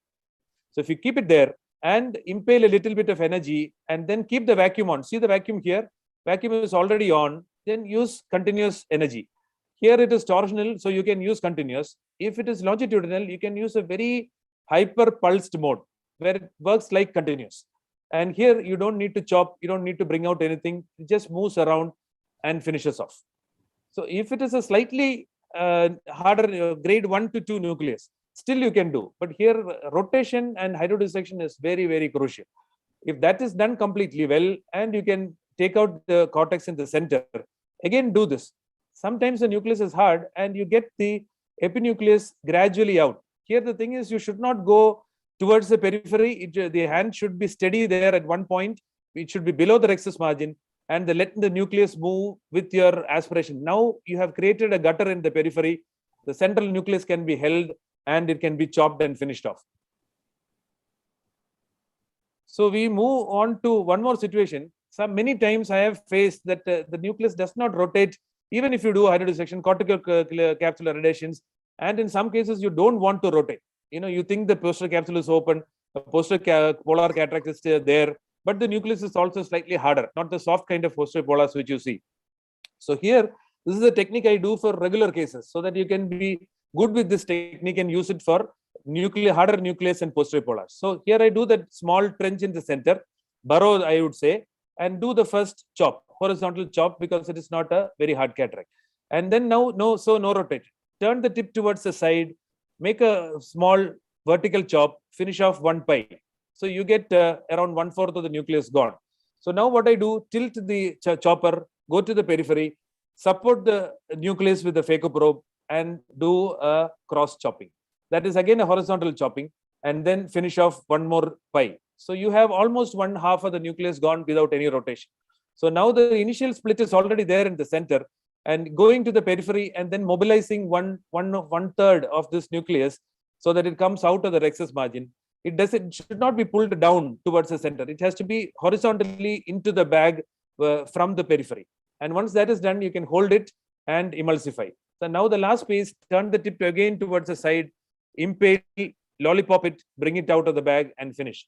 So try to do it partially in some cases where it doesn't rotate fully. Then later on you can rotate. Then do not rotate at all. And you get good with this technique and it can be very useful in finishing off a harder nucleus with the posterior polar cataract. So the last one with Dr. Chitra had showed in a hypermature cataract, you do a rhexis, but still you feel that the nucleus is very, very mobile and no support. Dr. Chitra showed the smaller nucleus being brought out into the anterior chamber. Another way you can do is to just see the nucleus is very mobile and moving around without getting support at all. So here, viscoelastic, high molecular weight viscoelastic, cohesive viscoelastic into the capsular bag. And you get a lot of space if you can just tilt the nucleus in the bag itself. You don't have to bring it out of the bag. And then the lens goes inside the bag. Here, the two advantages are the nucleus is still in the bag. The lens is also in the bag. So the bag is almost full and the nucleus does not move around. And the PC is protected by your nucleus. Here, I use this combined movement. That is from the periphery you come in, but use a sharp chopper and a vertical chopping. So here the nucleus periphery equator is very much accessible. So you tend to tilt the bevel of your probe downwards and then make a burst into the nucleus and hold it and tilt the equator close to you and then do the horizontal plus vertical chop, which I call an oblique chopping. from the periphery to the center, but with the sharp tip so that you can split it. And here again, the advantage is that it doesn't happen within the anterior chamber. It happens within the bag. And once the pieces are completely divided, it can be emulsified. Using viscoat is very, very important. And your tip should not touch the IOL also and damage the optic also.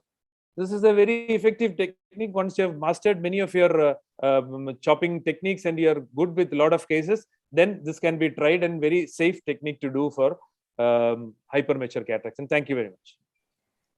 Thank you, Dr. Minu. That was fantastic. Especially one tip I liked is practicing your combination technique, especially when you cannot rotate the nucleus in a normal case, so that you are ready when you have a posterior polar cataract.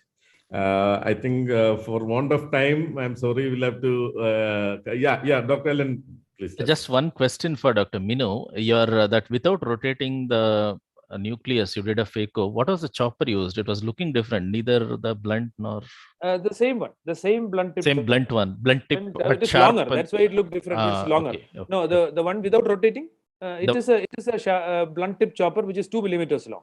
Okay. 2 millimeters long. There's a question from the audience. Can we implant an IOL in the bag with the bags with the haptic towards the subluxation when it is less than 2 clock hours? Yeah, I mentioned that actually. Yeah, very well. Yeah. But then I would want to add here that if there is the reason for subluxation, if it is a traumatic subluxation and you know it is not going to be progressive, maybe you could do away by just placing the 3-piece IOL with the haptic in the direction of the small dialysis. But otherwise, at all time points, I think even in small subluxations, better to place a CTR and then go ahead and place the IOL in the back. Okay, thank you very much. Since we are running short of time, thank you very much, Dr. Ellen, Dr. Chitra, and Dr. Minu for the wonderful course. I think we have covered almost the entire range, and it was full of videos and discussion. That is very important. Let us place our thanks to the Kozhikode Ophthalmic Society, the Scientific Committee of the KSOS, Dr. Sujith, Dr. Bindu, and all the organizers. Thank you very much, and I wish the CME a grand success. Thank you very much. Yes, thanks a lot. Thank you very much. Thank you.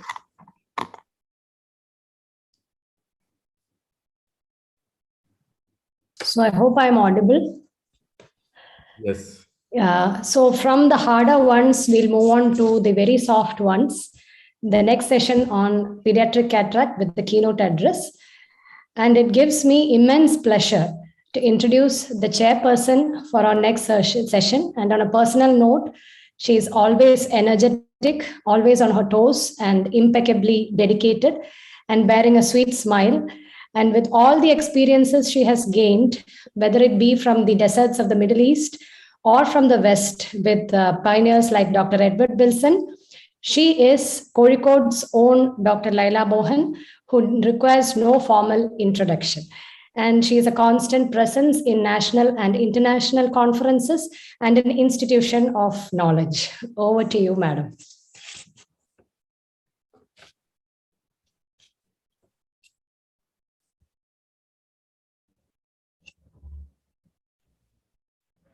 Thank you, Dr. Lakshmi, for that wonderful, sweet introduction.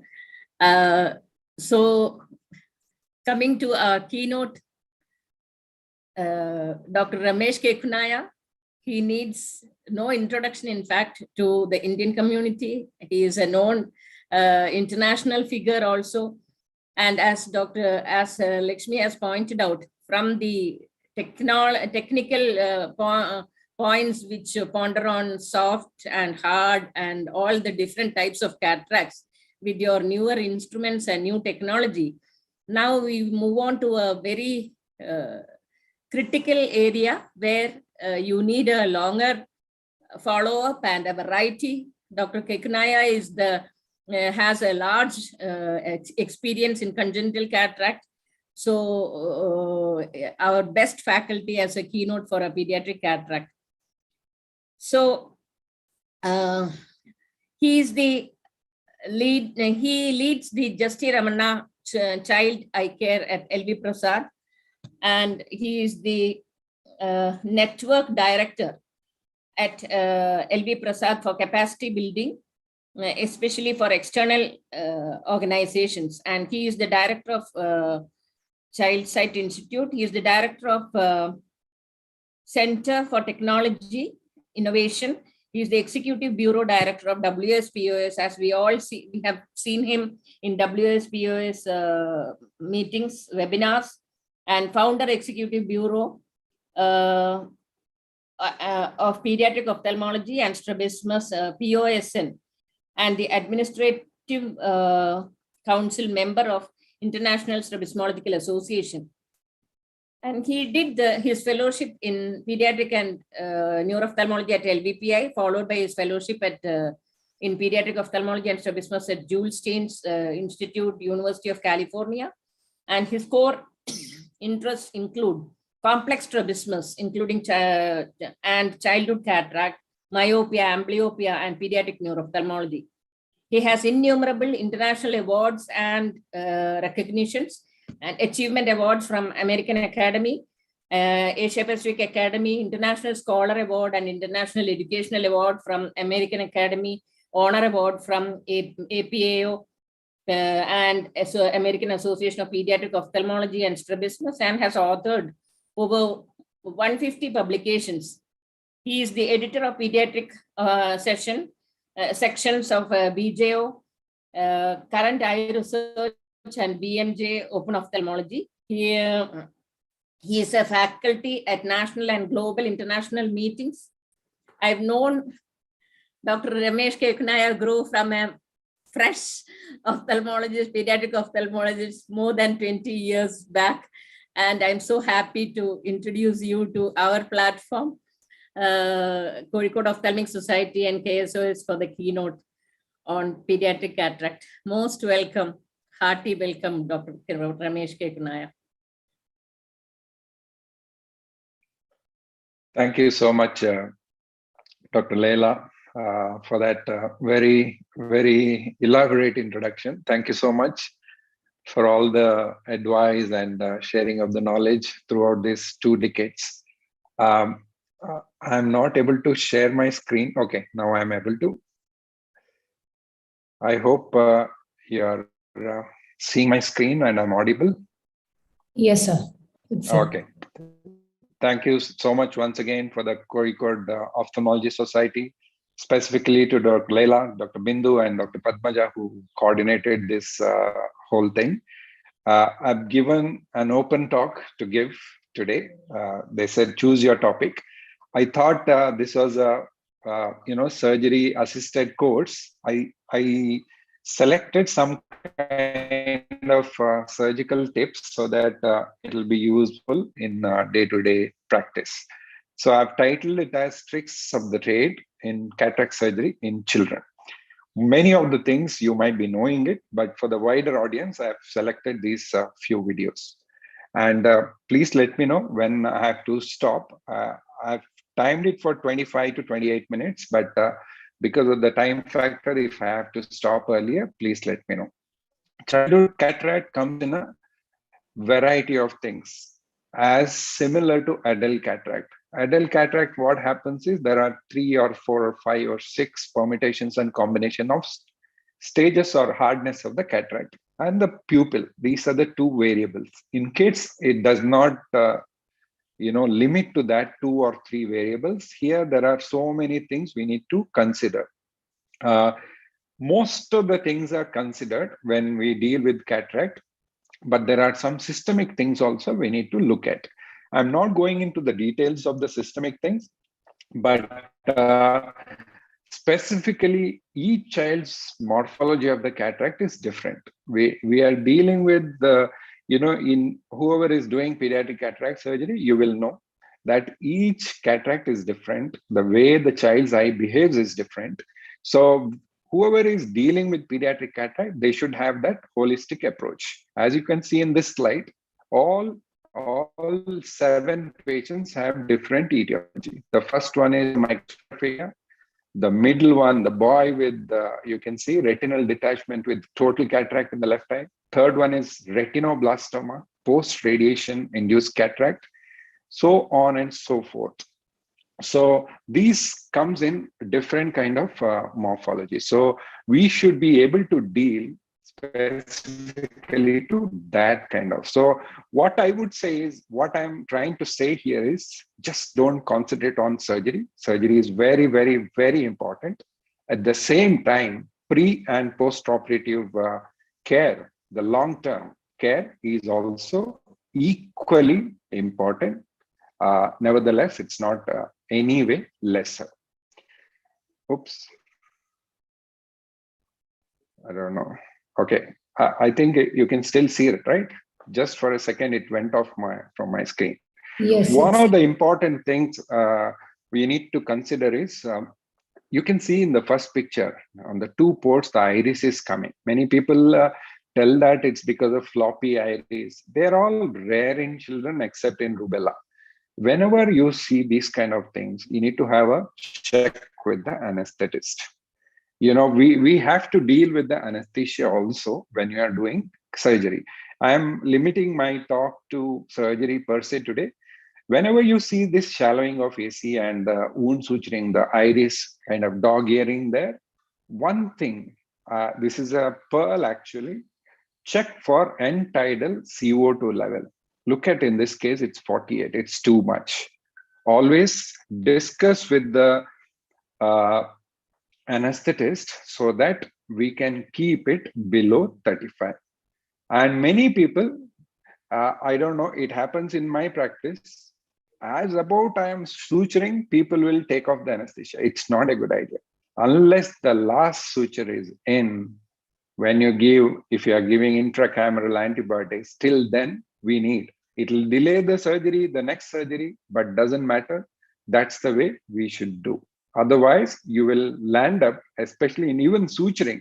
Many of the times I have experienced surgery, with the experience, it finishes in 15 minutes. The last part of deepening the anterior chamber, making the wound tight, it takes 15 to 20 minutes sometimes. It's not a real rare situation. It's a practical situation, can happen. Just for, in terms of rexes, we all know that in children, it is different. Just remember this mnemonic: grip, grasp, re-grasp, inward pull. If you keep on maintaining this in each and every case, you will have a good grip on anterior capsulorhexis in children. So I keep asking my fellows or the junior faculty when they join, what is the most difficult step in pediatric cataract surgery? Everybody says, without any doubt, anterior capsulorhexis. It's not lens aspiration. It's probably not implanting the IOL. It's, if you limit to one, the most important thing is the capsulorhexis. So just remember, very easy to remember, grip, and follow in each and every case. Then there are different ways of doing automated rexis. One of them is using precision pulse technology, the Zepto. This is what is being used.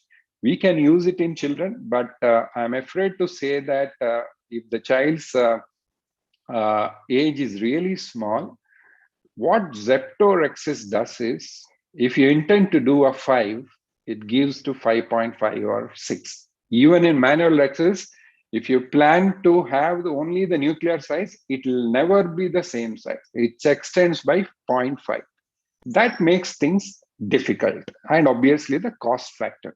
Otherwise, in older children, toddlers, juvenile group, it's pretty good option in terms of doing the cataract surgery. But why am I showing?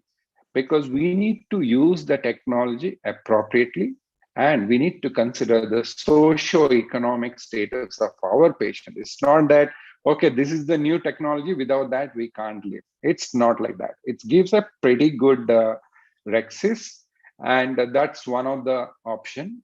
And then there are instruments. You can keep this instrument just above the capsule. These are foldable ones. Again, pretty expensive. we are trying to make some cheaper options for India. This is once again, it gives a very good, way you can judge your capsular exercise. But for the beginners, if anybody is there on the audience, I would suggest start with typical developmental cataract, that is the lamellar cataract. Keep your, sorry about the dog, I just can't do anything about it. So the size of the nucleus you can target. With that, we can have a good size of the rexis. So these are all images from the zeptorexis in the long term. It gives a good one, but the limitation is younger age as well as patients with small, infantile cataract. So this is one of the things, precision pulse capsulotomy, we can use it, but it's easy, learning curve wise, it's pretty easy, but we need to really plan for the smaller. So we have given the feedback to the company so that the handpiece itself, if it is smaller, this can be. This is not for an experts in the audience. This is for beginners. Many places, they have not even got a good training in pediatric cataract. If they can get this step done, then it becomes pretty easy. That's one of the things. I just want to run a video of a typical pediatric cataract, where you can see this is actually an Ingenuity 3D one. That's why you can see two things there. So most important, the first step, if you have a red glow, it makes things pretty easy for you to do the cataract surgery. So always use this grip technique, a side port incision. You can do it. Grip is grasp, re-grasp, and inward pull. So don't do it at one stretch. Take your time. In my experience, the subincisional, the rexis where I'm just entering the MEF, that's the most difficult. You can see what I intended to, and finally, it definitely becomes more than that. I wanted to show that part here in this video so that every rexis may not be perfect. That particular point I wanted to show here. You can see I'm trying to pull, still it is going away because I don't want to show a routine normal one. This is a difficult one, but you can see with your direction, you can pull it. In adult cataract surgery, what happens is they don't go. If you fold them, it'll go in the same direction. Finally, I tend to do a little bit larger one, both anterior and posterior. Obviously, it should not be larger than the optic size, but typically little bit larger. Otherwise, I've seen the lens epithelial cells proliferation and closing one day. Next part is pretty easy. I'm going to forward this part because one thing I want to highlight here is after aspiration, can you see this subcapsular epithelial cells? I try to polish it.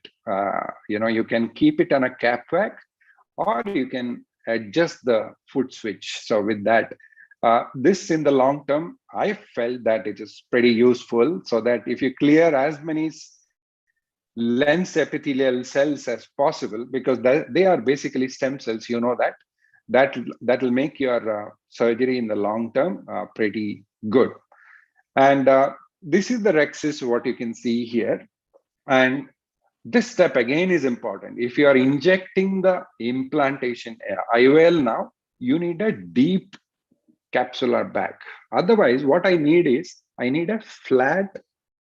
I don't want it to go into the vitreous. I want it flat so that my posterior capsular rexis becomes easy. Many people inject a lot of visco. We should not do it at this stage. Make that small nick in the posterior capsule. One thing, many people inject one more time viscoelastic just to push the vitreous back. I used to do that. I've given up on that because I feel it's pretty not really necessary. And then, in my opinion, the posterior capsular rexis is easier but it's more delicate. But in terms of pulling, it's pretty easier compared to the anterior capsular axis. Again, the grip principle you should use. Sometimes they are so friable. You can see that when I'm trying to pull, that part came out. So you need to be careful. So grasp and re-grasp. I'm going to forward this video again at this stage. And then finally, you need to clear. There is some kind of heart shape. So you should have all the love for this pediatric cataract. So you can see that you can trim it with the posterior vitrectomy or something. So once you have done that, use a good vitrector. I think if there is one instrument, what is required is for pediatric cataract is a good vitrector, very good cut rate, and a good capsular access forceps. I don't mind if you don't have a high-end phaco machine, even with the anterior chamber maintainer, with the aspiration I can do. But I cannot do the pediatric cataract surgery without a good vitrector. Just a vitrector, it's available, it's not very expensive if you don't have a very high-end cataract surgery machine. It does not really matter. And if vitrector is really good, you can see that you can trim it everything, and the last part becomes easier.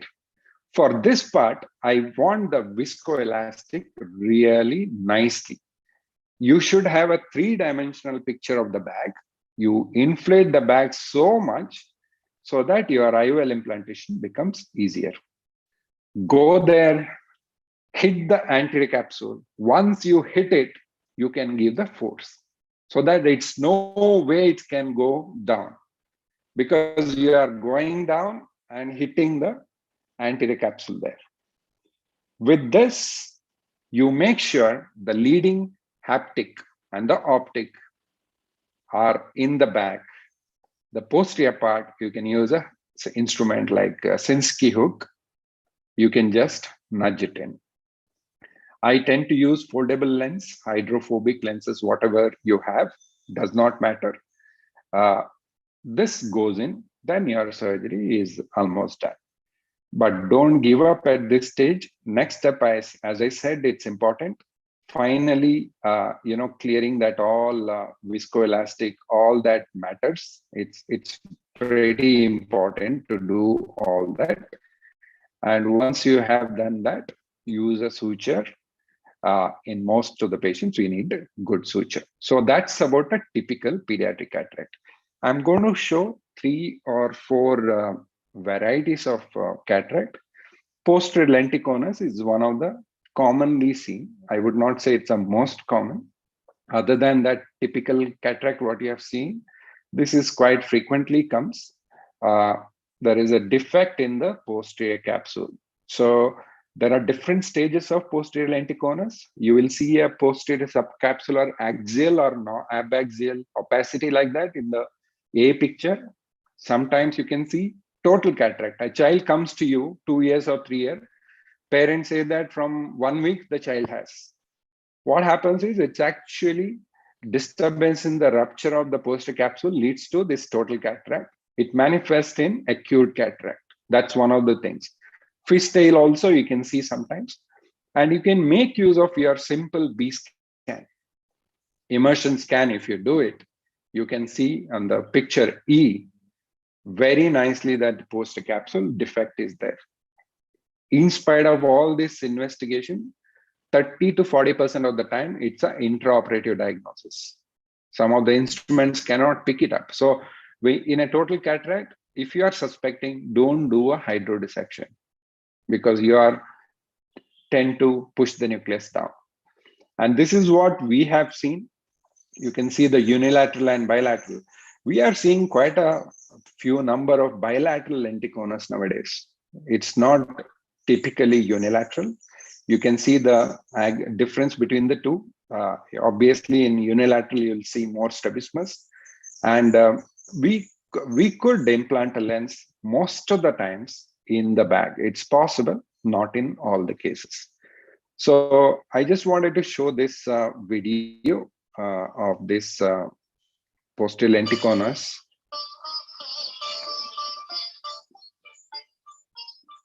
posterior lenticonus is the congenital progressive. So this is a video where you can see that in the bag, in the B scan, you can see this protrusion. And these are all cases you can diagnose even with the torchlight. This kind of, you can also use a Schumflug image. You know that the problem here is the defect in the posterior capsule. Because of that, your anticapsule is pretty flat. So in my personal experience, doing anterocapsular access is pretty easy in this case. So you can see different stages of this. This is a fishtail sign. You can see in most of the cases. When you can see through the periphery, you can make out. Followed by, you can see in terms of surgery, you can go from outside to inside and inside to outside. In the sense, you can aspirate from the periphery first and then come to the center. And in some specific cases, I go to the center, epicenter first, aspirate everything, and then come to the periphery, because these are the two techniques you need to use. I was showing the capsular access here. It's not as difficult as a routine case. As I showing the cartoon there, you can see that because of the posterior protrusion of the lens, your anticapsule becomes pretty flat. It's easy for you to continue with the surgery. And also keep your bottle height less. This is from outside to inside. I'm making sure through the periphery, I complete aspiration and then come to the last part and aspirate here. You can see that crater there. A big crater is there, and this needs to be tackled. What I do is I implant the lens in the bag in these kind of cases. I can't do a manual access because the size is pretty big here. Then continue with the vitrectomy and then close it up. So sometimes, if in this kind of cases, you can see you have to go to the extreme center first, aspirate. You need to also have the vitrector in your hand so that anytime you want to switch, you can switch it. And again, here the lens has been implanted there. So avoid hydrodissection. You have outside in option, and also you have inside out option in these cases, and you need to take care of them. And we have seen in our series of 65 cases, which is published in I, we have pretty more number of bilateral. We are also looking at genetic etiology of these cases. It's like biscuit. When you really put in a chai, you have to take it out in time. If you don't, you are doomed. Your lens can go down. So just make sure that you take it in time. Either use inside out or outside in technique. That's a similar way we should handle these patients. Next thing I just wanted to come up is with the bag in the lens. Dr. Tazignan from Belgium, she is the first one to innovate this. And we have done few cases here. In terms of longevity, the development of visual axis opacification, it's a pretty good lens. It makes your surgery easy. I would not say easy, it's tricky, but long-term outcome. This is a Zepto where the lens was intumescent. You can see that it's like a Titanic. It's only fluid there. And you also do an anterior and posterior capsular access similar. And then here we need to make sure that the size of the posterior capsular access is almost similar to the anterior one, not exactly same. And this is the bag in the lens. The whole bag can hold the lens there. It has got 4 small haptic there. Inject into the AC as a routine with the injector. You can use it. It's a foldable lens. It opens in the anterior chamber. Now, your job is to tuck the haptic between the anterior and the posterior capsule. 4 haptics you need to adjust. Once you have done that, you can even use pilocarpine, or if you don't want to use it, it's okay, and the lens remains there. And obviously, we need to do a vitrectomy as well. So that's the Schönflug image of this bag lens, the lens what you have put. This is at 6 months I have seen this girl. It makes things pretty easy. The limitation is availability.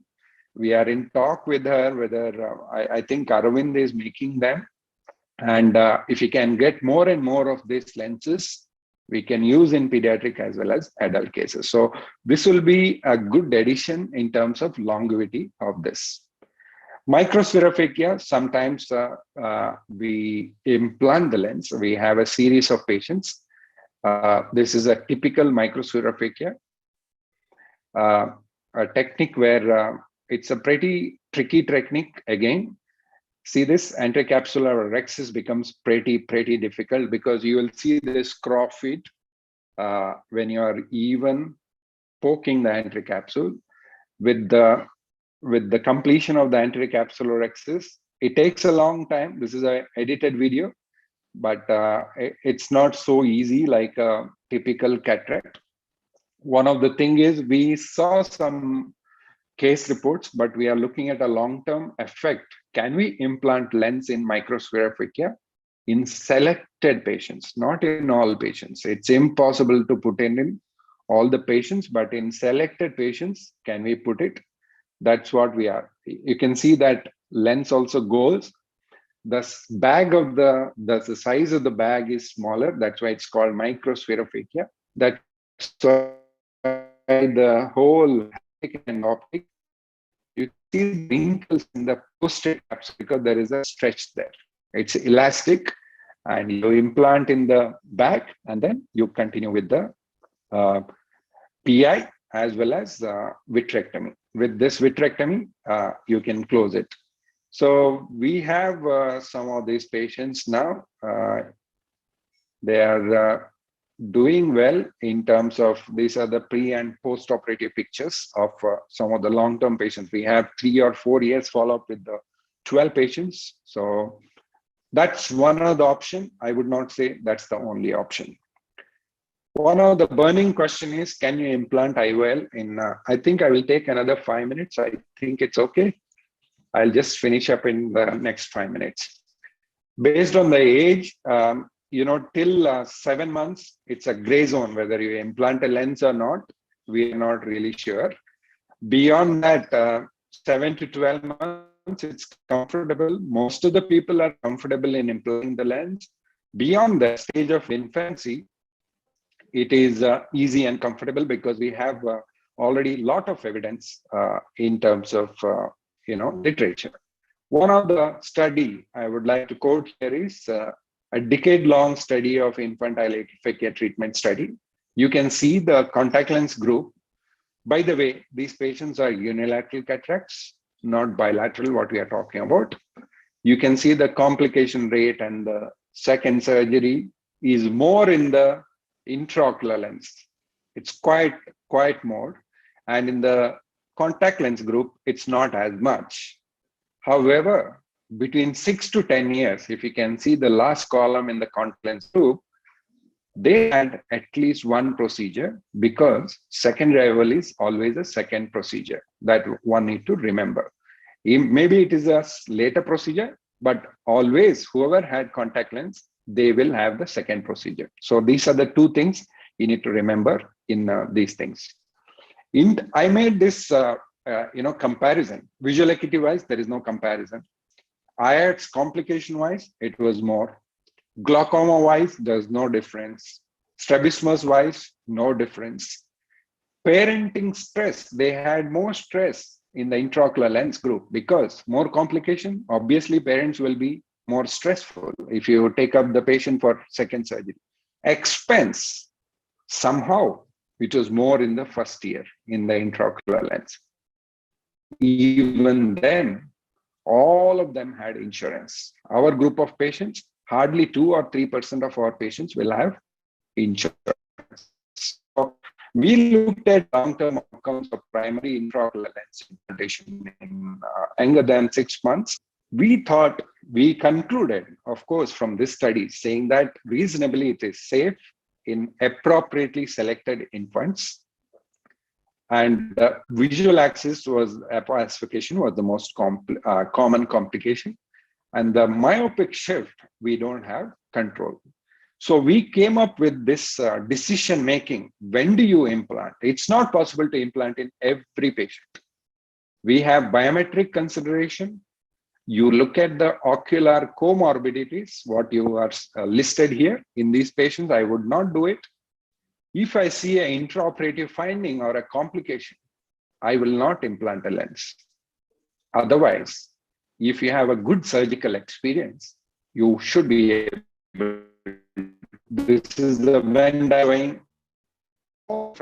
This is published in Expert Review of Ophthalmology. All of you can read the whole kind of issues related to intraocular lens implantation in infants and toddlers. That's in 2020 we wrote. You can look at. These are the factors we consider. And in our experience, less than 6 months, in half of the cases we implant IOL, half it is not possible because of the various other reasons. And more than 6 months, close to 75. It's never, nothing is 100% perfect, but we can aim to do it because we give a rapid visual rehabilitation. Retinoblastoma cataract is a little bit different. Why? Because the reason is they will have dry ocular surface. They may have compromised ocular, flora, be it bacterial or any. Take care. They may have anterior capsular plaque. The nucleus or the lenticular matter is always like leathery, what I expect in diabetic cataracts when you do adult cataract. These are the three things we need to take care.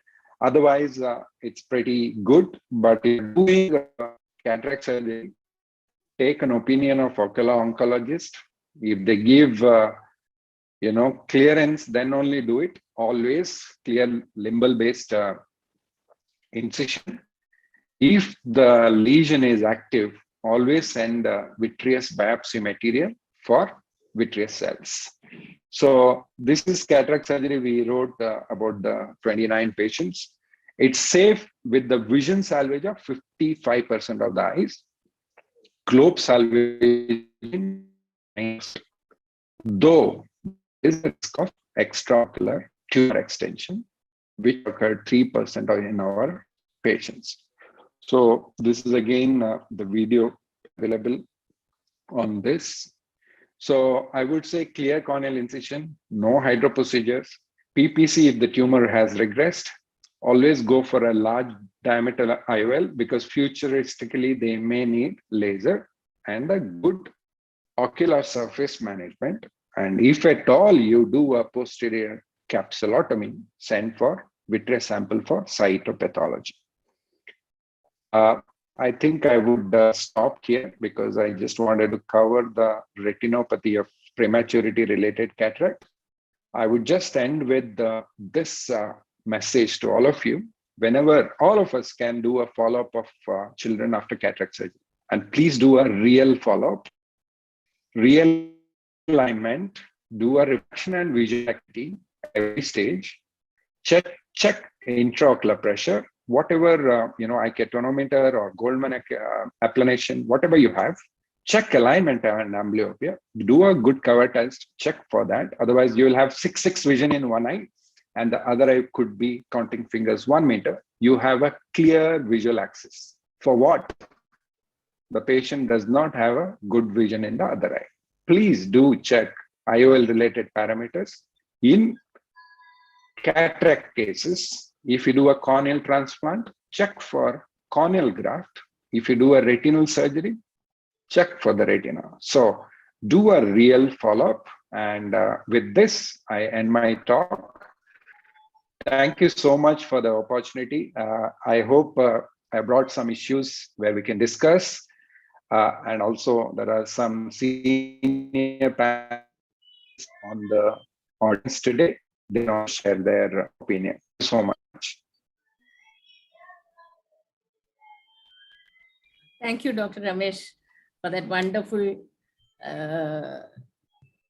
variety of cataract surgery. It's very, very educative, illustrious, and I must say, setting some guidelines for our Indian scenario compared to the IATS study abroad. I would like to ask you, we have been using Zepto for adults, hypermature cataract. I don't know, somehow I don't dare introduce this into the shallow, in infants with a very shallow anterior chamber, where that is where we have the problem of anterior capsular rhexis. I've not even attempted in infants actually. The main idea was to help the anterior capsular rhexis in children, but I don't know, somehow using it in adults, I didn't find the courage to use it in infants. Have you used it? I agree with your concern. Completely agree, because number one, children's eye, always the anterior chamber is shallow. Second thing is, in infants, it's much shallower than a juvenile patient. So both reasons, I have never used in infants. I have used in juvenile patients. What happens is, an intumescent in children is mostly liquid. You can still enter with this. Having said that, I don't have a pre-op and post-op specular microscopy, but I did not find any problem. Having said that, my number of intumescent cataract in a child is only 6, where I have done Zepto. My fear is there are 2 things you can have a problem. Number one is the shallowness of the AC.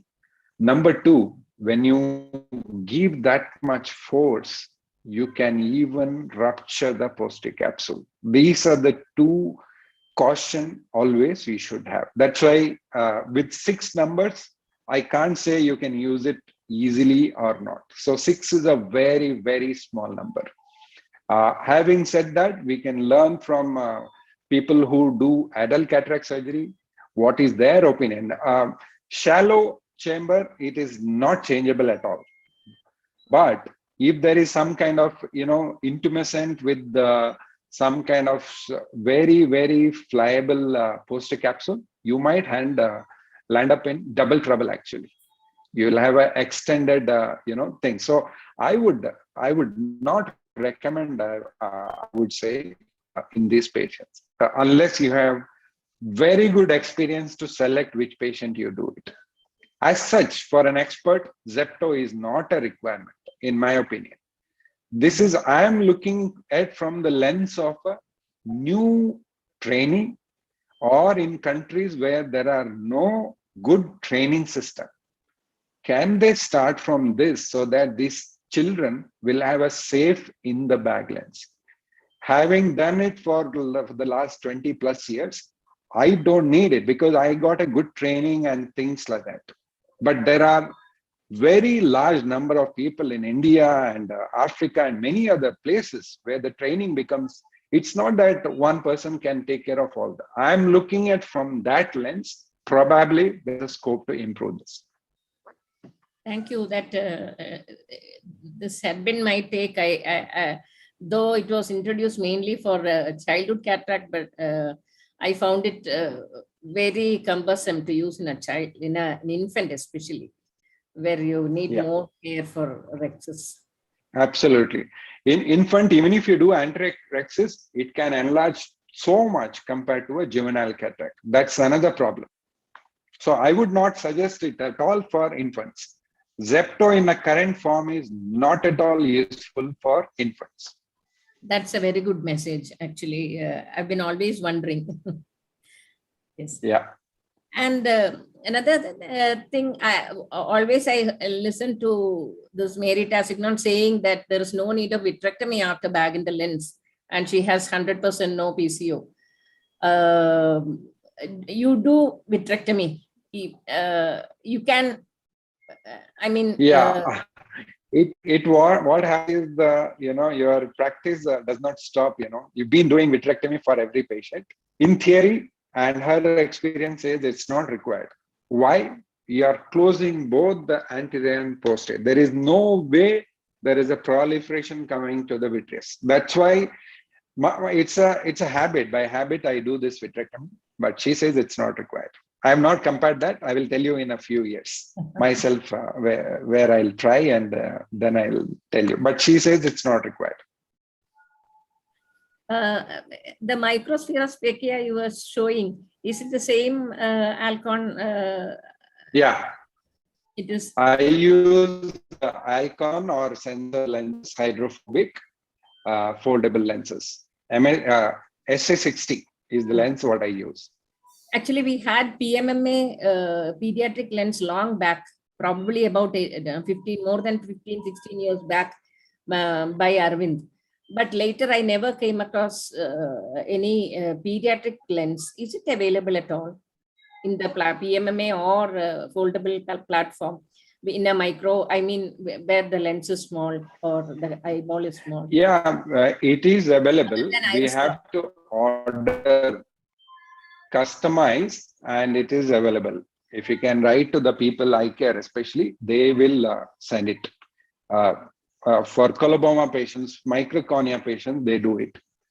The old non-foldable PMMA, it's a times tested. Only thing is it needs a larger incision. I used to do that in the first 5 years of my practice. Even when they come now for the follow-up, crystal clear. That's the best lens for children. That's what I have. But we can't do it because it needs so much big incision. So I don't do it. But I hope that kind of lenses, if it is available, that's really good. But unfortunately, it's not foldable. Could I ask one more question, sir? If an older child comes with a posterior lenticonus and he's just a posterior lenticonus, no opacity, and maintaining a vision of 6/9, so what would be the advice regarding the surgical? Okay, 6/9 for distance, right? Yes. For near, same, or 6/6? Near almost same. I had a patient recently and he was followed up. I have been in this situation many times. I would not say 100 times because the patient's number is so less in this kind of category. I would argue with them saying that I will never be able to give a 6/6 or 6/9 without an additional bifocals. If this opacity remains the same, there is no glare problem, I will not operate on your child. If you ask me if there is cataract, I say definitely there is a cataract. Whether I'll operate, I will say I will not operate. Whatever the best technology, I can't give to that child. Even if you use a multifocal, I can't give 6/6 to that child. And the motivation for a child to wear a glass for a uniocular problem in a 5-year-old or 6-year-old, all of us know how much it is. If it is a total cataract, it's a different ball game. I would monitor them. I have this discussion with the parents most of the times, and generally they agree to that. Many of them become unhappy. Oh, I'm not operating, but I look at the child's overall thing, and this version, I give it to them. Yeah, there was some other question on this. No, I had this patient. One eye had developed into an opacification and a rupture of the dehiscence of the posterior capsule, and that eye, he was followed up elsewhere. He was maintaining 6/9 both the eyes lenticonus. And one eye dropped vision 660, and I operated on that. Now he has 6/6 vision in that eye, but the other eye is lenticonus 6/9 N6. Okay. So the other eye. In this case, there is still a strong case for doing a surgery, because post lenticonus, as I said in my talk, sometimes they can come suddenly in a juvenile patient. I have infantile post lenticonus also, where we have operated at 6/6. Some of the patients, that dehiscence is there, To develop a total cataract, it takes time. Here, there is a case where you have already in one eye, there is a posterior lenticonus. I've never seen that eye being clear for their life, or at least 10 to 15 years. That girl or a boy will develop this lenticonus one day. So in this scenario, probably there is a case to operate so that we can give equal glasses in both eyes. That's one of the things. Having said that, there is no hurry to do the surgery. But Ramesh, again in unilateral cataract, there you would want to implant an IOL if everything goes well. My experience is that many of these cases have a microphthalmia as well. Correct. Many of them. A large percentage of them have microphthalmia, and even after B-scan and B-scan, even after B-scan has rolled out any PHPV, we have seen some remnants of hyaloid being there, and sometimes a plaque behind the IOL also, cataract also. So in these cases where we get, according to the biometry, we get about 40 diopter IOL power, then what do you do? 40 plus sometimes. 40 plus becomes, it's not routine, but yes, we have seen these kind of situations. I try to give the maximum. I go into an emmetropic kind of thing here. And whatever rest of the part, I cover with the contact lens. What happens is you are talking about an infant here. That 10 diopters is covered by around 8 to 9 months in an infant, which is what is our experience. They start going into myopic shift when they're around 18 months. So if you can hold on to that period with the lens as well as contact lens, you can be better off. I totally agree with you. Unilateral cataracts are completely different from a bilateral cataract. Most common cause or a scenario, what we see here in India is rubella, persistent fetal vasculature, probably some kind of coloboma, and very rarely it is idiopathic unilateral cataract, very rarely.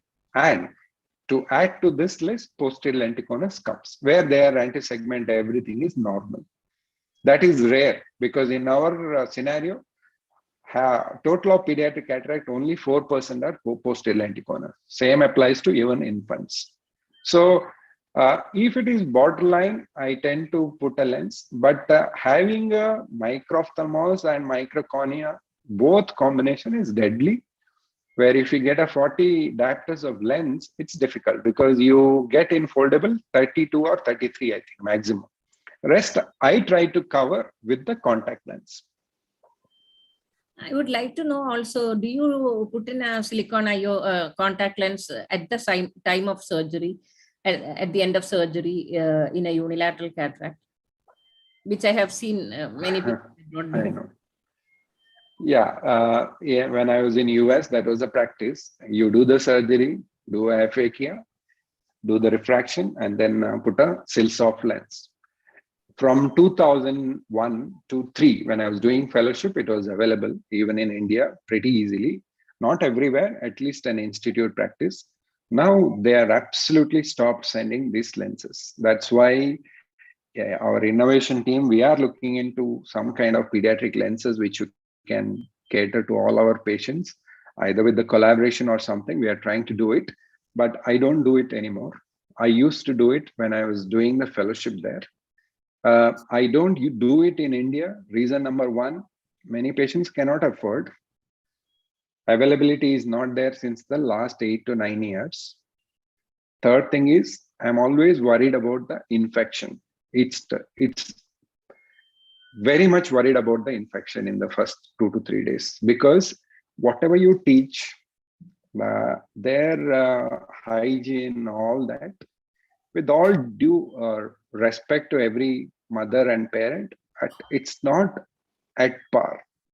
I'm not saying it's not a general statement, majority of the patients. That's why, but it gives a very, very good outcome if you do that. That's where we should try to reach. bilateral cataract surgery, put a contact lens. That's a very ideal situation. But I'm not able to practice that in India.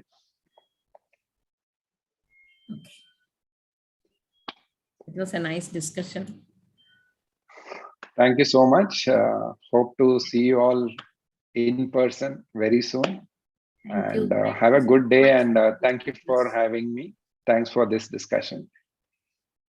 Thank you, Dr. Bindu and Dr. Padmaja Madam, KSOS team for giving me this opportunity. And thank you, Ramesh, for being with us and discussing the basic and the problematic cases. Thank you. Thank you. Thank you so much. Thank you, Dr. Ramesh, for giving us a thorough and insightful approach on cataract surgery on children. Thank you, sir. And thank you, Leila ma'am, for giving us a very useful discussion. Thank you, ma'am. So moving on to our third session, which is on challenging situations.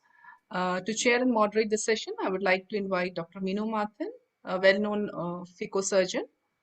So Dr. Minu Mathan did his basic medical training from Trivandrum Medical College and post-graduation from Arvind Eye Hospital. He was the chief of cataract services in Arvind Eye Hospital, Madurai till 2005 and in charge of microsurgery training program. He has several publications in peer-reviewed journals and has had several presentations, national and international conferences. As Dr. Sony George pointed out, he's a recipient of various international and national awards. So it is our proud privilege to invite the international hero of AIOS 2 years consequently. A very warm welcome, Dr. Minu. Over to you, sir. Thank you, Dr. Dalia. Thank you, KSOS team and the KOS team, Sujith, Dr. Bindu, and everyone behind this session. This has been going on wonderfully. So I would like to start off this session by introducing our very eminent panelists, very senior Phaco surgeons, Dr. Sony, Dr. Sourabh Patwardhan, and Dr. Shreyas Ramamoorthy. Dr. Sony, I think, has been introduced during the last session. He was a chairperson of the last session. So I'll briefly introduce him. He did his education, medical education, MBBS and MS from St. John's Medical College. And is a Phaco trainer since 2004 after his fellowship in Lotus Eye Hospital. And he has been in charge of training program and advanced Phaco surgeries in multiple hospitals. And he is now the head of the department and senior consultant in Medical Trust Cochin since 2017. Welcome, Dr. Sony. And next we have Dr. Shreyas. Dr. Shreyas is a young surgeon, but very experienced. He is currently the consultant in cornea, cataract and refractive surgery in the Eye Foundation, Coimbatore. And he is a gold medalist in MS and MBBS. He has a fellowship done at LVP in cornea and anterior segment. He has special interest in lamellar surgeries and corneal surface disease with 32 peer-reviewed publications and gold medals from IARSI and NIO and best paper awards from AAOS, ASCRS and APAO. Welcome, Dr. Shreyas. Thank you, sir. And the next we have Dr. Sourabh Patwardhan. He is again young, but quite senior and experienced in Phaco. So he is the director of Nandadi Eye Hospital and PG Institute Group of Hospitals. He's from Sangli, Maharashtra. He is the head of Phaco Training and Fellowship Program and the chief mentor, Phaco Tips 3D Teaching Center. And he has more than 10 publications and 30 chapters in various books and journals. And he has invented few gadgets and instruments. iToric Patwardhan for the toric marking Android-based, a hybrid chopper, and 3D surgical viewing systems, and a very popular teaching website called www.phacotraining.org.in, which he runs very efficiently and effectively. And he has done hundreds of surgeries and specializes in retina, glaucoma, refractive surgery, and cataract. And he is invited national and international faculty in many international conferences. And he has performed live surgeries in many conferences, and he's a very meticulous surgeon, and he has very key points to tell in many difficult situations. Welcome, Dr. Sourabh.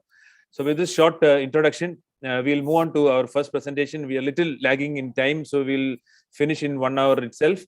So first, I would like to invite Dr. Sony George, who will present on small pupils. We will have a case presentation and a discussion, followed by Dr. Sourabh, who will present next. Over to you, Dr. Sony. You could share your screen, please. Thank you very much, Dr. Minu, for the opportunity to be in your session. And I also thank the KSO Scientific Committee and the KOS, the host KOS, for the wonderful conference.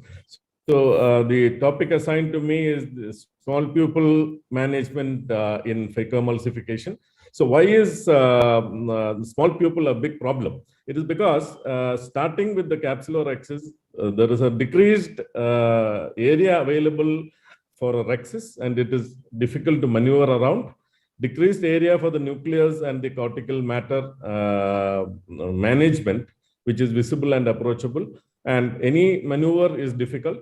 Poor depth perception is very important, especially if it is a soft cataract. You think, okay, it's okay, you go ahead and eat up. Then you realize you don't know where the periphery is, where the center is, and it can lead to rents and difficulties in iris IOL placement. And floppy iris, many of the small pupils have a floppy iris. Either it is already there, or with your maneuvers it becomes more floppy, leads to chafing and iridodialysis, and you can pull on the capsule and causes zonular dehiscence. So whichever case which comes across, you have to look for the zonular status, look for pseudo exfoliation to be very careful, which is associated with this small pupil. You look for a history of uveitis, in which there may be a retropupillary membrane, use of miotics, previous surgery, any anterior segment dysgenesis. All these are very important. Iridocysis, very, very important, because the pupil may be sufficiently large, but it's a mess once you go inside. So even if it's a slightly average pupil, you should manage the pupil with sufficient techniques. See whether there is a pupillary sphincter fibrosis, in which you may have to do sphincterotomies. Look for long-standing diabetes, extreme old age, whether the patient is on systemic drugs like tamsulosin, where you should expect an IFIS, and antiplatelets or anticoagulants, and always assess the pupil in a dynamic state and in a static state. And any pupil less than 4 millimeters, be cautious and be ready. So you can have a hyporeactive people, like in pseudo exfoliation, diabetes, old age, etc., in which you could try a pharmacological dilatation intraoperatively. You can use OVDs, and you can also go mechanical. But in a fixed pupil, like in chronic pilocarpine user or posterior synechiae, or in a neurological cause, you can resort to mechanical methods, or you may have to go for excisions. So preferably discontinue all miotics for some time before the surgery. Start NSAIDs to prevent CME, because you are going to meddle around with the iris. Discontinue to tamsulosin if possible, and antiplatelets and anticoagulants, because there will be bleeding when you tackle the iris. So always aim at a slightly longer clear corneal tunnel and slightly more anterior than limbal, at least a few millimeters into the clear cornea. This is to, for your phaco probe to go beyond the pupillary margin, so that you don't catch the iris. You can try intracameral lidocaine and adrenaline. Use heavy molecular weight viscoelastic. You can use Helon, or you can use Viscoat in compromised endothelium. Always try to place a little bit of viscoelastic in the subincisional iris, so that your introduction of your phaco probe does not cause a problem. If it is a difficult case, you can go for a no irrigation entry. Always remove visco from the side ports bimanually rather than coaxial towards the end of surgery. And you can always sweep the iris via the side port while during phaco or at the end of surgery. Vertical chop wherever possible. Try to avoid a horizontal chop in many cases, because it's relatively a blinder procedure.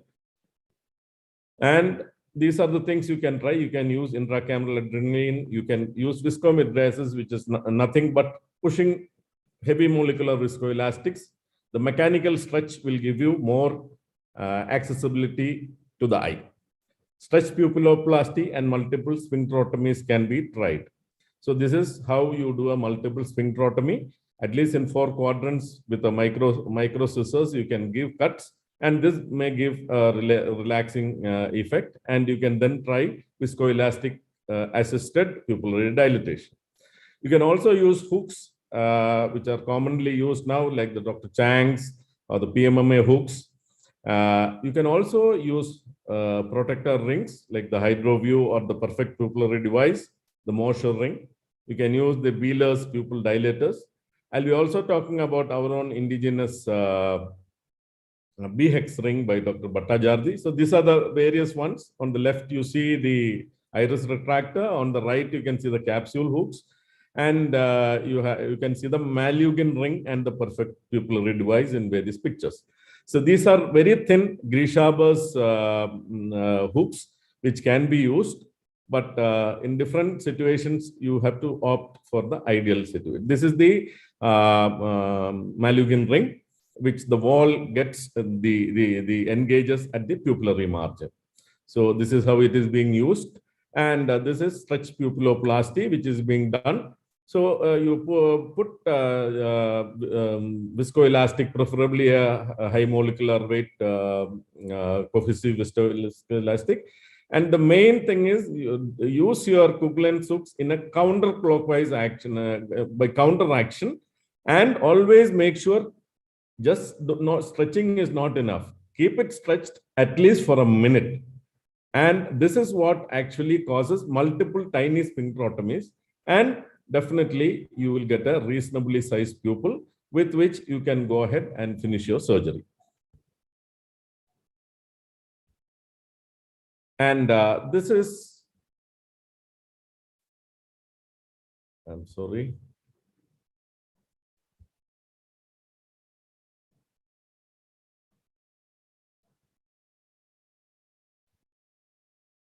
This is a case in which iris hooks are used, which is commercially available. And what you do, you make the side ports tiny, and it should be limbal, not anterior, so that otherwise it will pent up the nucleus, and I mean the iris, and the entry will be very difficult. You can even use a sub-incisional hook, which also enables us to avoid chafing of the iris with the Phaco probe. So this is how we continue with the Phacoemulsification. The IOL can be implanted, and once you do that, you can remove the hooks. Removing the hooks also is an art, because there is a typical method in which you have to just tilt and bring it out instead of pulling it straight. This is a patient who has iridocysis. So initially I tried to put in the Grishaber's, but it is very thin. What happens most of the time, it gets lost in the stroma of the iris, and so I had to pull it out and then go in for the larger hooks which are available with the Madhu instruments. And here again, you go in, you get a sufficient square shaped opening, and once you go inside, you can finish your procedure and then remove the iris hooks at the end of the procedure, and then go in for the wash. This is what I exactly mean. You can just tilt it and bring it out. And this is what you achieve in that case of iridocysis. It's a beautifully round pupil with not much of damage. And this is the use of hook intraoperatively. During the surgery, you realize the pupil has become small. So you can again go in, put the hooks, and then complete your procedure. It's not necessarily that it should be in the beginning. This is the B-hex ring by our own Dr. Suvan Bhattacharjee, who has done. See, what you need to do is you put plenty of viscoelastic under the iris, and so that there is a space which is created. Then this is a hexagonal device. You push the flanges and engage the pupillary margin with the flanges. So with this, you get a sufficiently 5 to 5.6 millimeter pupil, which you can work with. And the advantage is you don't need to make multiple side ports, unlike in the earlier iris hooks case. And this instrument and the injector and the ring goes through a 2.2 millimeter incision. You don't need to make any additional incisions, and you can remove it at the end of this by gently disengaging the plates and then pulling it out through the same wound.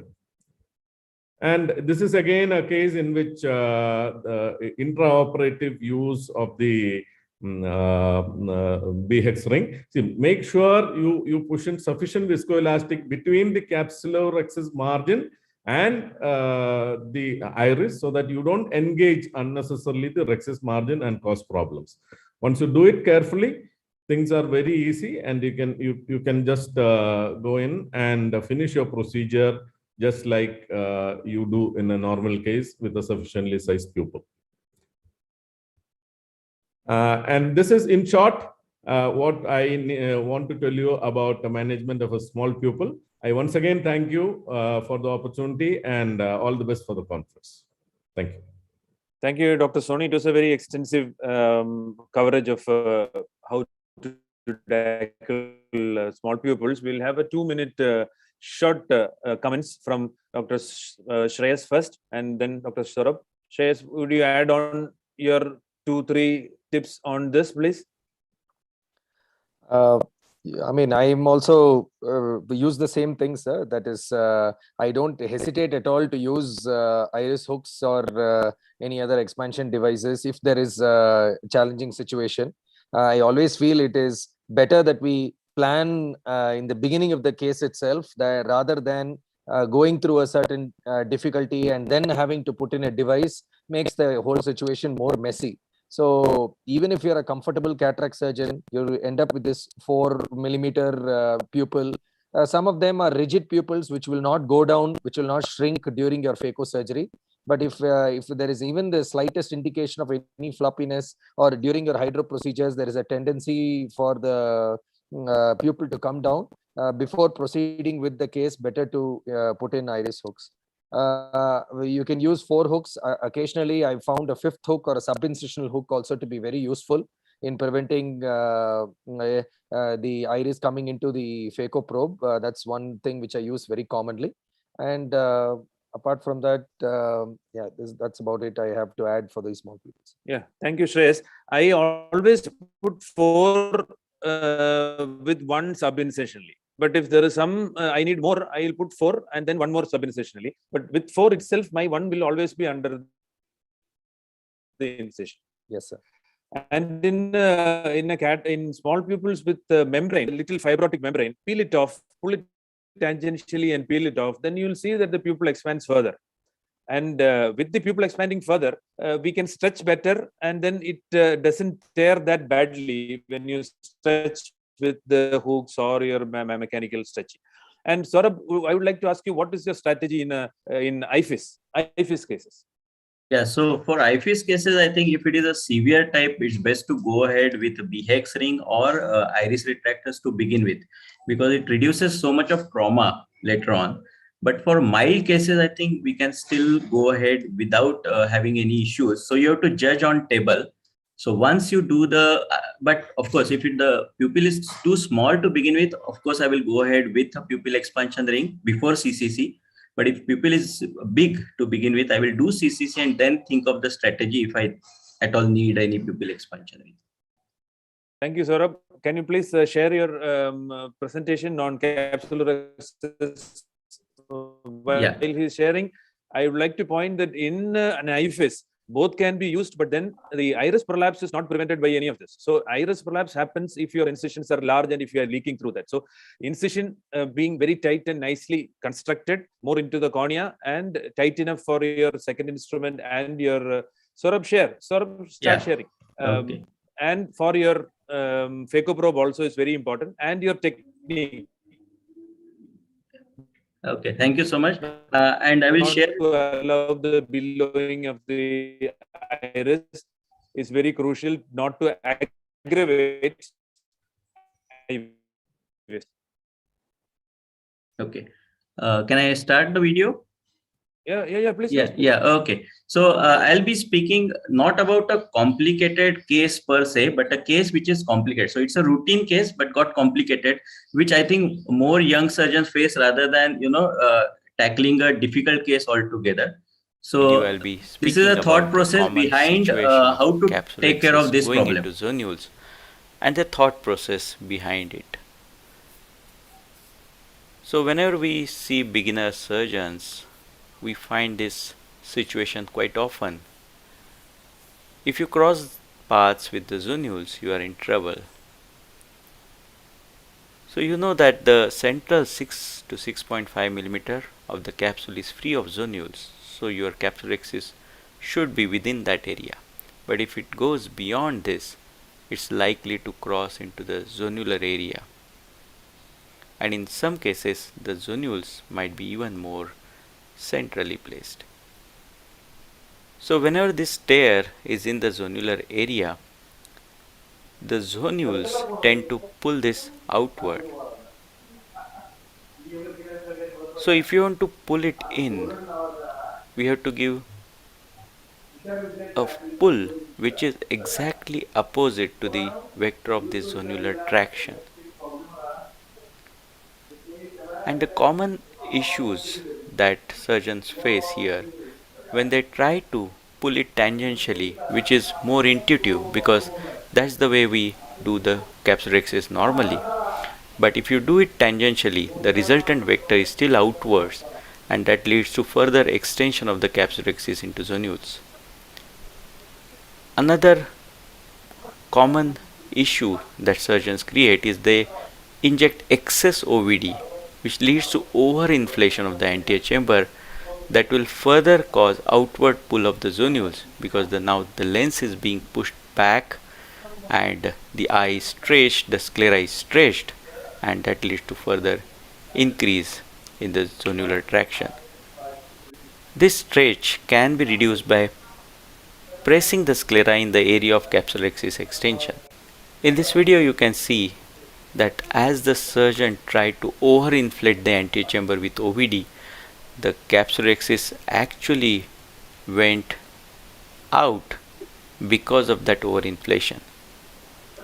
And it can be seen in this small animation where the overinflation of the anterior chamber leads to pushing of the lens back and excess stretch on the zonules.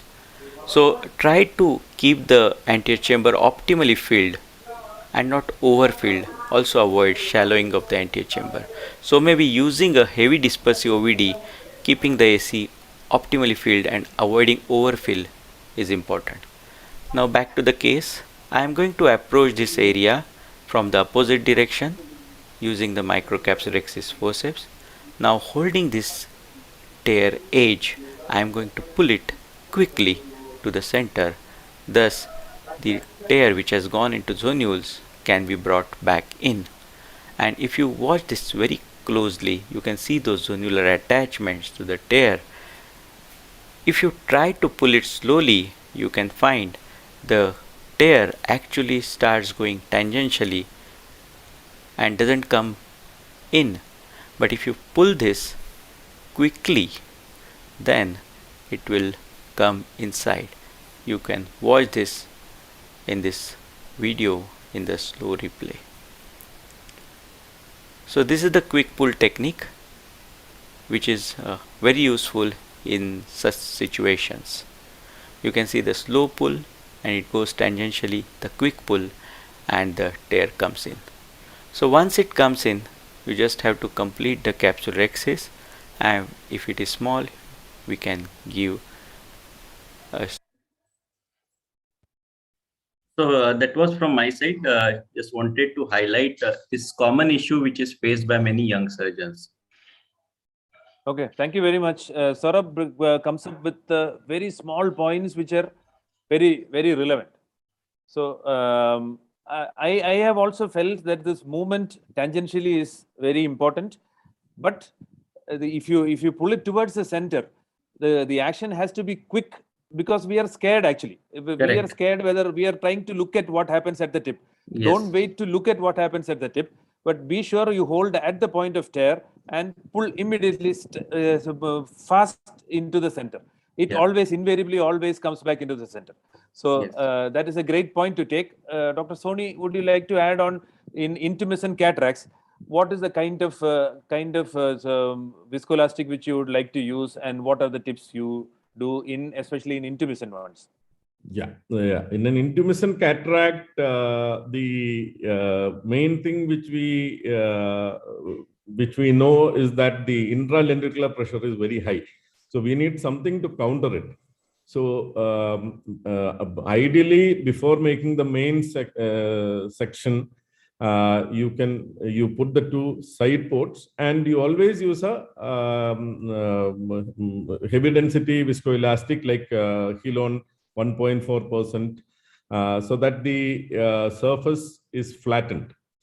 Then once you do that, you go in and make a tiny curvilinear opening, very tiny curvilinear. Instead of going for a straight nick on the capsule, make a curvilinear opening, and then through that opening, try to aspirate the fluid, the loose cortex which is available. And following that, you push in more viscoelastic and make it flat.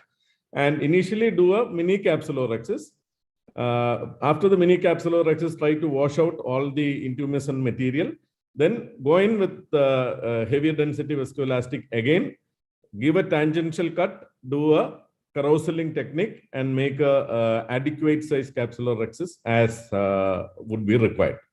This is what I would do in a hypermature, more intumescent cataract. Yeah, thank you, Dr. Anand. That is exactly what I also do. It repeatedly, every case I do this, and repeatedly it comes out okay. The point is, when Sourabh showed a large rhexis, the tendency is to create a large rhexis. Is we should refrain from that. There is no need to create a large rhexis in a Phaco, whatever it may be. So if it is a harder, very hard and dense cataract, we can always do a secondary rhexis and try to make it larger later. See, once you go large, you don't have a comeback. If you create it smaller, I have seen Dr. David Chang doing back-to-back cases on the smaller side, and after implanting IOL, cutting and extending according to the requirement to cover the optic properly. So let it be on the 4.5 to 5 millimeter side initially, and then try to extend if you want to. And also the placement of sodium hyaluronate beyond the point of trying the extension. When it tends to extend, if you fill up in the center, there is a tendency for it to further extend. So if you fill up beyond the point of tear towards the periphery, that again flattens that area, and then you do this catching at the, that is published as the Little's maneuver, called the V turn which happens, or the U turn which happens. But the speed with which you pull also is very crucial. So make it fast and hold at the point of tear. Shreyas, if you can start sharing your screen, yes, we will go on to your next presentation on hazy corneas and difficult IOL power calculation situations. And you can make a comment on this before you start this also. At the outset, I would like to thank everyone at KSOS, and especially Dr. Minu Mathan, for having invited me for this CME. Really been enjoying it. I've attended the last 2 sessions as well. It was quite interesting. One point I would like to add in the discussion on intumescent cataract is that even among intumescent cataract, there will be 2 types. One with a very fluid cortex, one with a very hydrated, fluffy cortex. The one with the fluid cortex, as soon as we make a nick and slightly do a curvilinear part, most of the anterior fluid comes out. Then you can deepen the chamber again with heavy molecular weight viscoelastic distal to the area of the tear, and you can complete a sufficient sized rhexis. Where I am very careful to make a very small rhexis is when there is a hydrated cortex, where it won't actually come out very easily. So in those cases, being very careful, using an appropriate micro rhexis forceps and making a small rhexis, like has already been mentioned, and then doing a debulking the hydrated cortex and then enlarging becomes even more important. That's all that I wanted to add. You can do a preoperative ASOCT also to differentiate the two. You can look at the fluid clefts in these cases, which will help you delineate whether it is more of a hydrated cortex or whether there is fluid which is causing the intubations. Yeah, I would like no financial interest, but I would like to also mention, please start using this high molecular weight viscoelastic of sodium hyaluronate. Indian companies also make it, and they are equally good. The Oral Lab makes it, no financial interest. Sourabh makes it, Apasami makes it. The 1.4, which is a higher density one, works very well, and Helon is extremely costly, and this one is quite economical and works very well. Thank you. Yes, sir. I agree. I have financial interest. We've almost exclusively switched over to Indian viscoelastics, and the financial interest is in the favor of the patient. They have to pay much less for the additional cost for using of these heavy molecular viscoelastics. So definitely, I agree with you, sir, on that. So I have two quick cases. I'll present them. I mean, as I was told, it's purely essentially a case presentation and discussion. So what I am presenting first is a patient with a hazy cornea. So this was a 42-year-old male who came with progressive decline vision for past 9 months. She also gave history of recurrent episodes of pain and irritation on and off. The vision, it was a total cataract and was HM. The right eye had already undergone a phaco and was 6/6 post-op. So this was a patient with a mature cataract with a corneal opacity, as you can see here. But this is opacity with some vascularization where she didn't really give any other history. But on a closer examination, on everting the lids, you can see that the lid margin is quite roughened, and there is early signs of or progressive signs of keratinization. Now, this patient has had a history of 15 years back. She's had a history of Stevens-Johnson syndrome, but she did not feel it necessary to discuss it at this point of time because she didn't feel it was relevant to the cataract surgery. So very often these subtle findings can be missed, and we may progress with, let me just go on to the video while I discuss this. This is just one patient where I'm just showing you only a mucous membrane graft is done, nothing. This was a younger patient, lens was clear. And as you can see, from a counting finger 1 meter, the patient went to a 6/9 vision with just a mucous membrane graft. This is how rough the keratinized surface can cause repeated epithelial breakdown, secondary limbal stem cell deficiency, which compromises the entire surface. So going on to the video itself. So this is a patient where the entire keratinized margin is first being replaced by a mucosal graft. While this may not be relevant to a cataract webinar, what I'm trying to convey here is that very often in these cases, we may proceed with a cataract surgery in a patient with extreme dry eye, Stevens-Johnson syndrome, OCP, severe Sjogren syndrome, where the surface is not completely controlled. In these cases, you can have significant breakdowns, and this causes damage of the epithelium, persistent epithelial defects, melts in the postoperative period, making it very difficult. Going on to the cataract surgery in this patient, after the mucosal graft was done, the surface was stabilized. You need traction sutures. Speculum may not be possible in all these cases as there is still some residual symblifera. One tip is always in opacities to ensure, the mistake I've made here is to not end the rhexis under the area of opacity, end it away from the area of opacity. So I used forceps to complete the rhexis. I always use a direct chop maneuver. You can use a multi-level chopping. This was a moderately dense cataract, and subsequent to that, tilt the globe in a direction where you can visualize the area where a safe phacoemulsification can be done, and IOL is placed in the bag. Always place a suture in these compromised corneas, as these wounds can tend to be a little more leaky than the regular cataract patients, and these patients can have excellent outcomes. Subsequent to this, these patients can be fitted with contact lenses, scleral contact lenses, to address the corneal curvature, and with scleral contact lens, this patient went on to have excellent visual outcome. So stabilize ocular surface first, ensure the fornices are well formed, because many of these patients will require scleral lens fitting subsequently. And then you can use cataract surgery. You can use assisted illumination, chandelier illumination. This was a mature cataract, so I just didn't use anything else, but very often we do use chandelier illumination also, which really helps in these opacified corneas. And definitely in these cases of SJS, OCP, we should never combine them with a corneal graft. That's what I wanted to convey in this particular case with hazy cornea. Should I finish the next case, sir, or yeah. I think you go ahead with the next one also. Yeah. So the next case is just in irregular cornea. Nothing much to discuss with the cataract per se, but essentially when we are talking about irregular corneas, the most common condition that we see is keratoconus, and very often some of these patients in the older age group haven't really been diagnosed with keratoconus earlier. They come, and when you are seeing a very high K reading or some irregularity in the cornea, you do a topography and you see that they have keratoconus. So a couple of things we need to keep in mind before we do IOL power calculation to see if the patient is a centered cone or a decentered cone. Now, if there is a centered cone, it becomes more repeatable. Decentered cone can be a little bit more challenging when it comes to IOL power calculation.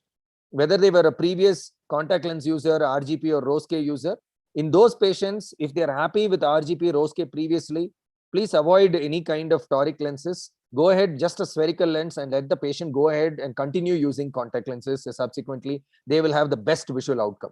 If you use a toric IOL and then they go back to using contact lenses, this will uncover the astigmatism which you have corrected using your toric IOL, and these patients will actually be unhappy in the postoperative period. K reading being repeatable is important if you're considering toric IOL in these patients. Use the 2 or 3 devices. Do 2-3 different readings, if not in the same day, on different days, and ensure you have repeatable K readings before you consider them.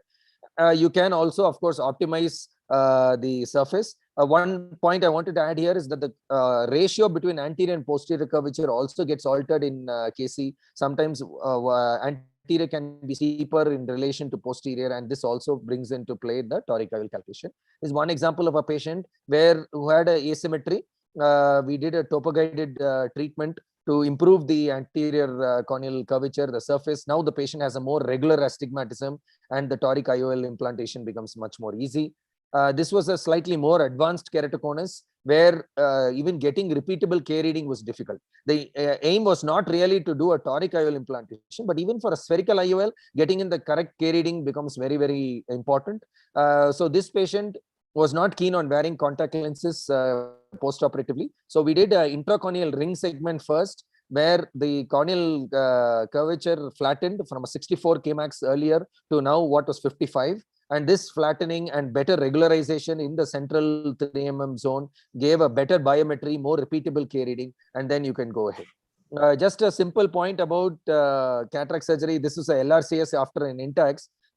Normally, the rexes will be very free floating, but because there is an intracorneal ring segment, while the laser is focusing, the edge can have a diffractive effect from the intracorneal ring segment. So be careful to separate the rexes completely and then go ahead with the chop maneuvers and other techniques. And that's quite routine and simple.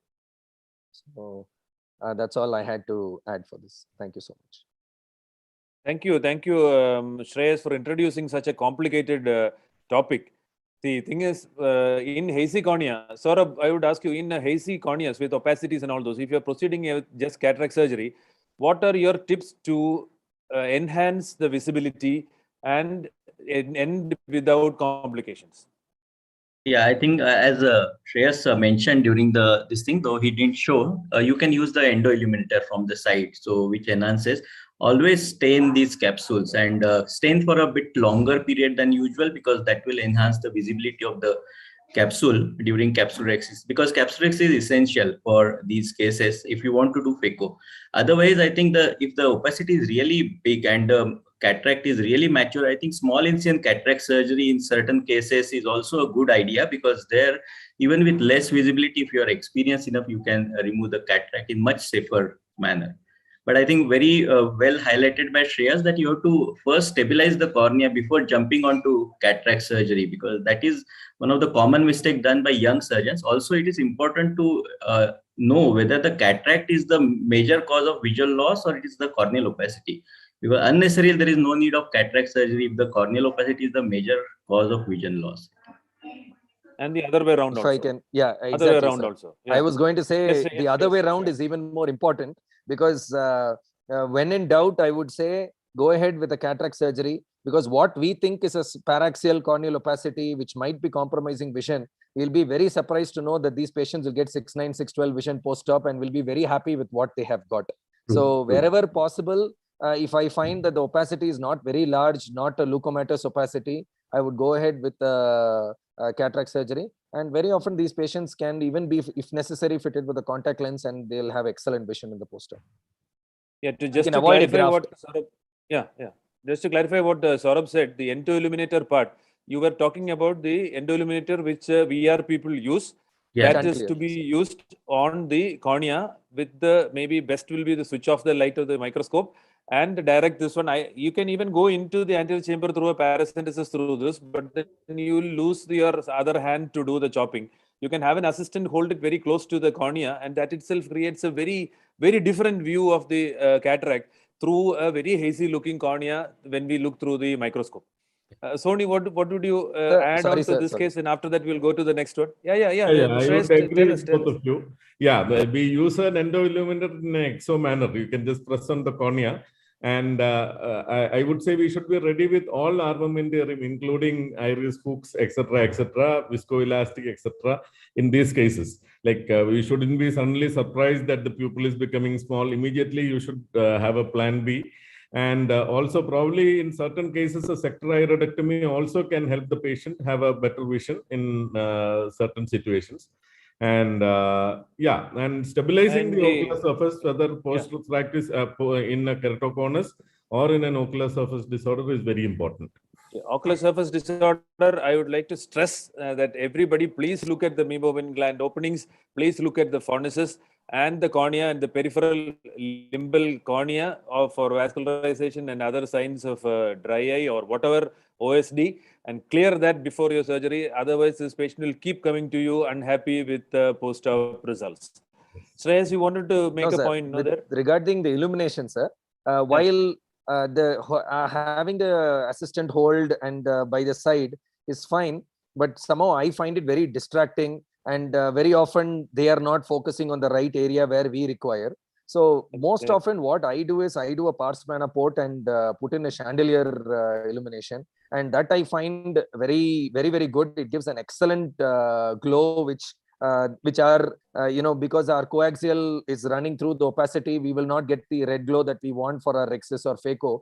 But this, since it's going directly into the vitreous cavity, it gives an excellent chandelier illumination. The red glow is excellent.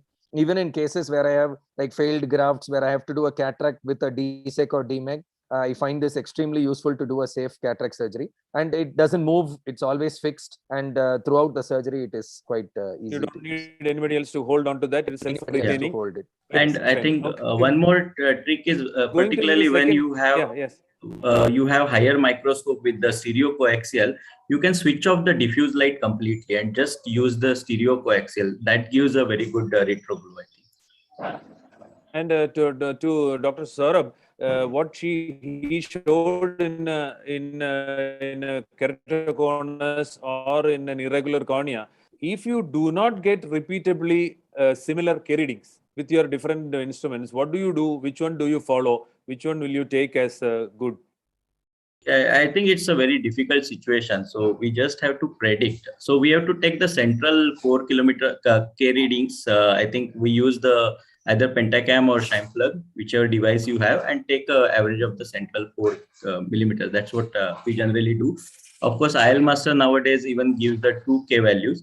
So we have to have, I think, multiple readings and try to find out the median, whatever is the median, and try to go for that. So which cases, other than Shreyas, what Shreyas said, which cases will you avoid toric lenses? I think, as Shreyas rightly pointed out, if the patient is going to use a scleral contact lens, so we want to rehabilitate the patient with contact lens. In those cases, we have to avoid toric lenses, because that's, as he rightly pointed, later he has to use then glasses over the contact lens unnecessarily. Apart from that, I think we can go ahead with toric lenses. In these cases, I generally try to undercorrect the astigmatism rather than trying to correct it fully. So I think that's my usual strategy for such cases. The reverse also on certain occasions, yes. Especially post-graft cataracts, I thought, since the case I didn't show other cases, but post-DALK, post-PK, when we are having cataracts, but we have repeatable K reading, In those cases, even customized toric IOLs work extremely well. No financial interest, but you use this smart toric lenses for high astigmatism, 8 diopter, 9 diopter from IOCare, and it works extremely well. These patients are very happy, and their BCVA improves to an extent beyond what we would have expected in the routine post-operative period, because the debulking of the astigmatism really improves their quality of defocus, and their BCVA also improves.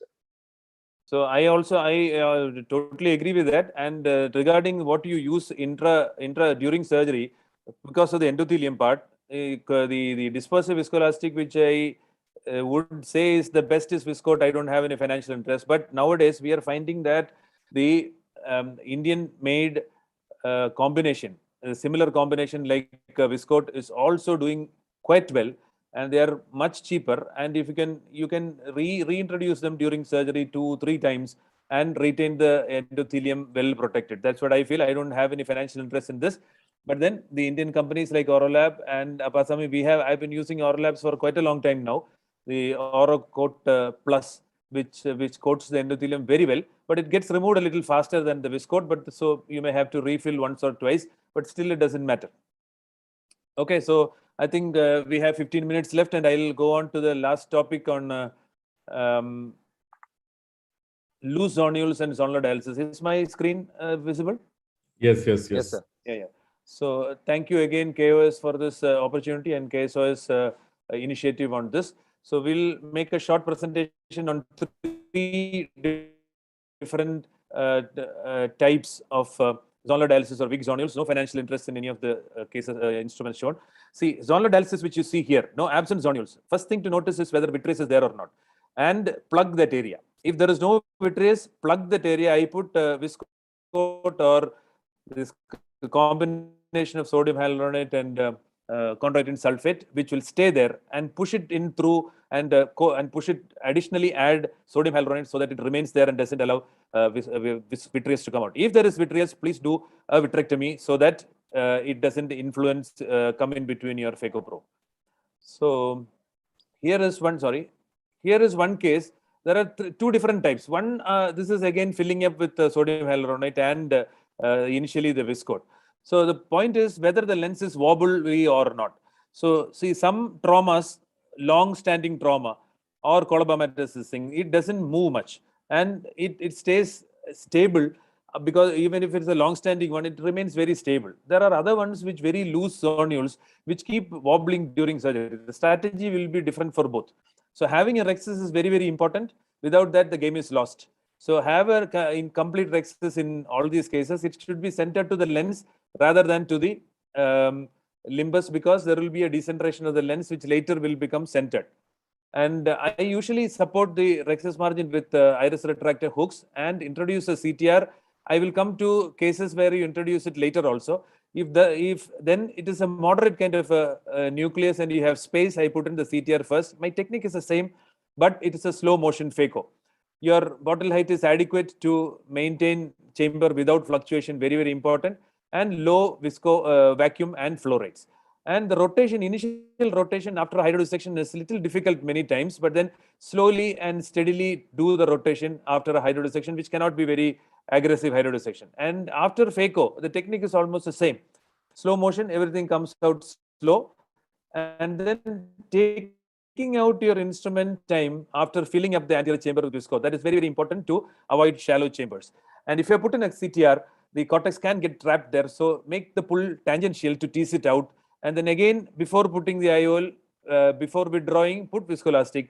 And if it is a stably centered IOL and a limited zonular dialysis and a stable zonular dialysis which is not progressive, I would just put a 3-piece IOL into the bag and finish off.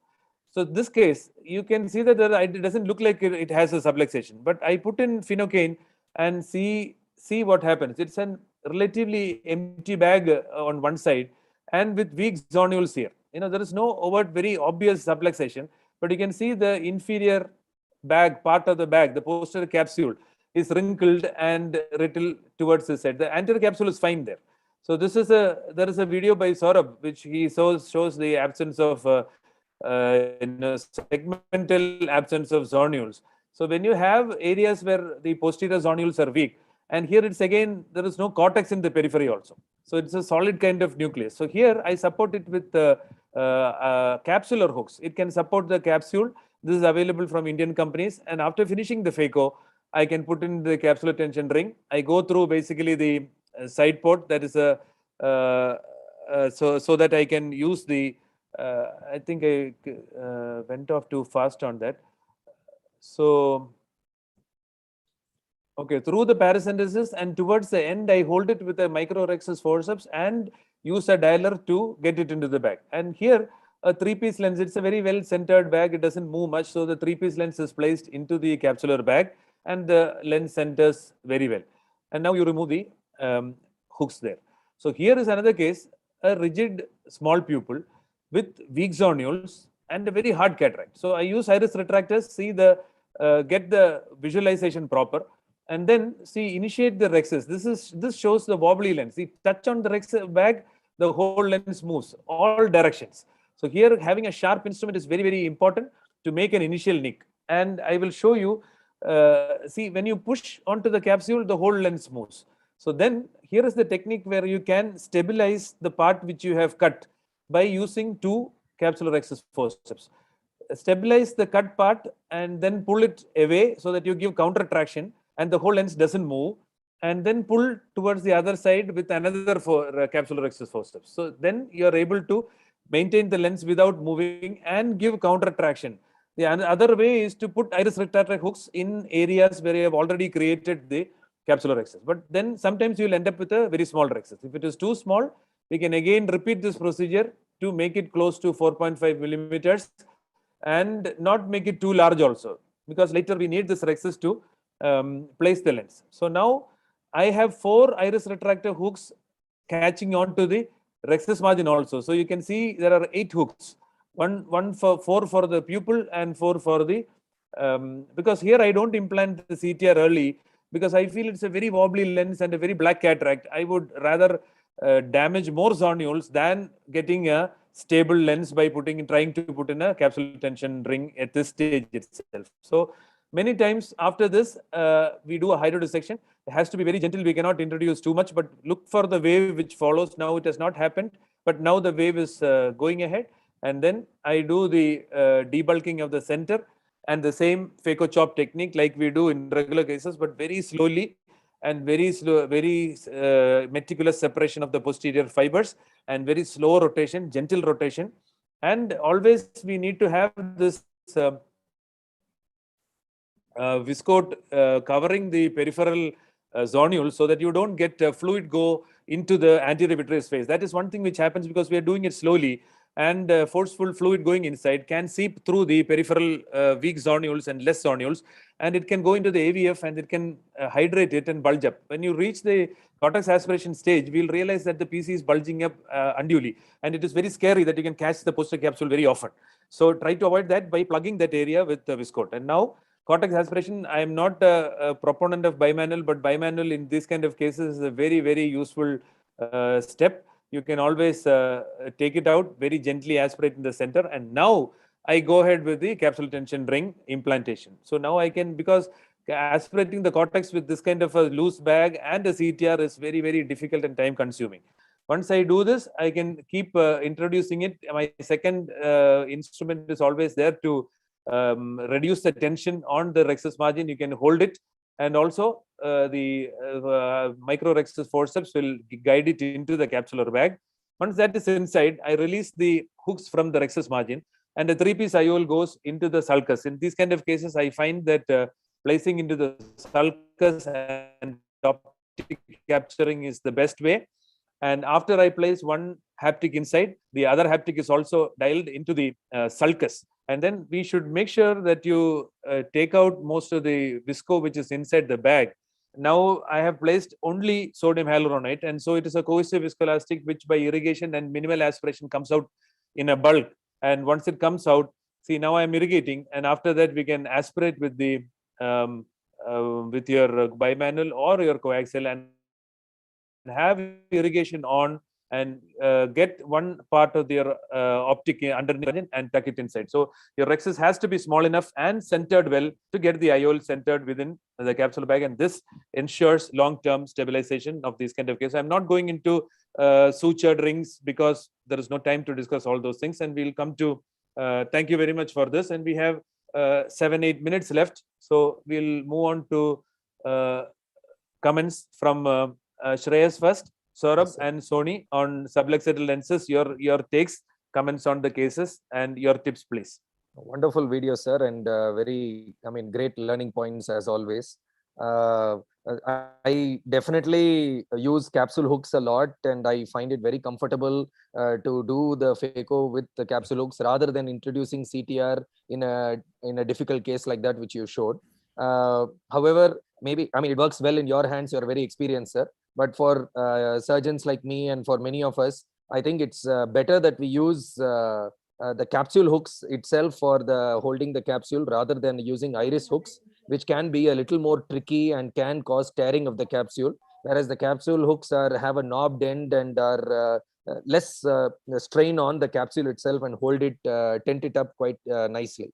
The other do you suggest the Indian ones which you show, which we saw now, or the MST ones which have a which do you suggest? I know it is costly or very, very costly, yes, but sir, they have an advantage also. Yes, sir. Yes, sir. Definitely, sir. The MST ones are superior. I have no doubt in that.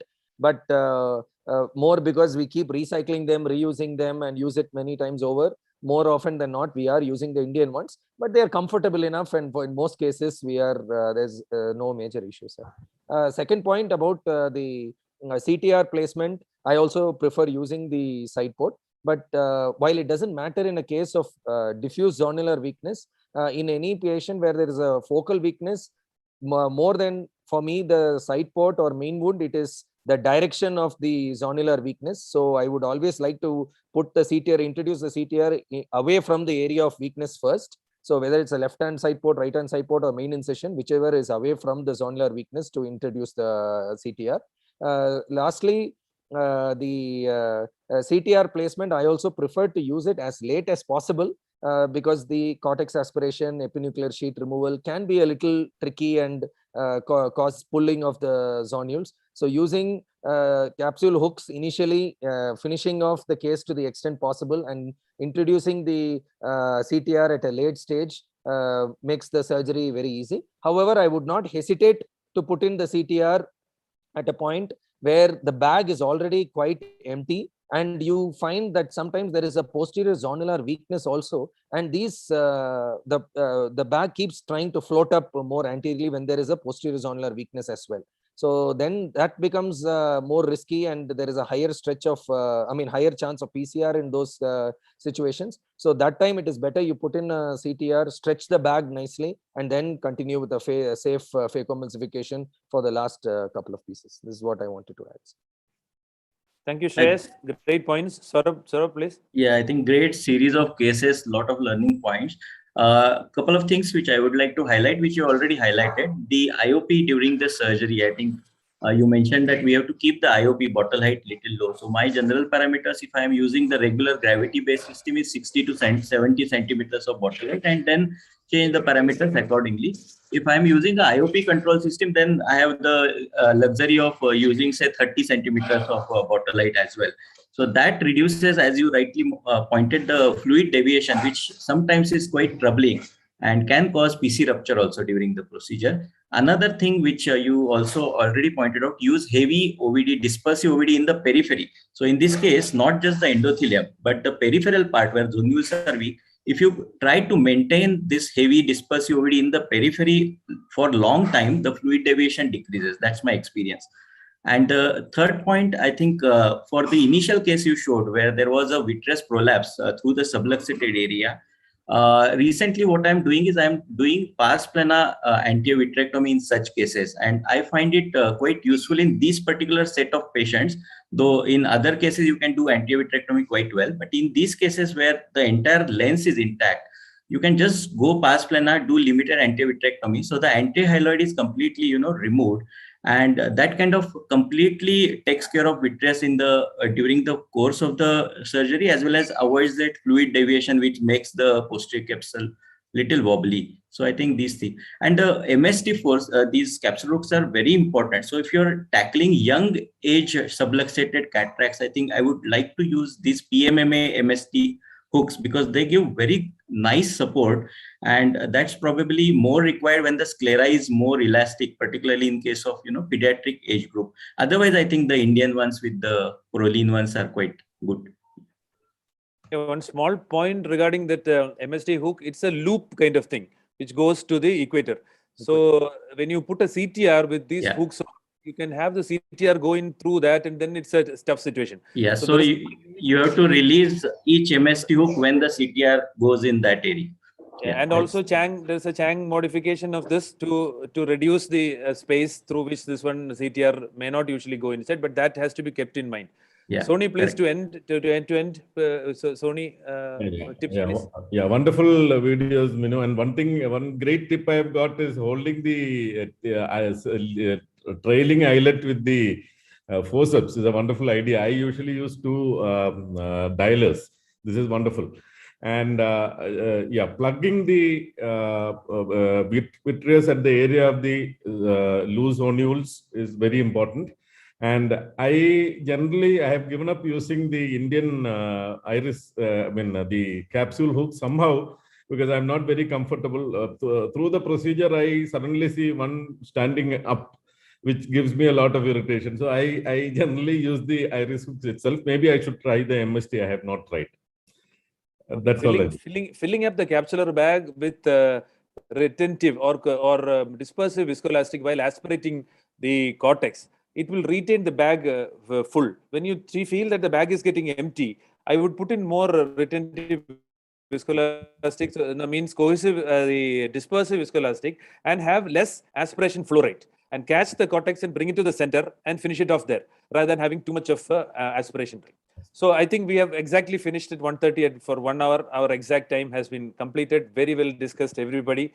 Thank you very much for the wonderful tips given by all three of you. I have learned much from what you have all said, and this would be greatly helpful to the delegates who have been listening to this. And thank you for the opportunity, organizers. Thank you very much. Thank you. Thank you so much. Thank you so much, sir. Bye. And thank all the organizers as well. Really enjoyed the session, sir. Thank you so much, sir. Thank you, Minu. Yeah, thank you, Dr. Minu and the panelists. It was really a great session and great learning experience. I think we all wanted to continue, but for the want of time. So we go to the next session, the PCR management and the secondary IOLs. I invite Dr. Mallikarjun sir to moderate and chair the session. Dr. Mallikarjun did his MBBS from Christian Medical College, Vellore, and his MS and DNB from St. John's Medical College, Bangalore.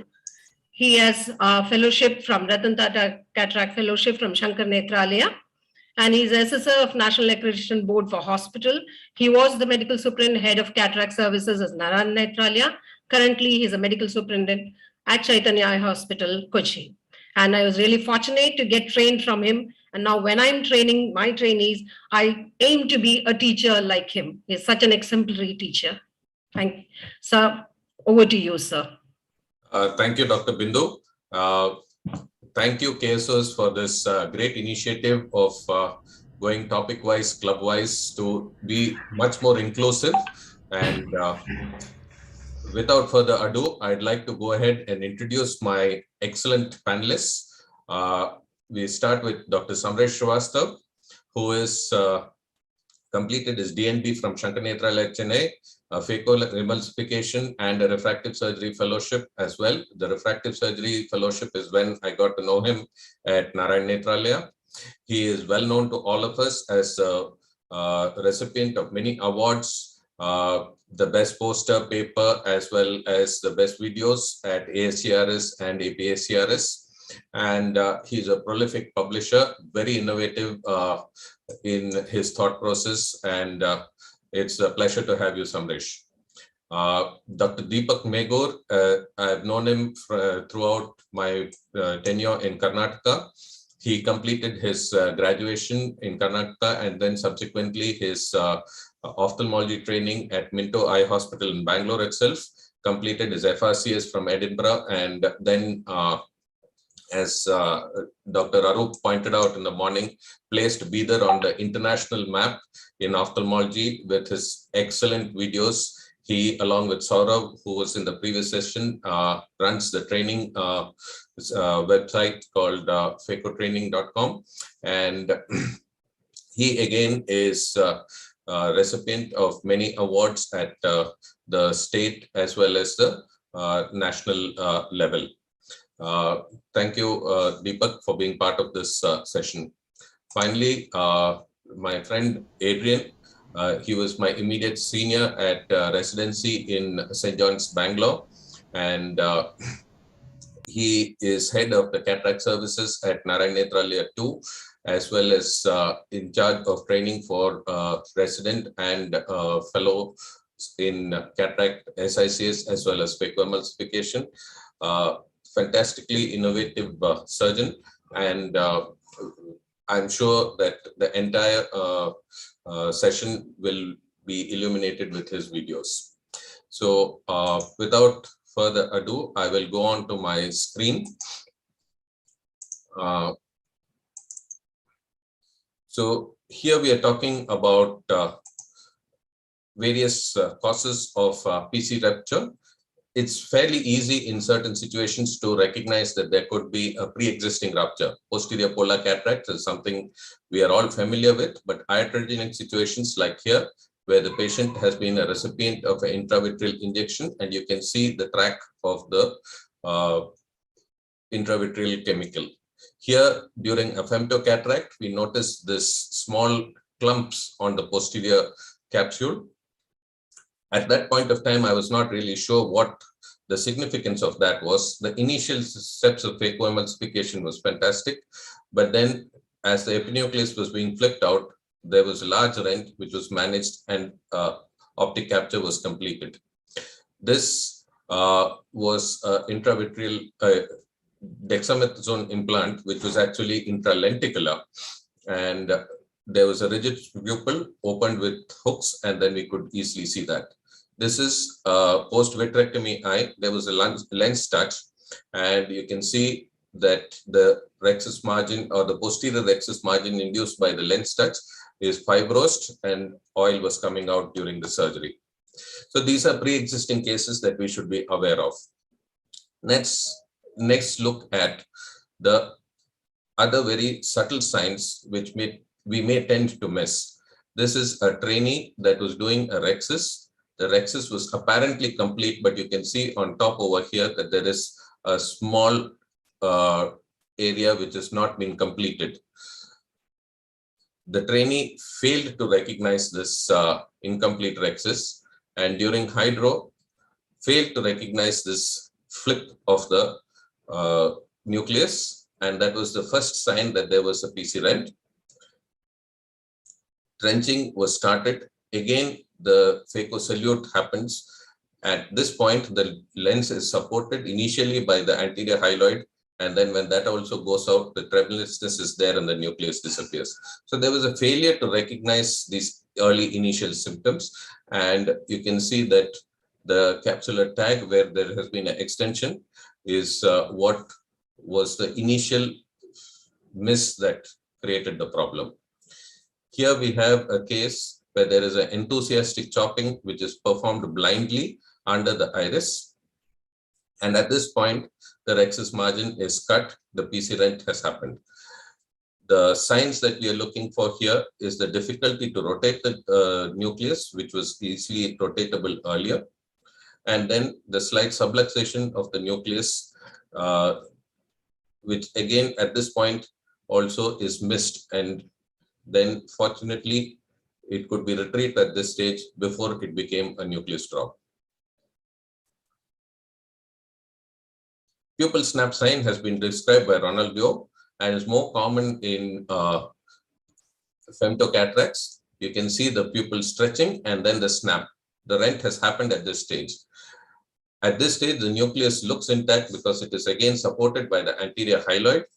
Not much of rotation was attempted at that stage. The nucleus looks stable, but the initial chop, you can see, causes the anterior hyaloid support to disappear, tremulousness, and the nucleus drop happens.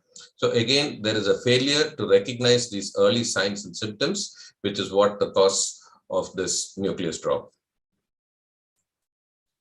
What can prevent such event is to use a nucleus slide technique, which was an award-winning video at ESCRS a couple of years back.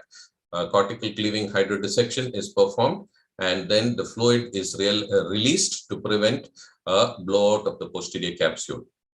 So this is a safer method of hydrodissection.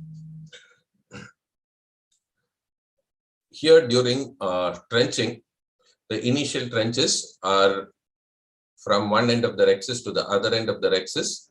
After 90-degree rotation, the person goes very deep into the periphery, and you can see the improved red glow there, as well as the tremulousness, which is indicative of the PC rent. Downslope sculpting, a technique which I taught and which I published in the JCRS in 2013, helps to identify the nucleus center as well as the posterior plate and prevent the occurrence of this thing. Here you can see the cross striations of the posterior lens fibers, and this is the appropriate point to impale for a primary chop. You notice that we never cross the midline. We are always doing a proximal downslope sculpting. In divide and conquer techniques, you have to go further deeper and cross the area of the central nucleus to the posterior plate, where you can see the posterior Y over here in the center, and you see linear striations on the posterior plate. So this is femtocataract, initial steps going well till this is speeded up till you have boom, and you can see a Phaco-induced posterior capsulorhexis. Okay, in slow motion, you can see that at the stage of last fragment, there is Phaco tip is apparently free, but the vacuum is high. The vacuum buildup gives a machine warning. A few seconds later, the tip is still free. Aspiration has come down. The chamber collapses. The flicker happens. You can see the capsular folds. And then because the foot position was in 3, the posterior capsule is blown out. The IOP drop is registered a few milliseconds later, and then venting happens. So even with the most advanced cataract machines, you can have surge, and that is something to be aware of. This is a case of a posterior polar cataract. Rotationless in situ chop is performed without hydrodissection, only hydrodelineation, and this is the preferred technique for nucleus management in posterior polar cataracts. But after completing this step, during the, you just get tempted to polish the posterior capsule a little bit, which is what caused this rent here. I was able to then recognize it early enough and convert the posterior capsule rupture into a primary posterior capsulorhexis. In all PPCs, I prefer to have a multi-piece IOL, and since there was an intact posterior capsulorhexis, I placed the IOL in the bag, and through the IOL optic, you can see that there is a beautiful central posterior capsulorhexis.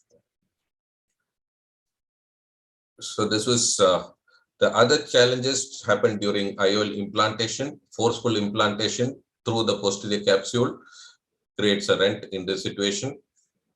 It is better not to fish, but hand over the case at this stage to the vitreoretinal surgeon. And in this situation, the surgeon actually finishes by placing the lens in the sulcus. Maybe Dr. Adrian will discuss it later. The causes of this kind of forceful implantation is primarily 2. We tend to focus on the leading edge of the IOL, but what we should be doing is to look at the interaction between the plunger and the IOL, and that overriding is what causes the increased resistance and the forceful shootout. And if it is recognized in time, we can get rid of it and avoid a complication. Sometimes in these shooter type injectors, the plunger orientation is not correct, and reorienting it correctly releases the additional pressure. Here you can see the chamber is inflated with visco, but the tunnel is fairly wide and visco is leaking. The leading edge of the cartridge is deep inside the bag. And so as the cartridge, as the IOL advances, it gets hooked onto the posterior capsule, which is now collapsed. The rent has already happened, but is not recognized by the surgeon. The surgeon then attempts to dial the IOL into the bag, only succeeding in increasing the size of the rent, which is there. Does not realize, miss this problem, pushes the IOL deeper into the vitreous, and then finally loses the IOL into the vitreous cavity. A 3-piece IOL can sweep the posterior capsule. Foldable IOL can sweep the posterior capsule as it is being introduced into the bag and can rupture the posterior capsule. So care should be taken to ensure that the leading haptic does not damage the PC. And if it is recognized in time, we can do a reverse optic capture by hooking leaving the haptics inside the bag, but hooking the optic through a rhexis. So the importance of having a small rhexis smaller than 6 millimeters is very important. So thank you.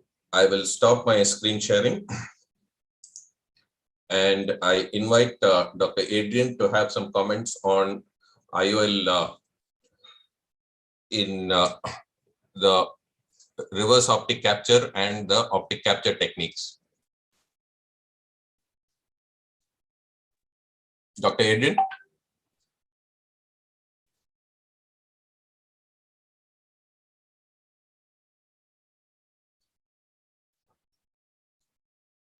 Dr. Deepak, any comments on fishing when there is a nucleus drop or a IOL drop?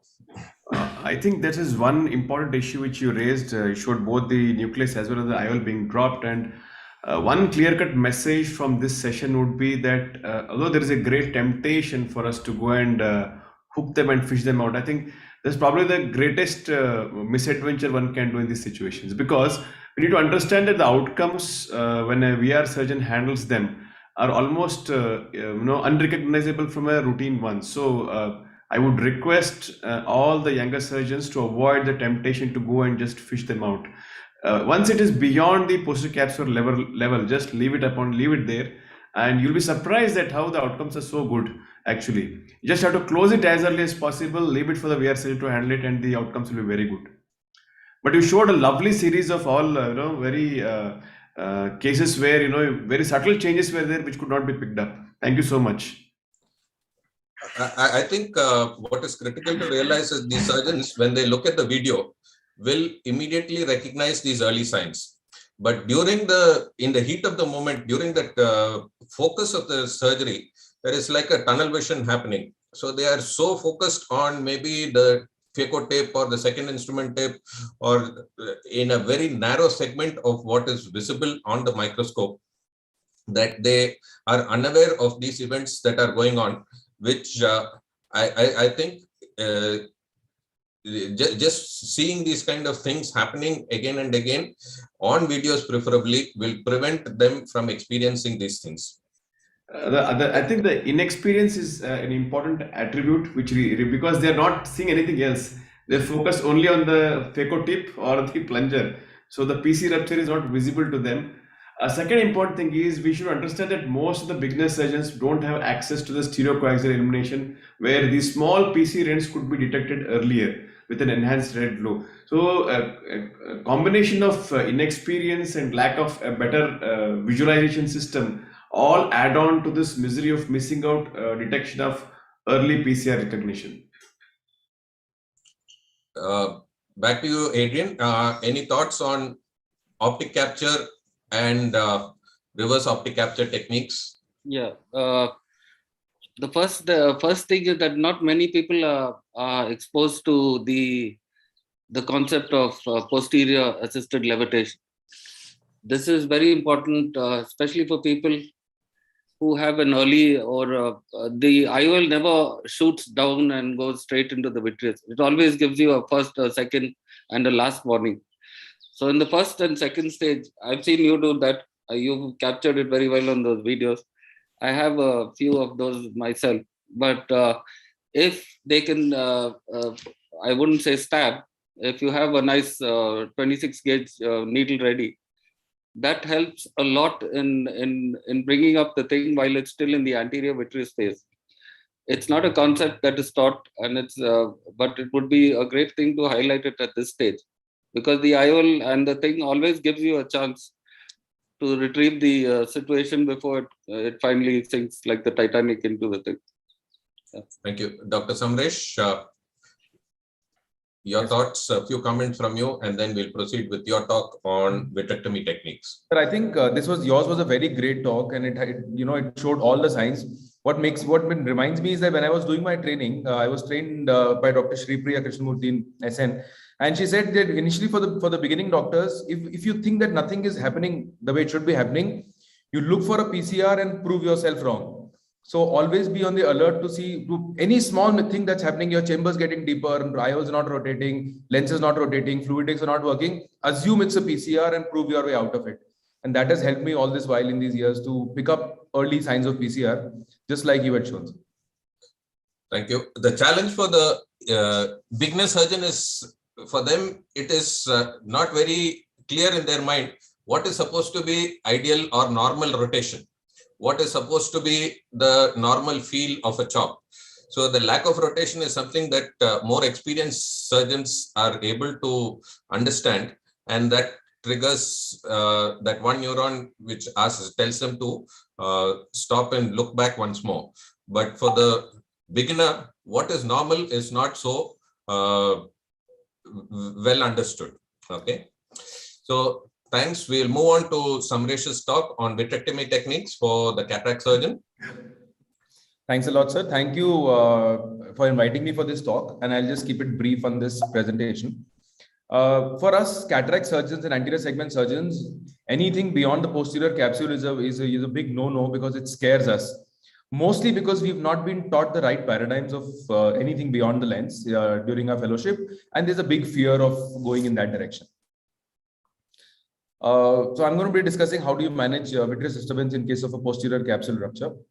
So this is just to showcase, posterior capsule rupture can happen at any point in time, and just like sir suggested, it's very important to understand. First thing to do is not to panic, and the moment you panic, you create more problems than there were. And it's very important to reassess the situation. I'm not going to discuss this in detail, but the most important thing that I would re-highlight is don't pull out your instruments, and particularly your irrigation, either in form of a Phaco probe or your IEA. Top it up with a dispersive viscoelastic to maintain the anterior chamber before you pull out your instruments. And then assess the situation, because now the damage has already been done, but our job is to minimize the extent of that damage. So first things first, to understand the extent of the PCR, see if the vitreous is presenting in the anterior chamber, and also keep in mind that you might want to put an IOL. So keep your staff alerted to arrange for the right type of a 3-piece lens or a sulcus fixation, because they might take time to arrange that as well. So again, it's very important to do triamcinolone guided anterior vitrectomy, because even for the most experienced retina surgeons, seeing vitreous is extremely difficult. It becomes even more complicated when it's mixed with viscoelastics in the anterior chamber. So I would encourage, it's a cheap tool, but it's an extremely important tool to use in your surgery, is to use triamcinolone, because you can see each strand of vitreous and you can be very, very specific in doing a vitrectomy rather than doing a general overall cleaning up of the anterior chamber. Here I'm using a slit lamp attachment on my operating microscope, which gives me an added view, but essentially it's the triamcinolone which shows me how to do a vitrectomy. And this is me doing a limbal vitrectomy here. When we have a PCR, the goal of vitrectomy for a cataract surgeon is to prevent enlargement of the PCR, for which the idea is to do an adequate vitreous removal from the anterior chamber and not to do a core vitrectomy. For the simple reason that we've committed to put an IOL, and if we can, to give a uniform support for IOL and a stable centered IOL, which is preferably in the bag implantation. And so for this, we have two choices. We can do an anterior vitrectomy, where the irrigation is from a side port and the vitrector is from the other side port. Or we can go pars plana route for a cataract surgeon, in which case the irrigation is again anterior, but the vitrectomy goes behind the posterior capsule via pars plana approach or via a trocar or a stab incision. With the limbal approach, the good thing is it's extremely familiar. We know what we're doing because it's our territory, and this is what we've been taught during our fellowships. So this is how you do an anterior vitrectomy. You keep an irrigation at a moderate level. So here, because it's a gravity-fed system, I'm using a bottle height of about 80. I'm using whatever maximum cut rate my machine offers, which is 2500, and a moderate vacuum of 300. And I go from a limbal route and clear up as much as I can in the area of the PCR and turn my vitrector upside down and clear a little bit more so as to make sure the vitreous doesn't prolapse. Your irrigation is anterior, and irrigation needs to be controlled because the more you irrigate, the more chances the vitreous will get turbulent. The problem with limbal approach is that the primary objective, which is to fixate the IOL in the bag, is sometimes lost. Because when you do, and I'll just show you, because when you do a limbal vitrectomy, your PCR typically enlarges. And so you want to put a sulcus lens in that case, or you want to capture a lens in the anterior capsular axis. Looking at pars plana approach, which is a relatively new concept, the problem with pars plana is, the advantage of pars plana is that you can avoid that enlargement of posterior capsule tear that could happen otherwise with the limbal route. You can do a thorough vitrectomy because you're right in the domain of the vitreous, where the vitreous is naturally supposed to be. And so the consequences of traction and the consequences of any pull or anything dropping down is significantly low. This is just a model to show you a limbal versus pars plana approach. So if you do a limbal vitrectomy, you are pulling the entire vitreous body anteriorly because of these vitreous strands. And you can see that the PCR, which was small to start with, typically becomes ragged and enlarged. On the other hand, if you do a pars plana vitrectomy, you're going to pull the entire vitreous. We're going to pull the entire vitreous back into its normal compartment, which is the posterior compartment. And typically you will be able to avoid enlargement of that small ragged PCR, which is important because you might want to convert it into a posterior capsular axis. It's the same thing on a high-speed photography, which is basically a super speed camera and playing it in slow motion. This is limbal vitrectomy. Notice the upward drag on the vitreous body and notice how there's a reverberation happening even in the posterior compartment. And all this is getting translated right at the periphery where you can have retinal holes and breaks, also at the macula where you can later have macular edemas happening. Compare this to a pars plana approach, so where the vitrector is behind the posterior capsule, and notice how tranquil the environment is. Because you're not pulling anything anterior, because you're not pulling an upward drag on the vitreous body, everything is happening in its natural compartment. And so you have a posterior capsule which is not enlarged. This gives us the advantage later on to convert that ragged edge to a posterior capsular axis. This is just to show you a case scenario where I'm doing viscoelastic removal in a patient who's had a restore in the eye. And for some reason, because of a weakly inherent capsule, notice how a large PCR develops. Now that's a tricky situation because there's a restore in the patient's eye, it's an old surgery, and there is a PCR. And what would one do? I mean, you could just close up the eye and hope the lens stays in place. But the moment I do a triamcinolone staining, the lens is not centric. So if you notice, once I hydrate the incision, the lens refuses to center, which is the most obvious indicator that there's vitreous in the anterior chamber. And the moment you put triamcinolone, there you see a vitreous bead, which is extending right from that posterior capsule tear all the way up to the main incision. And once you see the vitreous, you are committed to tackling it. So I insert some dispersive viscoelastic in the patient's eye, and I do a pars plana vitrectomy where I'm entering through a 23 gauge trocar cannula system. And notice that this is what I want you to see. So with irrigation in my limbal and a vitrector which is posterior to the posterior capsule, notice how this vitreous bead completely goes back into its natural compartment. If you can see, the dynamics and the fluidics are so essential in this, and the plane of the fluidics. So if your vacuum is working posteriorly, your entire vitreous body goes posterior. And there's absolutely no movement, no reverberations at the posterior capsule tear. There is obviously, because a little bit of vitreous will get guillotined off the posterior compartment and will hang around anteriorly. That can be tackled as a left off vitreous using the limbal approach. So this is a combination where I use the pars plana and a limbal approach. And if you have any doubts in patients like this, always best to suture the incisions. But this is to show you at post-op 6 months, a well-centered restore and a ragged PCR that thankfully did not enlarge because I went posterior. This is UBM showing you the same patient, showing you a well-stable centered IOL, which is essentially what we want at the end of the day. So just to show you in a small animated fashion, the scaffold is formed not only by the posterior capsule, but also vitreous or the anterior vitreous phase. So if you do a limbal vitrectomy, which is as shown in the animation over here, you may not be able to take out a complete scaffold. You may not be able to take out complete vitreous. And if the patient has a formed vitreous, it is going to cause push on one side compared to the other side. And if you put an IOL in this eye, the IOL will typically tilt, giving you a coma aberration or an asymmetric fixation, which is equally detrimental to the patient's visual thing. But if you do a pars plana approach, which is going from behind, you can clear a larger area and a larger scaffold, giving you a stable IOL fixation, which will give you a centered and a quiet IOL, just like we saw in the previous case. Another perspective of the same. So this is a Miyake apple view where we are operating from the top, but recording from inside the eye from the back part. And this is how we would do a limbal vitrectomy. And there's a large PCR, if you notice over here in the cadaveric eye. But there is a limitation to where you can go with the limbal route because there's only so much you can access. And so this is again just to show you a limbal route. There is just a small zone where you can access in the area of the PCR and not beyond that. And notice there's also a lot of, you can use your hands, you can use both the sides, but you'll never be able to approach the entire vitreous body. And compare it to a pars plana approach, there is so much more maneuverability. You can move all across 180 degrees. You can clear off vitreous not only in the area of PCR, but a little beyond that also, and make sure that there's no traction or there's no vitreous strand that hangs around, giving you a good, stable centered fixation. Just to show you the range of movement of a pars plana approach compared to a limbal approach when it comes to doing a vitrectomy from a cataract surgeon's perspective.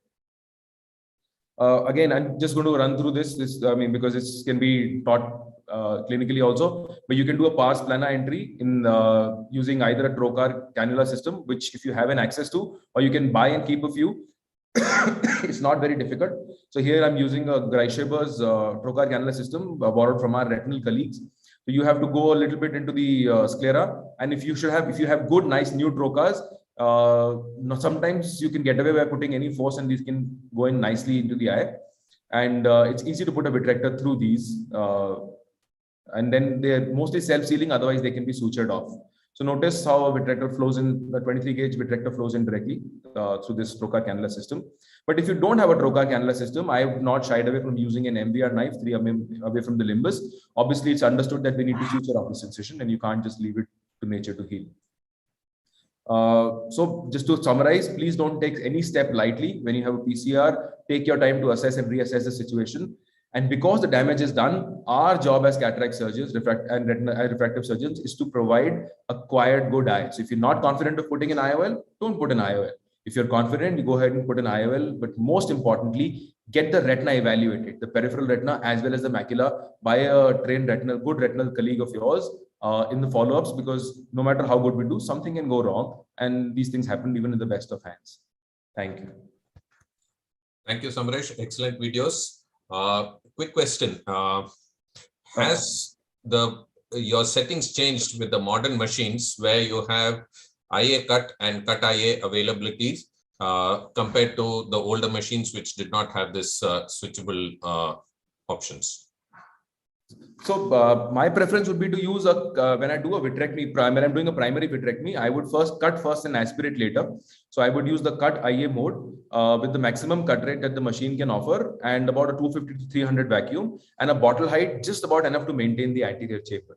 Suppose I have admixed cortex, or this VCR happens when there's nuclear material or there is a cortex hanging behind, like Matthew sir brought about, it's very important. You can shift from cut IA to IA cut. And so you will aspirate first, like I would hold the cortex, and then pull it centrally and then aspirate it. And the moment I see a vitreous bead, I'll go to the cut mode on step position 3 and cut off that vitreous strand. So I think it's a really good tool to have cut IA versus IA cut mode in your Phaco machines. And one should look out for that if they're buying a new machine as well. Dr. Deepak, any thoughts? No, it was a wonderful presentation, Samresh. Congrats. Beautifully shown. And a few of the points I think in my videos we'll discuss. Okay. Dr. Adrian, any thoughts on your side? Any comments on the videos? Oh, beautiful videos, especially the Miyake view. Absolutely wonderful. Thank you. I hope not.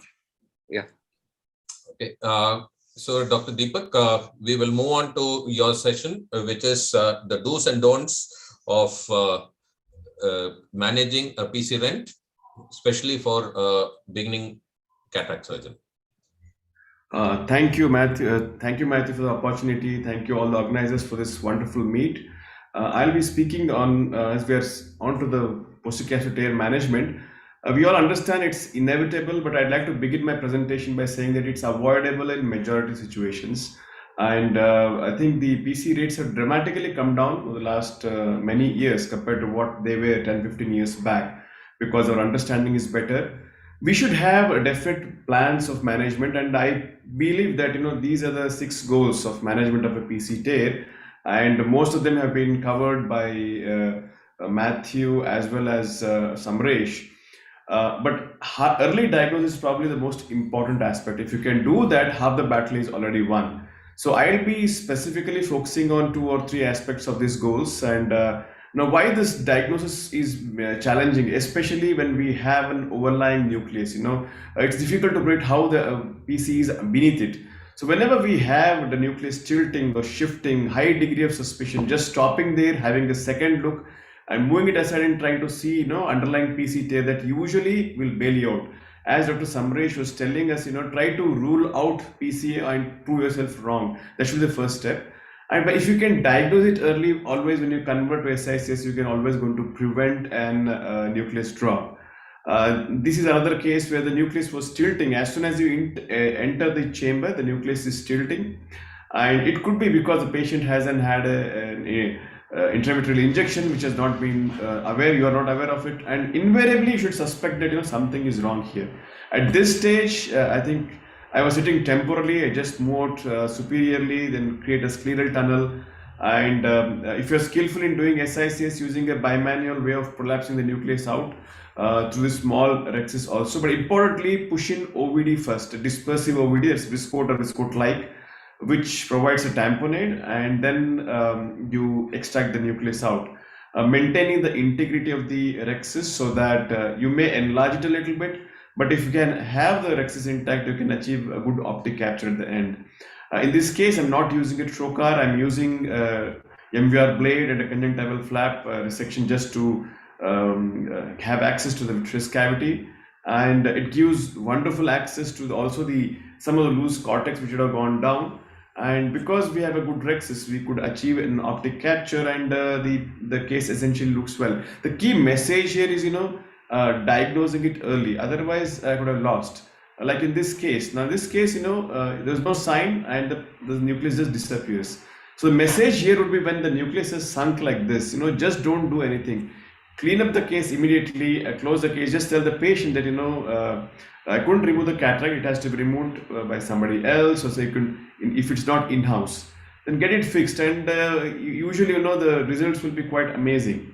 So the message here is, never try to fish it, because what is not inside can cause more problem, like pulling the vitreous base can result in a giant retinal tear, which can in fact be much more difficult to treat. I'll be specifically targeting how do we prevent rupture of anterior-hyaloid and prolapse of vitreous when we have a PC tear. That should be our goal. If you can diagnose, like in this case, is a typical last pre-syndrome, occlusion, post-occlusion search, and you got a PC tear. Once we can able to diagnose it early, majority of the times it's possible for us to complete the surgery without rupturing the anterior-hyaloid and subsequent prolapse of the vitreous. So I'm not removing my instruments at all. I'm just continuing with my emulsification. I can, thankfully, because it's a punch, we have a nice hole, and because there is no occlusion of the phaco tip, it indicated that there is no vitreous prolapse. The hyaloid is still intact. Obviously, we don't want the chamber to shallow. So before coming out, injecting dispersive OVD and then coming out. Important not to overinflate the chamber also a little bit, just enough to maintain the chamber. That should be the message. Now, how are we going to deal with the cortex which is there? Always we are taught that going for a dry aspiration, it is possible, but sometimes what happens, the tip of the IA tip gets clogged. Not possible for us to extract the cortex fully. But here again, I'm using a bimanual irrigation with an open PC. The trick here is to use a very low bottle height. I'm using a bottle height of 30 in this case. And I can confirm that there is no rupture of the anterior hyaloid still, even of using fluid in the eye, because I had to remove the cortex. And of course, once you confirm that there is no anterior hyaloid rupture, you can always go in and put in the lens into the bag here. I think the message is very clear that if you can, the secret is in the chamber. If you can maintain the chamber equilibrium, then most situations we can manage without enlarging the tear or rupturing the anterior hyaloid. Now, how are we going to remove the OVD which is behind the lens in this situation? We can still be doing it, just use very gentle irrigation, I'm using irrigation at bottle height of just 30 centimeters. It takes a little bit more time than what you would immediately do, but this case deserves a little bit extra patience and time. And you'll be surprised that you can wash off most of the OVD also without enlarging the PC tear or disturbing the vitreous. So it's possible. The role of the fluidics is important. Be very gentle with the fluid inflow, and we can achieve this. Of course, the posterior capsule rexus-like opening does help in not enlarging. Okay, let me go back and show you this is a posterior polar cataract, and the PC tear I have noted at this point now. So before coming, I'm injecting dispersive OVD. Now, to deal with this epinucleus, my preferred technique is always to inject viscoat under the rexus margin. Now, I want to remove this remaining lens matter without rupturing the anterior hyaloid.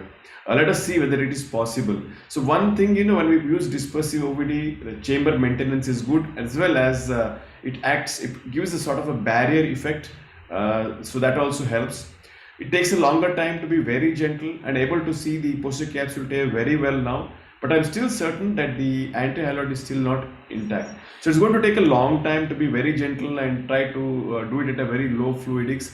But it's possible that you can manage to do most of the things without rupturing the anterior hyaloid. So because even though the PC tear is almost equator to equator, I was certain that the anterior hyaloid was still intact, and I could manage without rupturing the anterior hyaloid. So you can see that now the tear has extended up to the equator, but again with gentle irrigation we can still manage to remove the OVD, and this is how the case was looking at it. And of course we need to confirm it at the end of the surgery also. So we have a well-centered IOL, and I want to send in a message here is that PC tear and anterior hyaloid rupture are two independent entities. And anterior hyaloid rupture can be prevented provided we diagnose the tear earlier, and hence vitreous prolapse can be prevented. I think there are a few secrets here how to achieve this. I think apart from the early diagnosis, the secret in the chamber, I told, maintain the equilibrium. We don't want overinflation of the chamber also, that is sudden deepening of the chamber or sudden shallowing. If you can manage these two issues, and this can be managed very well by low bottle height and of course compensating that low flow rate and vacuum.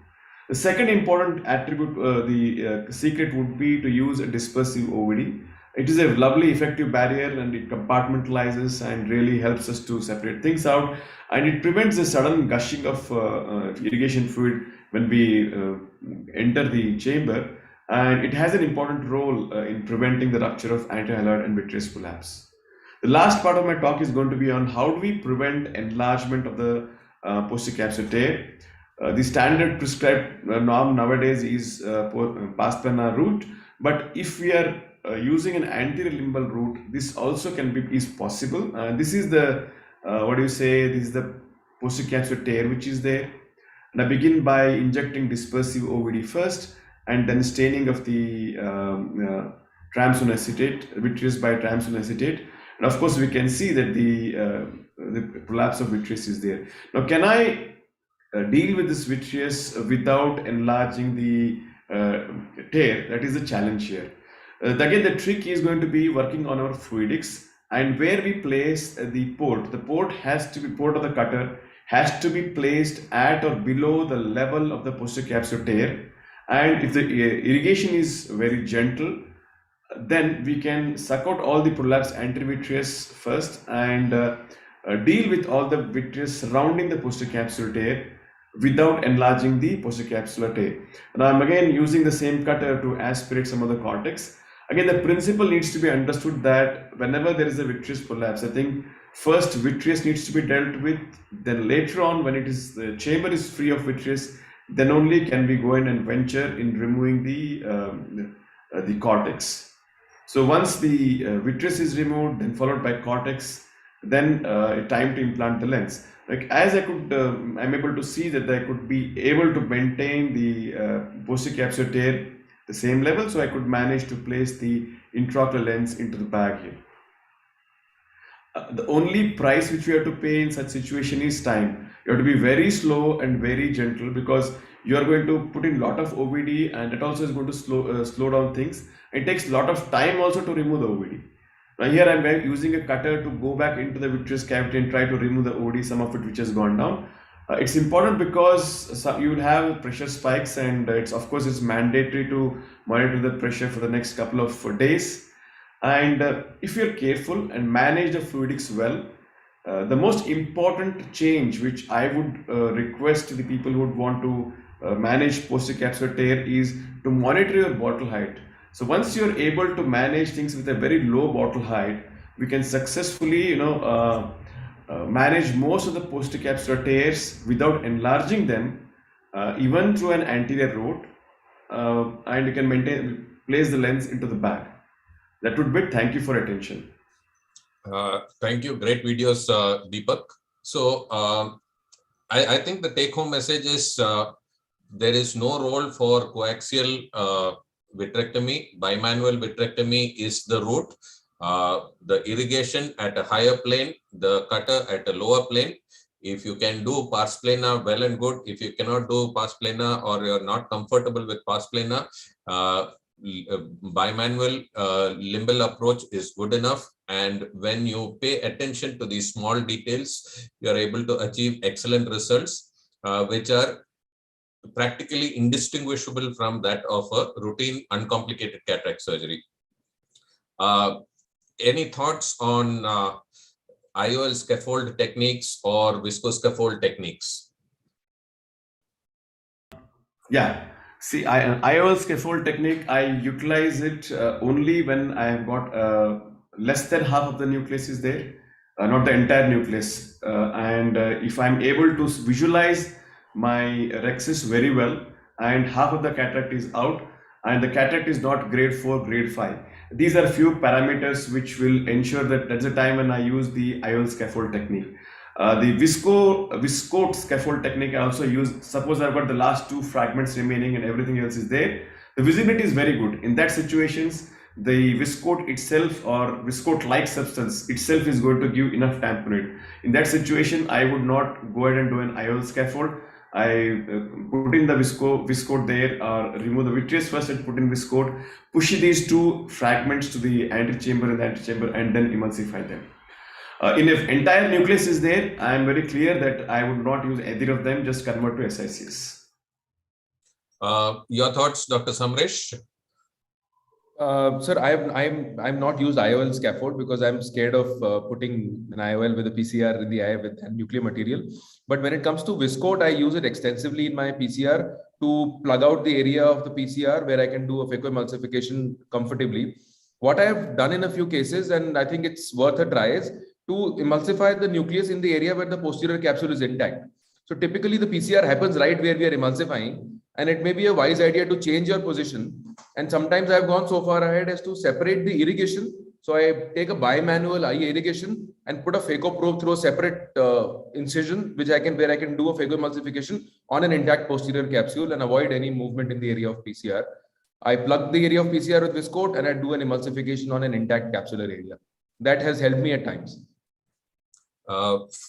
Recently, we are seeing a lot of mature and hypermature cataracts, Moghagnian cataracts with large lax bags with a small nucleus. And I've taken to doing what I call as the prophylactic IOL scaffold, which Dr. Minu showed earlier in the day, is basically let the milky fluid out. The nucleus is a tiny ball which is on top. Slide the IOL into the bag, and then the chopping becomes a little bit easier. Prior to this, I was doing what I was calling as the partial prophylactic.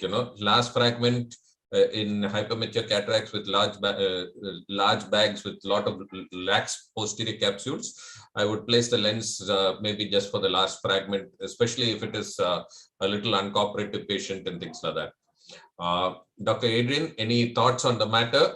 And then I'll invite you to proceed with your talk on secondary IOL implantations. Yeah, we can start, I think. Very well done, Dr. Meghu. My talk would be on secondary IOL implantations. We as cataract surgeons are basically soldiers, though we try to win each and every battle. But it's wise to step back sometime and carry the battle to another day.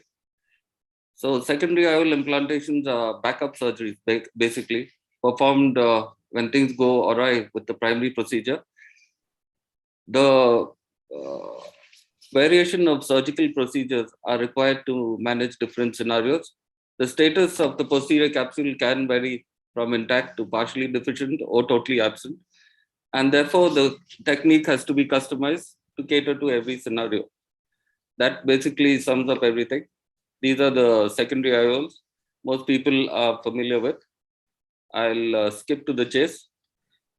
The techniques of secondary IOL are listed there. My preferred one used to be an anterior chamber IOL, but now I've shifted to scleral fixated and iris fixated too. But the sulcus 3-piece has been the standard for a long time for many people, and still holds good. The sulcus 3-piece, universally favorite one. The iris fixated IOL, the iris claw, very nice. Scleral fixated, my favorite also, but requires a steep learning curve. I'll come to the videos. This is the classical 4-point scleral fixation. One second. Yeah, this was in a patient on whom I had a PXF patient about 10 or 12 years ago, and developed a posterior subluxation. It appeared that the lens was going to sink, so the only way forward was to explant the lens. I used oblique markers to avoid the long ciliary nerves. 2 scleral pockets were made, akin to the reverse Hoffman pockets.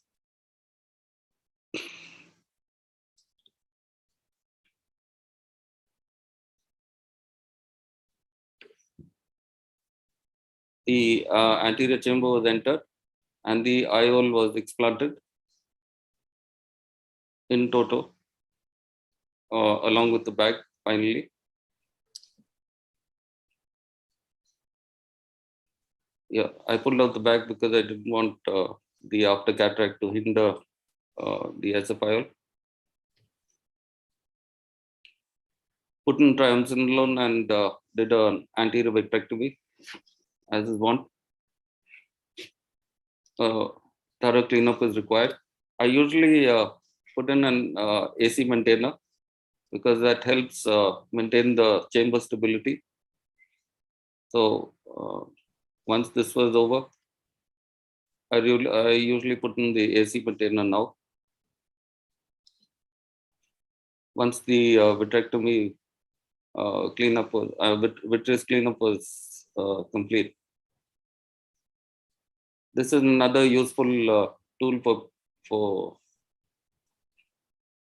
putting in the AC maintainer for people who are used to doing the Blumenthal. Sorry, I haven't done it in this way. I think I did. So this is a 4-point fixation. I use an ab extemo approach that gives me good control on where I want to go. It looks a little ghastly, but the results are pretty good. 9 more vicryl sutures are used.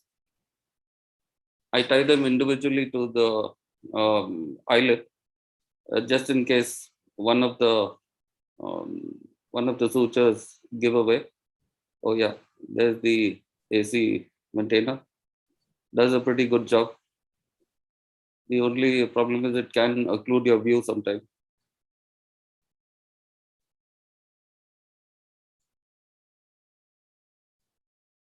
Yeah, so that's a 4-point approach. Stab the sclera, then pull out the sutures from inside the pockets. The whole, it's a little time consuming, and the issue is with the suture management basically. But once that is taken on, after about 3 or 4 of these, you can get pretty proficient with this. Once it's pulled out, the sutures just have to be tied together, and it's pretty simple then. The patient was doing well, and after the surgery, I put in some glue. That usually does a good job with sealing the wounds, and it looks cosmetically really good. Okay, that was the classic technique. That's the glue I put in.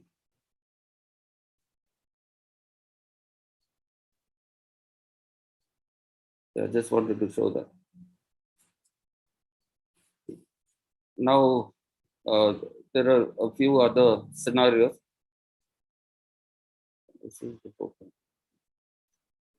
Okay, this is a single point subincisional scleral fixated IOL, secondary IOL. This was performed, this was a referral case. The patient was unhappy that we were going to put in a hard lens. So, and he had it in his mind that he wanted a foldable IOL.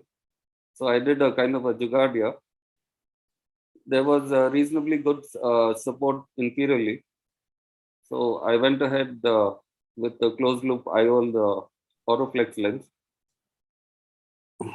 I don't do this usually. I must have done about 4 or 5 of them in my career, but they kind of work pretty good. So I suture one end of the that's the Oroflex lens. Then I take the curved needle. I pull it right through. It goes in a nice arc and comes out the other side, like so. And then it's a pretty neat procedure, in fact. And then put this in the sulcus. The only issue is that the subincisional suture need not be tightened too much, which is what I did, unfortunately, in this case. But this was one of the videos I pitched out that Matthew told me about this talk. Yeah, so I was a little too strong on the tightening, but it came out pretty okay.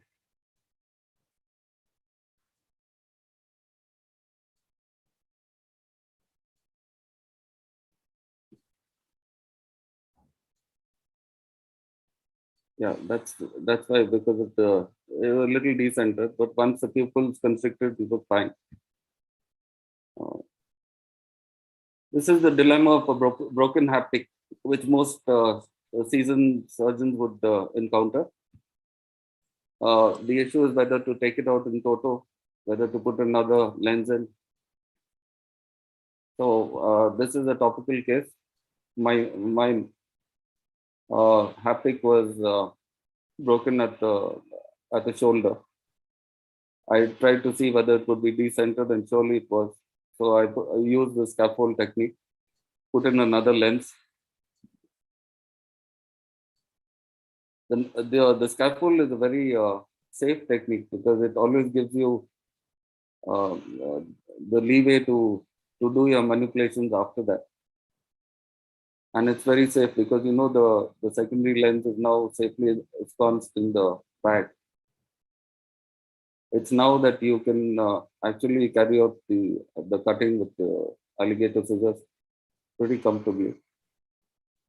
You could either do it through an SICS wound or just extend the main wound a bit maybe 3.2. This is something that every seasoned phaco surgeon is going to encounter one way or the other. So you need to have a plan B always in mind. The scissors are not always sharp when you need them, but in this case, they did a pretty good job. I'm thankful to my OD staff for that. So once you have the pieces, and thankfully they are foldable, so they come out reasonably easy, including the bigger one.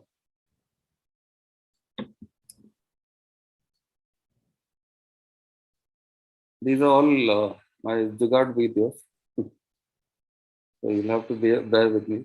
The last one is also another of these scenarios that you face as a phaco surgeon. And this, okay, so yeah, so this is a case of a 12-year-old SFI. I used to do a single point fixation then, and this had dislocated, one end had come out, and unfortunately the patient is going to come back to you. So the issue was to take out the IOL and maybe put an iris fixated lens or an AC IOL. So I went in with that goal. But then I thought maybe I'd refixate the lens if the other end was tight or strong. So it's only when you go inside the eye that you have to change your plans. So I go and I put in my AC maintainer, check out the strength at the other end.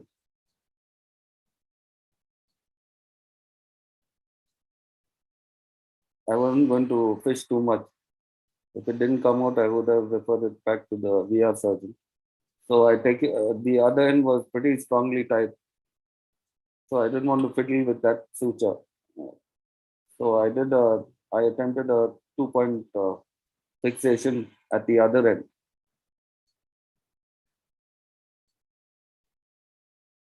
Little time consuming because of the suture management, as always, but you need to be patient. The vitrectomy was done.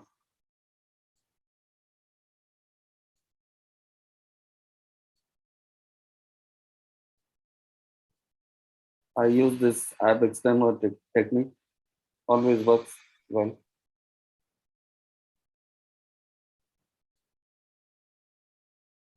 This is the second puncture. And then all you have to do is suture it, tie the knot, that's it. Patient's doing pretty well. It's actually would have been a tertiary IOL, but I used the same IOL to fixate it. These are all Jugaad procedures that you will face one way or the other in your career. And yeah, I didn't want to show you the usual AC oil and things because I think most people cover that in detail. These are just different scenarios which one can come across. So that's it. I thank the organizers, Matthew, for inviting me. It's been a pleasure, as usual. Thank you, Dr. Adrian. So I think in conclusion to this session, the take-home points for any person is look at videos to recognize the early signs of PC rent because it can completely alter the clinical outcomes that can be achieved. Recognizing early and changing, being responsive to those challenges is very critical. The machines you use, the techniques you use for vitrectomy have evolved tremendously over the years, and today's machines allow you to do fantastic vitrectomies. Basic do's and don'ts that Dr. Deepak had talked about helps you to give a good clinical outcome. And finally, if we were to look at being able to think on your feet in case of secondary IOLs, like Dr. Adrian had points, then we should be able to manage almost every case quite well. AC maintainer is a very useful tool for secondary IOLs, and being able to do a complete vitrectomy in these cases is very critical. Samresh, your thoughts? Sir, I mean, this was a very educative series even for me, and I saw some really great surgeries from Dr. Deepak and Dr. Adrian, apart from you. The only thing that I also want to highlight is for every patient, PCR is a possibility. So at our hospital, we've made it a policy that for every patient, no matter what lens we're implanting, we always have a 3-piece ready backup lens available with us at least, and a small library of scleral fixation lenses. Because most often than not, the problem is you are able to tackle the PCR, but you don't have a right lens to put. And that would mean calling the patient again in the OT again and putting them again through the risk of potential infection. So a few things like keeping a PCR kit ready, keeping a backup IOL ready as a strategy will go a long way. Small practice policies, but something that will help us. And someday, like Dr. Adrian said, everybody has to face it. It's only when. It's always good to be ready that way. Deepak? You're muted, Deepak. A message for the younger surgeons is many of the newer surgeons are very averse or allergic to using multi-piece lenses, because they're not learned it, because they're all born and brought up on single piece lenses. Suddenly when you're thrown in a situation of PCR, they don't know how to load a multi-piece lens. I would ask them to buy them, practice them regularly, because you never know, one day you're going to face them. So multi-piece lens is a lifesaver for you. You have to have them, you have to practice them, and that would be my message. Vitrectomy can be learned easily, relatively easily, because putting in the right lens at the right time, you may have a library, but try to learn them. That's it. I think the clinical outcomes depend on being able to give a physiological complete separation between the anterior segment and the posterior segment, and optic capture techniques which allow you to do that, enable to get the next best scenario in a PC rent situation. Thank you very much to all my fellow panelists. Wonderful videos. I enjoyed them. And thank you once again to KSOS and KOS for inviting us to be part of this wonderful session. Thank you. Thanks. Thank you, Dr. Bindu. Thank you. Thank you, sir. Padmaja madam, can you? It's a cliche that all good things must come to an end. But when I look back on this well-spent morning, I remember that beautiful apt prayer song, so soulfully rendered by Dr. Medha from Medical College, Calicut, to the very last remarks made by Dr. Matthew Kullier. And the one thing that comes to my mind is that between the chairpersons and the speakers, you delivered more than what we could have asked for. Thank you so much. Thank you. I know what a lot of trouble you've taken. And like I said earlier, when pictures speak so much more than words, those illuminating and instructive videos would be a help to so many. And the fact that it is still available on the net, I'm sure more and more people will go back to it time and again. I know that all of you have had a long morning. I know that many of you probably haven't even had lunch. So I will not keep you long, but repeat that it's been a pleasure having all of you. Thank you so very much for having made us proud with our very first CME of this year. Thank you so much. Thank you all. Thank you. It was an excellent session. Thank you very much. Thanks. Bye. Thank you, sir.